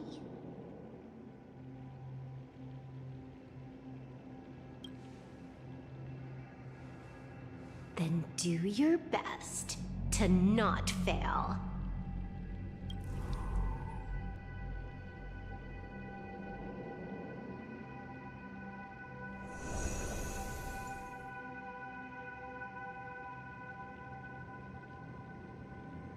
It's not the time to leave your final words yet. We all believe in you. You need to believe in us too. We'll wake up together.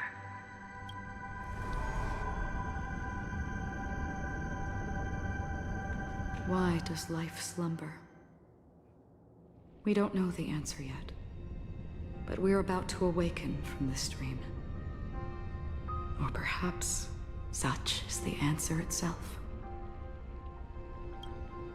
It's the people who first broke free from the sweet dream. The sleeping and shapeless caught a glimpse of their desires. It was because they held on to these desires that they could dream. It was because these desires were never fulfilled that they could wake up.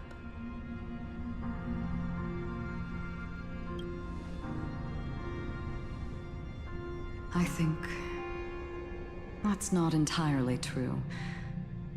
I wish people could find happiness, but I've been tainted by too much nihilism. Sometimes I can't help but think that the nihility is a proud and terrifying dream. It's brought forth not by gain or loss, but by the severing of roads, or even the loss of desire itself. Fulfilling a wish can certainly make people feel the joy of being alive. But if no new wishes ever surfaced again in people's hearts,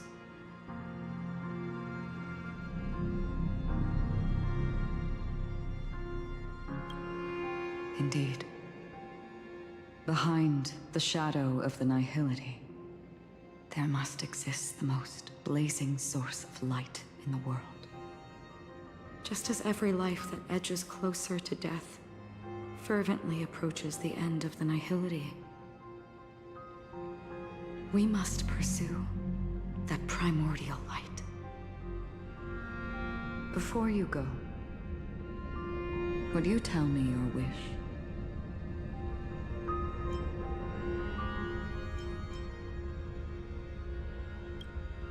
I'm glad.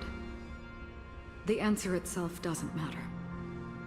What matters is that you've made a decision. Only a name remains. A person that I was, and now want to become.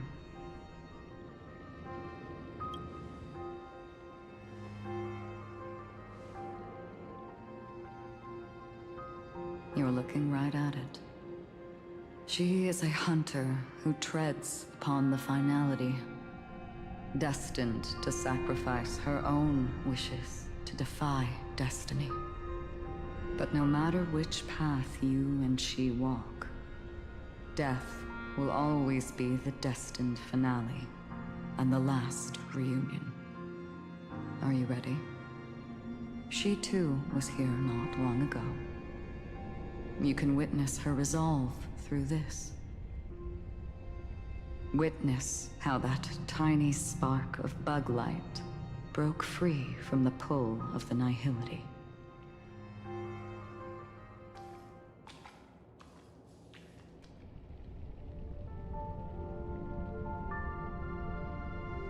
Who were you in the past? The scenery. Am I dead? Really dead? Death is one step away from here. Step over this place, and you will truly embrace death. Or you can turn back. Tell me, who were you in the past? The Moth's Iron Cavalry. And who are you now? A Stellaron hunter. Then who will you become in the future? Just an ordinary girl. Well then, keep walking forward. Death would suit you better. Never. I fought tooth and nail to get where I am today, and this isn't over yet. Even if everything burns to ashes, I won't give up. You should know that's a wish that can never come true. You couldn't become an ordinary girl, even in the last sweet dream. Why do you think that? Entangled in the family's conspiracy, facing the mimetic entity's blades head-on, while challenging the resurrected swarm disaster alone. Armed only with the script that can peer into the future. That's more than enough cards stacked against you. Do you really think that the time you spent with her proved anything? For an ordinary girl, simple happiness shouldn't just be a matter of chance. But who's to say all of this isn't what an ordinary girl would do? What? Perhaps the Dream Master was right. All the past we've left behind has already determined our future. All my experiences so far will still make me choose to step into danger when I face it in the future. But you misunderstood my answer. I guess it's my fault too. Always talking about wanting a normal life. As if the past that shaped me is some heavy burden weighing me down. Being a Glamoth's Iron Cavalry and having entropy loss syndrome are more than just scars. They are a past that taught me to cherish, urged me to seek, and showed me how to love. All the things you listed are quite extraordinary indeed, but I believe any ordinary girl would make the same choice I did. When faced with everything I have faced. In the darkest moments, ordinary people never need to feel small. After all, they always discover that they've already become something noble and bright. Indeed, I can't change the outcome or even the process. But I can decide how to view my destiny. This is just an even deeper form of self-deception, compared to actually changing the outcome. Free will is mere self-deception for most people anyway. But as long as I'm not asking others to do the same, there's no shame in it for me. Everyone has their own answers as to why life slumbers. Some will never find their answer. But no one can take away their chance to keep looking for the answer. I won't give up, nor will I blame those who do. All I need to do is return their right to make that choice, and return that right to myself as well. So, I will leave this place together with you.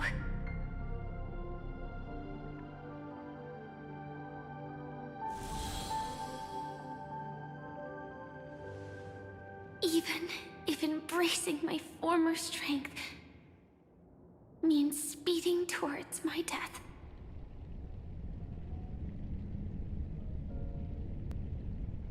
The name I gave myself is Firefly.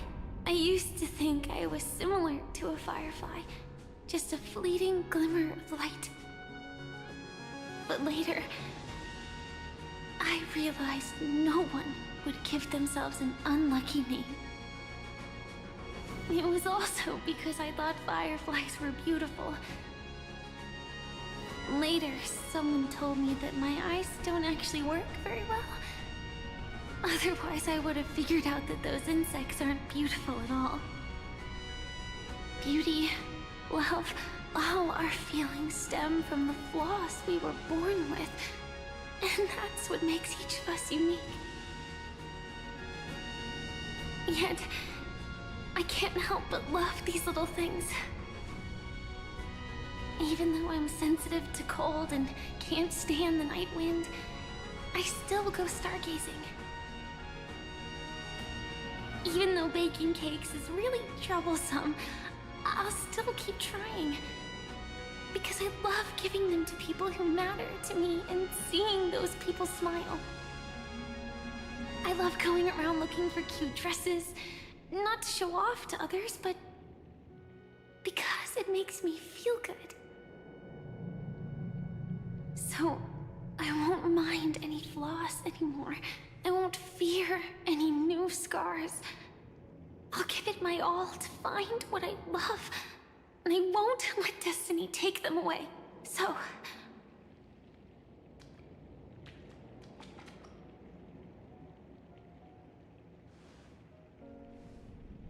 moths don't fly to flames because they yearn for light. It's about going through the flames, igniting yourself and burning with the most intense light. My destiny won't fall into darkness. I will light up everything around me.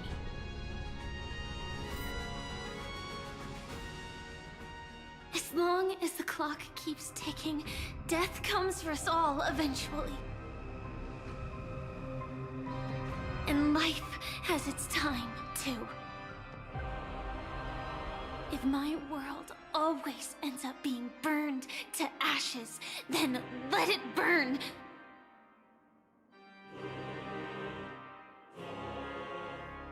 As long as I can keep burning, then wherever I am will be flames, not ashes. Order. Dismember. Actually, I used to envy you.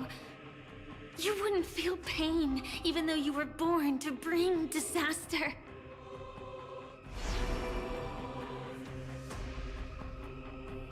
But you should be envious of me now. I'm unwilling to face death, nor do I want to keep fighting. But when faced with destiny,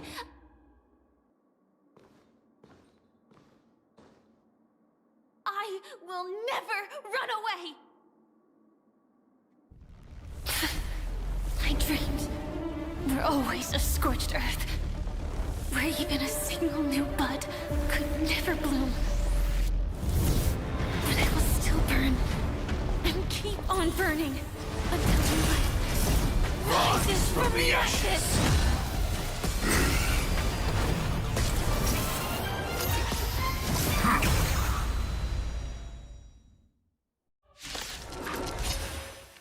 If you are the Dream Master's answer, then listen to my reply in its stead. People hold on to hope not because they have never faced inevitable death. It's precisely because we are destined to die that we hold on to the hope of wanting to change something. Swarm passing through.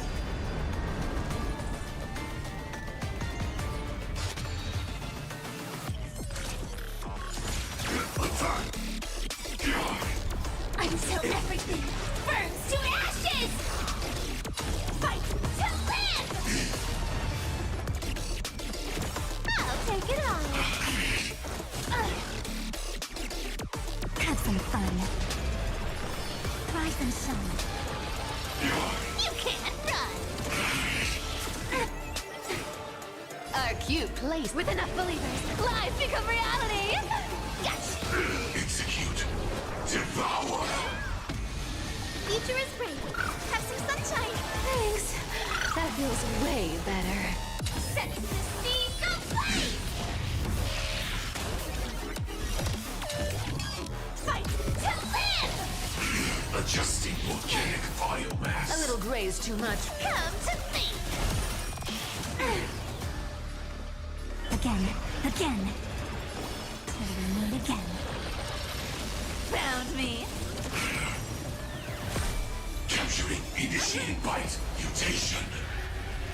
This is more. Set the seas ablaze!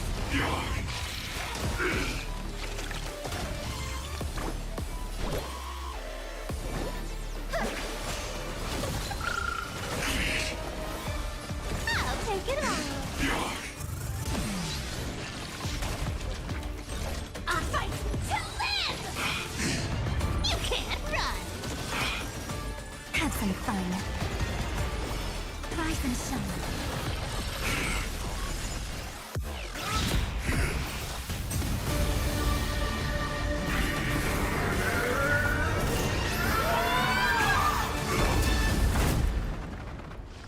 I knew it. Everything's far from over. If embracing fate is also a form of resistance, Then this time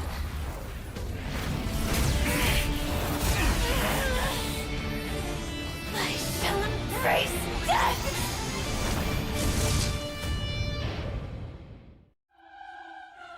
To live is to imagine a future version of yourself. But fate is never fair. The choices people make are almost completely dictated by their past. No matter how much they try to move forward, there's no guarantee they'll see the future they've imagined. It's the same for every path. The nihility already exists, whether you admit it or not. And nothing can ever completely escape from nihility. Most paths make people believe that this world is good. That as long as you are willing to believe, you would gain power because of your belief. But that does not apply to the nihility. The nihility is absurd and vast, capturing those who were unwilling to blindly believe, yet are powerless to fight back. It has nothing to do with good. Be it willing or blind, the way people obtain strength from faith should come from within, not from being forced to bow their heads. This will be a tough journey. Are you still willing to return to the starting point once again?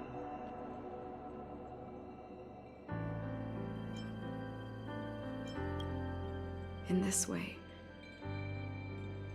you will reunite in the warmth of the sunlight. May death yet end her last dream. May you guide people back to the waking world. In the coming long nights, I'm afraid we will face many setbacks and witness many tragedies.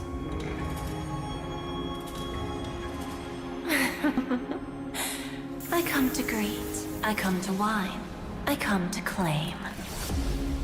I grant poison for nectar, sow in spring to reap in fall.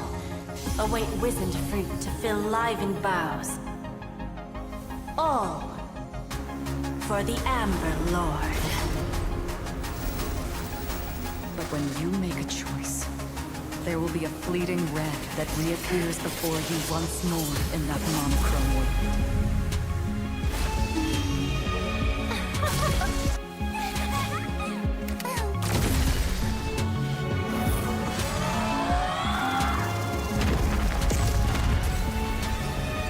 What you must do now is ponder its significance, and then return to the waking world.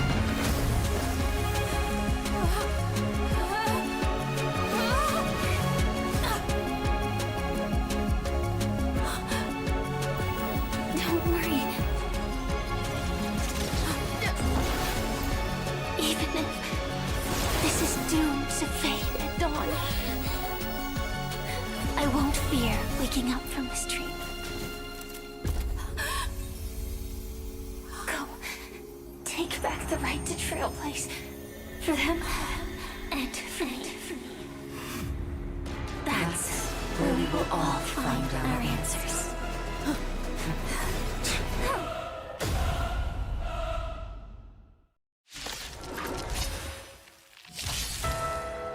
Mr. Sunday, it's time for you to wake up from your dream.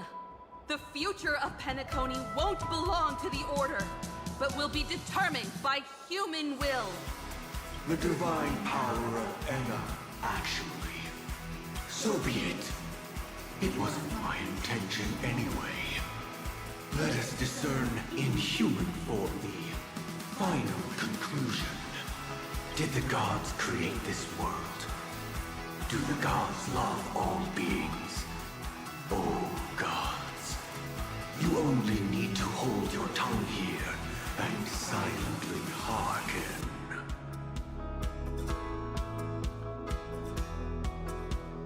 All life shall grow as nature intended, and reach its end.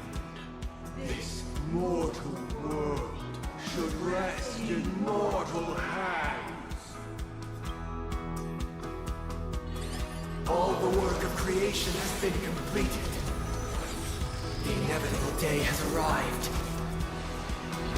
The embryo of philosophy will reshape for us all of reality.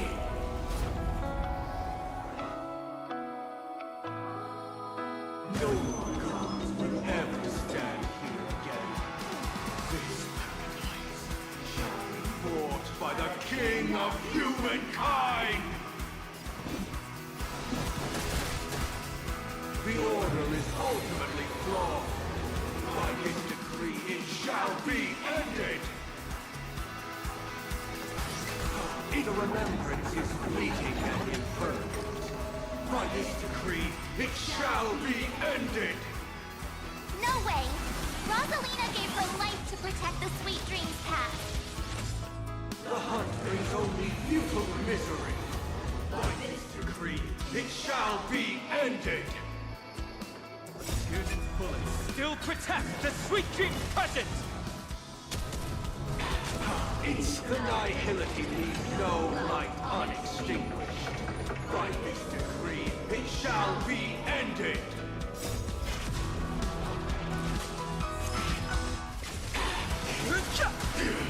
The Trailblaze knows attempts the impossible. By this decree, it shall be ended. Even so, Mikhail still believed in tomorrow. With this perfect melody I command, recreate paradise anew. Is that you singing? Now, it's time to become the new Watchmaker.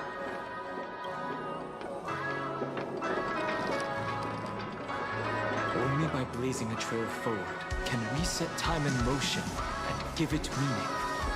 Only after the sweet dream ends will tomorrow come. People will keep moving forward, discovering countless new wonders. Tomorrow, people will know that the world will still welcome countless marvels worth fighting for.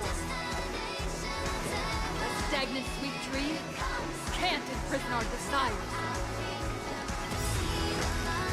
May this journey lead us starward! How insolent!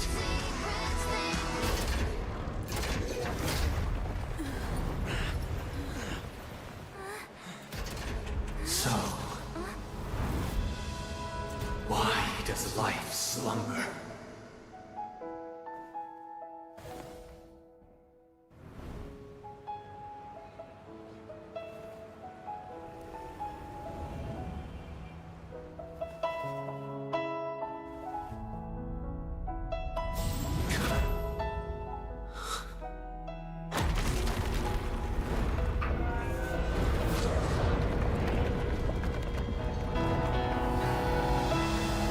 The night is still too short.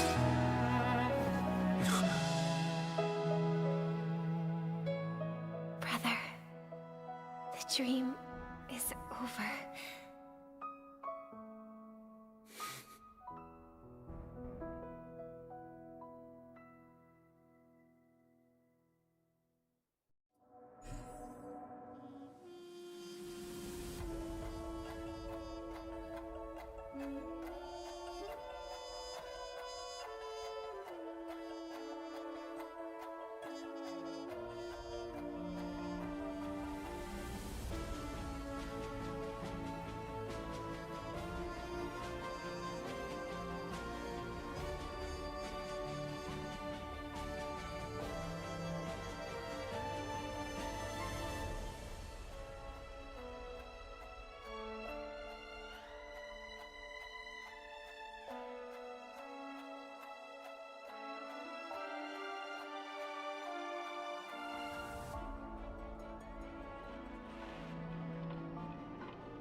Wake up.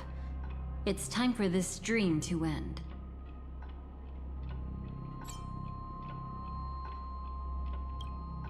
Destiny won't let me give you the answer, and the true ending is too sad. I'd rather you forget about it.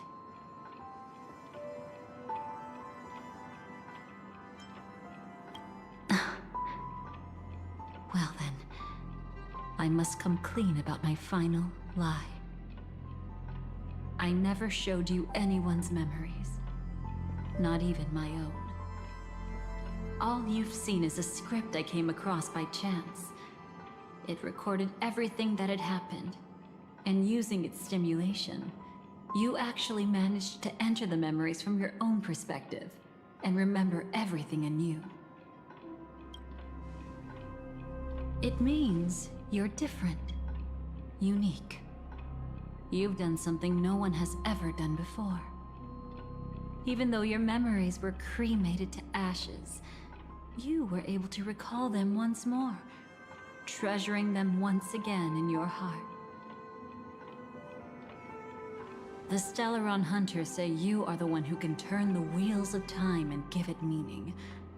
That you are the one who can alter destiny and make whole what is incomplete.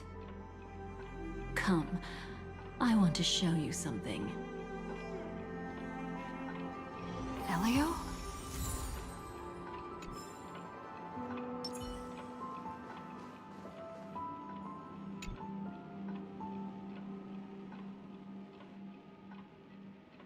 This is what I promised to give you. The truth about the finality. This cat is not Elio, but a strand of Terminus's divine corpus. The Stellaron hunters described this scene to me. Something I've never seen myself. When Terminus ascends to godhood once more, they will manifest their 1,000-armed divine form and proclaim, "Now I am become finality, lifting the wheel of time, the destroyer of worlds." Then, Terminus turned into a pack of black cats, distributing every ounce of their divine power between those creatures. The cat shall depart from the end of the world, going against the river of time till the moment of the universe's birth. What you see is one of those cats.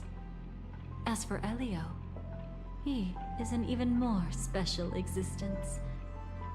Only the Stellaron hunters know his true identity.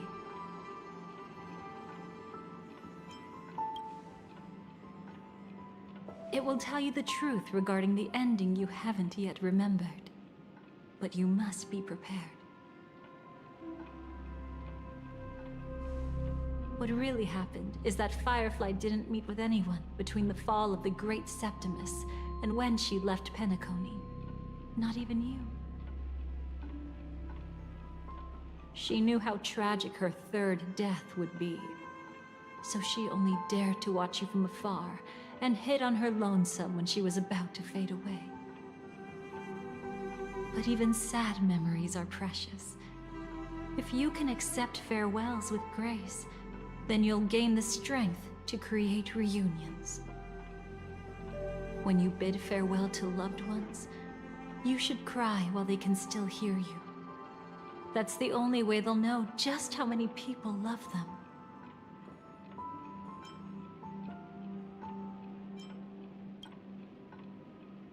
You know, I often wonder if everything I'm doing right now is just a whimsical gift from Destiny. That I haven't really decided anything, but merely being tossed around at its mercy. But right now, I don't care. Because my joy is real. My sorrow is real. And you will be the same. Remember, if you have regrets that must be mended, then shout with all your might from the depths of your heart. Let it be passed to the end of time, and make Terminus, who was about to set off, hear your call. The fact that you can see this black cat means Terminus is in the process of passing by you. The power of only one black cat cannot change much, but your past is Terminus's future. If it remembers your voice and decides to change something in its own future, your past will change accordingly. Perhaps it is because the world is destined to shatter that an ordinary girl can obtain the bouquet she yearns for.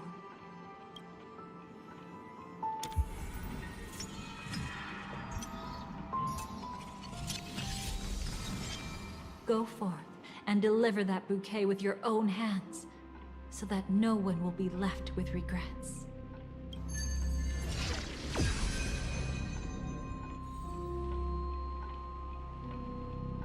I hope we'll meet again. The only one who could ever please me. Father, destruction is not just a single glorious moment, and the same applies to destiny and memories. Only by enkindling the winter wilderness with flames that cross the sky can we make the indestructible manifest once more. This is the experience from cultivators who had remade the world, and the wondrous creations from those who painted the world. Sitting among the embers, they drew the morning star, knowing best that only in times of extreme hunger do the stars begin to turn. Why does life slumber? You will eventually find your own answer.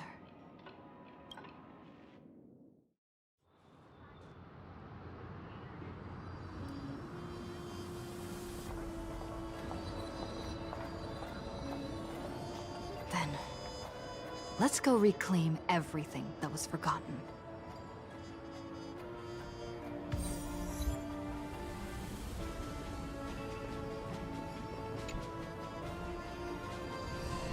Creating a brand new path.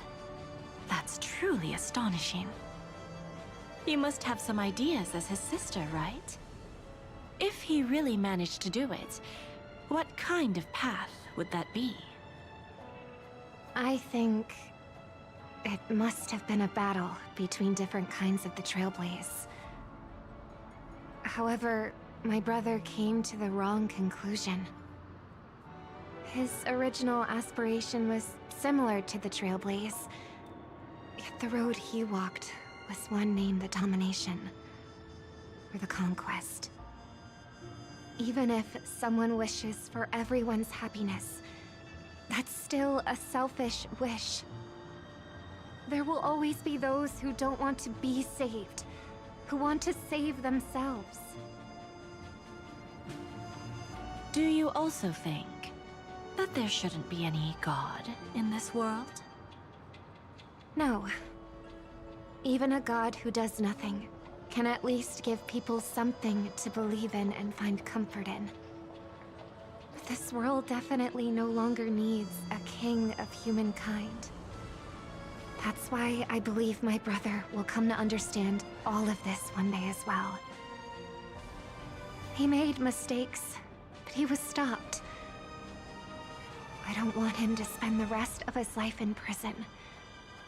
I want him to also have a chance to save himself. No wonder you came looking for me. Yes. I want to make a deal with you. And after that, we'll talk about what position Penacony will hold before the IPC.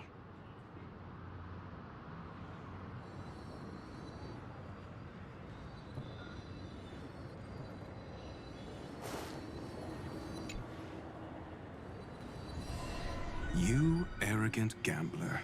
I've already seen through your tricks. Oh, do tell me what you figured out. When sailing through storms, drunkards always beg for mercy from Destiny. So? So, they all died. Destiny loves to watch them crash onto the reefs. A fool deserves a fool's end. I feel like I need to read between the lines here, Professor. But you know I'm not that well read. You're not lucky at all. You chose to forever remain sober, never becoming a drunkard. Let's make an actual bet then. It's the perfect day for a few drinks. Once I'm actually drunk, you'll see just how wrong you are. But I don't even care about the outcome. In this world, what could be more precious than possibilities?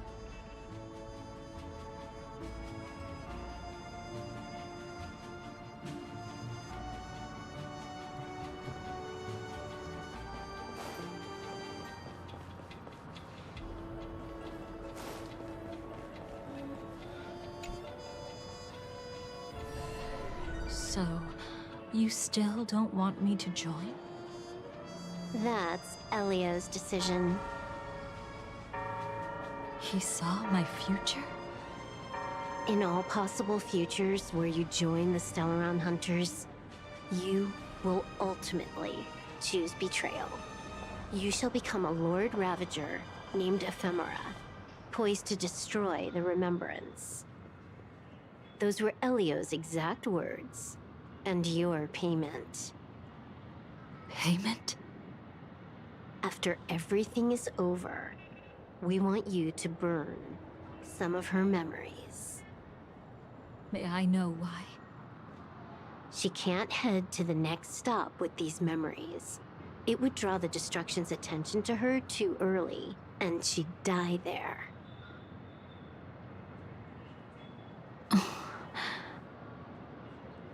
I can do that. But I'll give the memories back to her sooner or later. In my own way.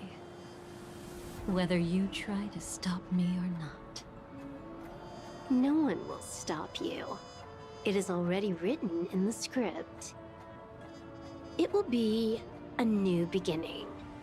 The 4 apocalypses will converge towards the destruction because of it, while the cosmos will join hands to overcome that annihilation.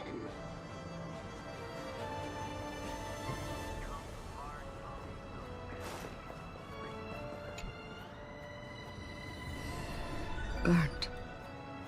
Yes. Just like with Mr. Aventurine back then.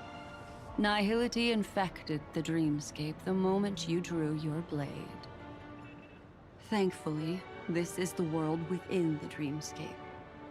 Constance took all the knot upon herself and burnt it away completely. Perhaps she won't be able to fully recover for a long time. I'm very sorry. Don't be. She's got other pressing matters right now. That's why she asked me to meet you. She really wants to thank you. She's betrayed too many people, facing death threats from Avengers at every moment. She used to delight in dancing with death. But at the moment she burned away the nihility, she said she was blooming. She said that, for the first time, she felt the joy of being alive. Come to think of it, people all believe that the Dahlia's floriography means betrayal. But on the planet where it was first discovered, the locals saw it as a symbol of life and prosperity.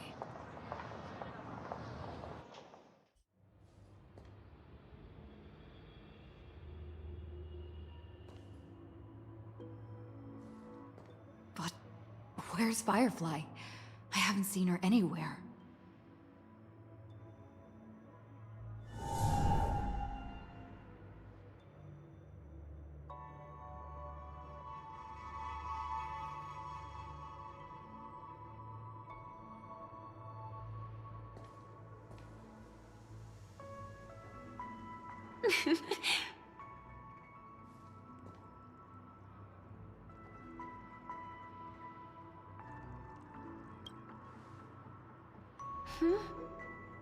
How did you know I was here?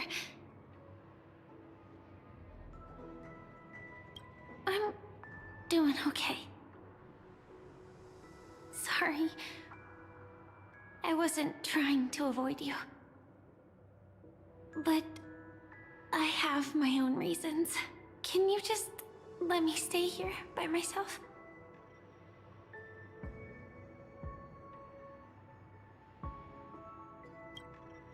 How did you know about the promise? I never mentioned it.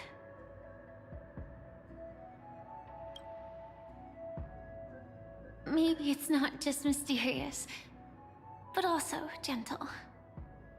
I don't think I've mentioned it, but I wrote down everything I wanted to do in my journal before coming here.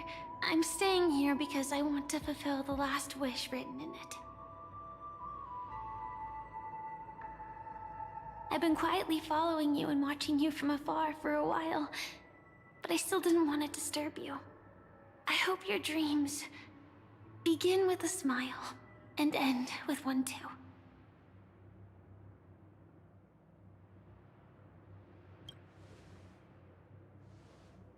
To see the fireworks, of course. I heard there's this huge airship in Penacony where you can get an absolutely photo-worthy view of the fireworks. So? Let's go watch the fireworks.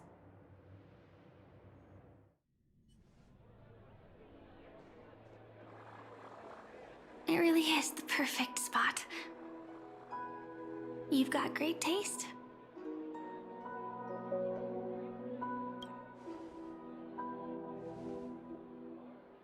Either way, thank you. Looks like it hasn't started yet. Let's sit for a while.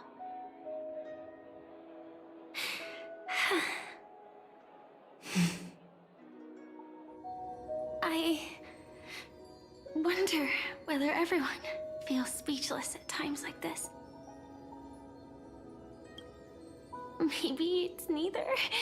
There's a saying that I always liked.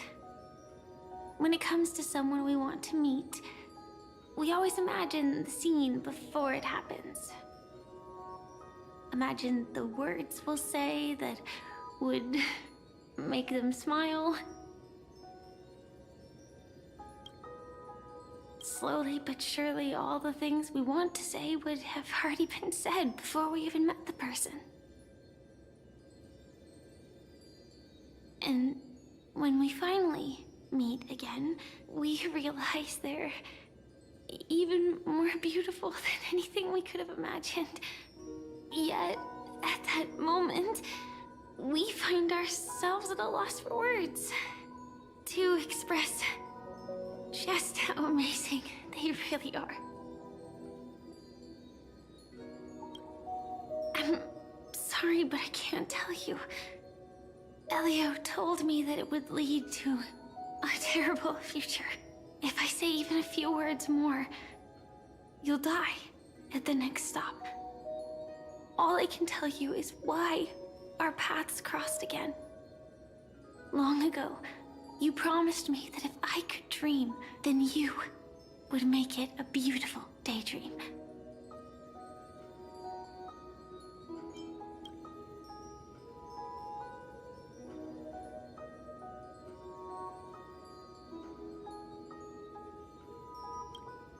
What matters isn't how they've changed, but that you still hold those same genuine feelings for them.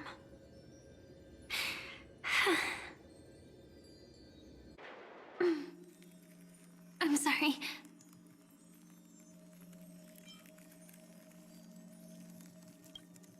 Yeah, actually, I still haven't experienced one of the 3 deaths written in the script.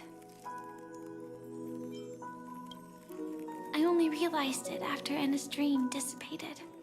I've made a mistake. Being sent to the Dream Flux Reef by death could hardly be called a death at all. That would have been way too easy. As for the true 3 deaths, the first one, I have known its true form for a long time.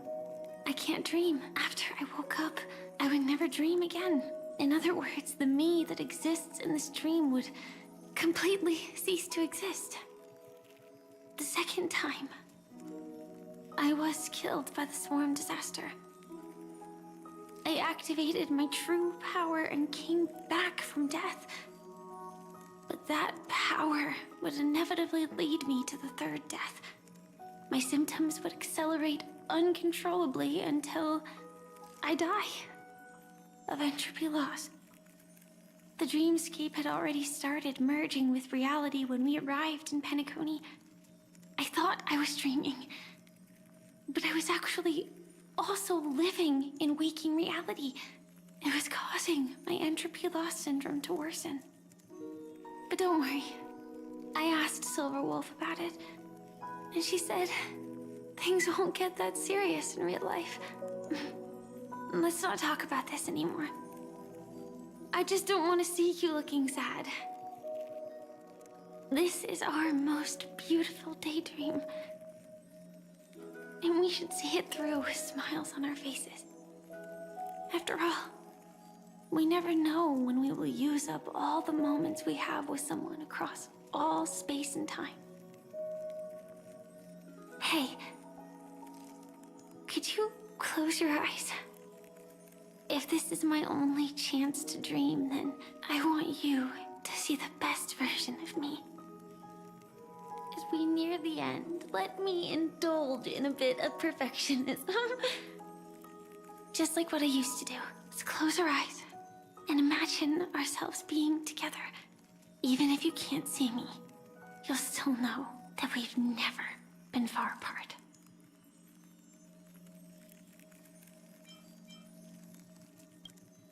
I won't. I promise to stay as long as I can.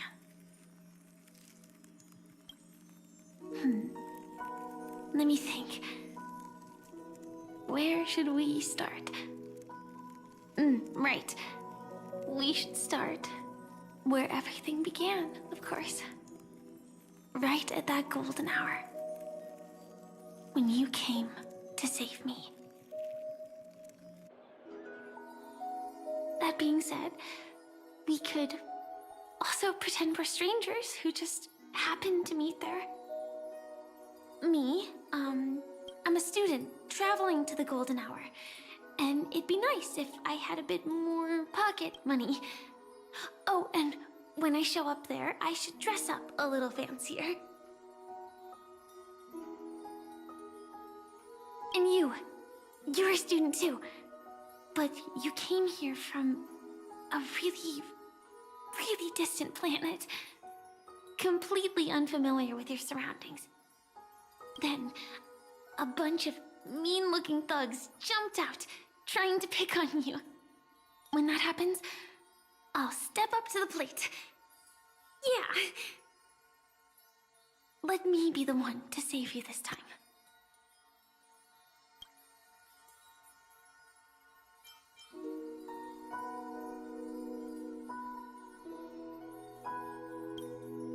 No worries.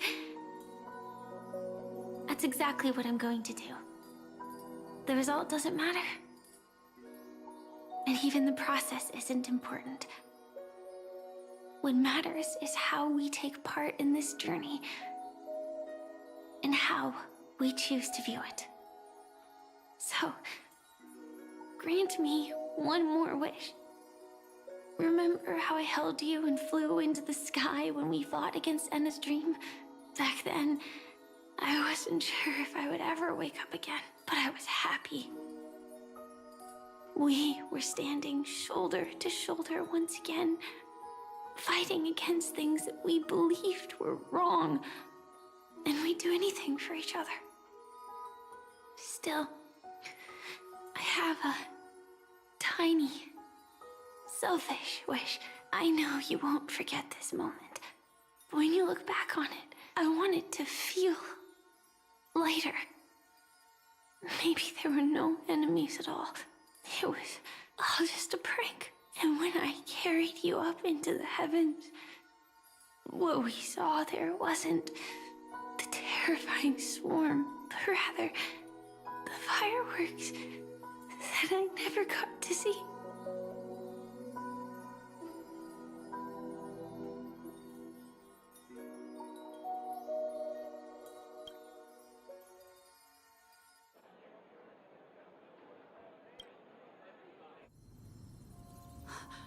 Firefly?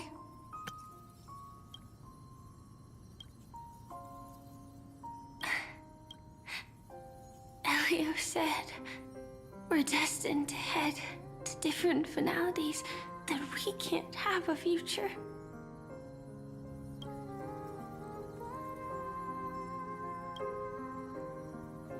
That's why you told me that you'll give me a daydream more beautiful than any ending could ever be. I'm looking forward to it. But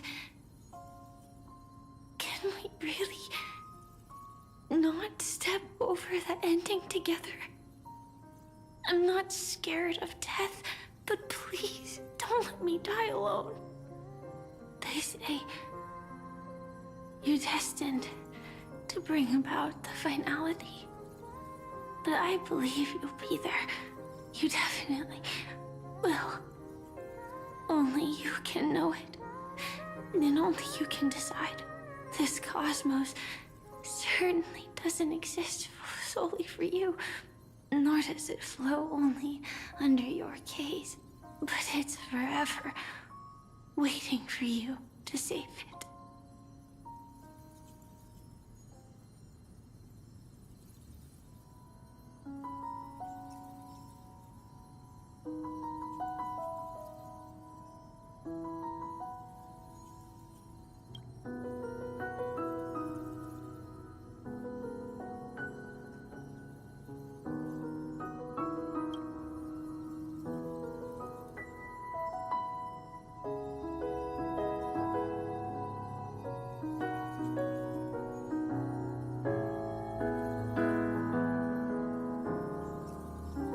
Even so, I'll still be the last thing you forget.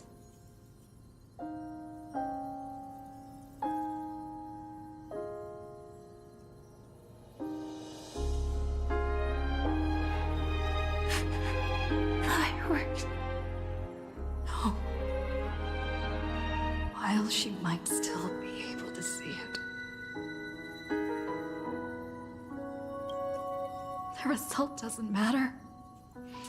And even the process isn't important. What matters is how we take part in this journey. And how we choose to view it. I'll do everything I promised you.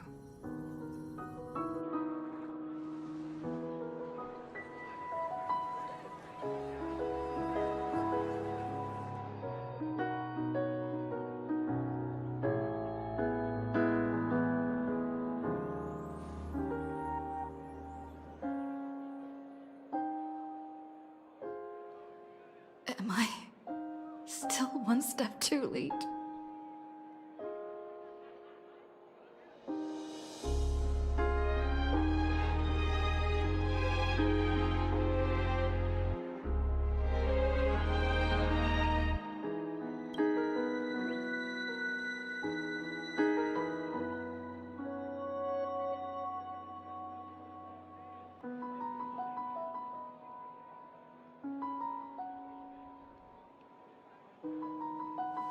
Why?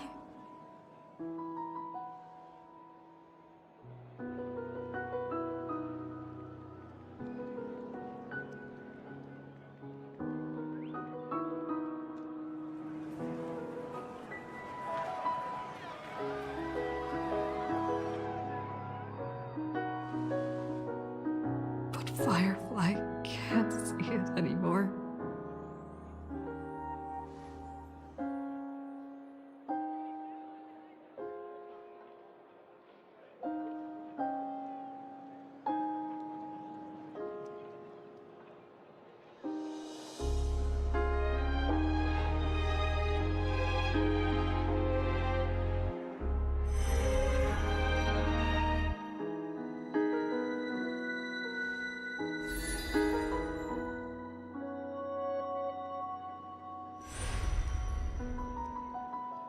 No. It's not beyond saving. I can change the course of destiny. And make up for what's missing. If the world has set an endpoint for our destiny, then at the very least, it owes Firefly the bouquet she wanted.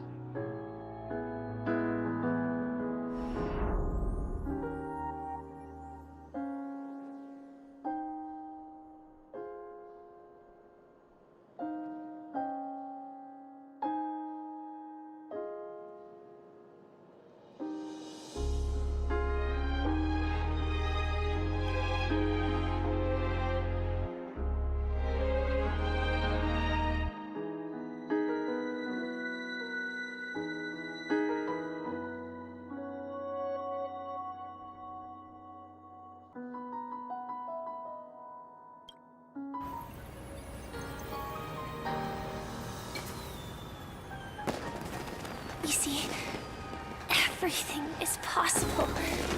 In this land of the dreams, we each came here with our own goals and realized them in unimaginable ways. Whether the outcome was sweet and dreamlike, or bitter and real, it is still the answer we longed for. So, why do people choose to sleep? I think it's as you said.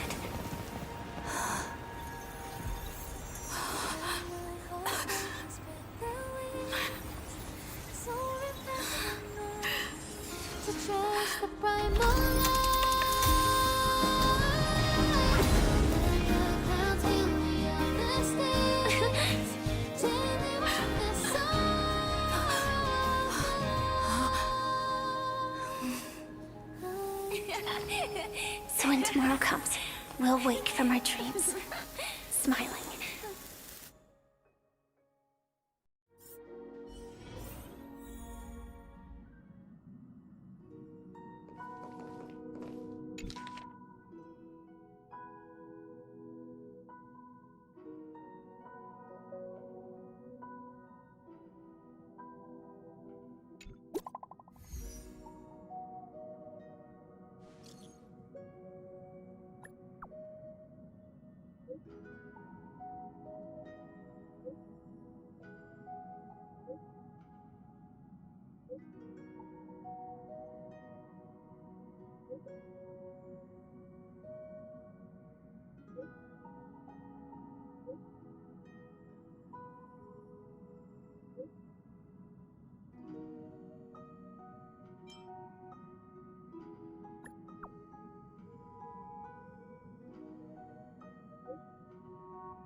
That was definitely a story.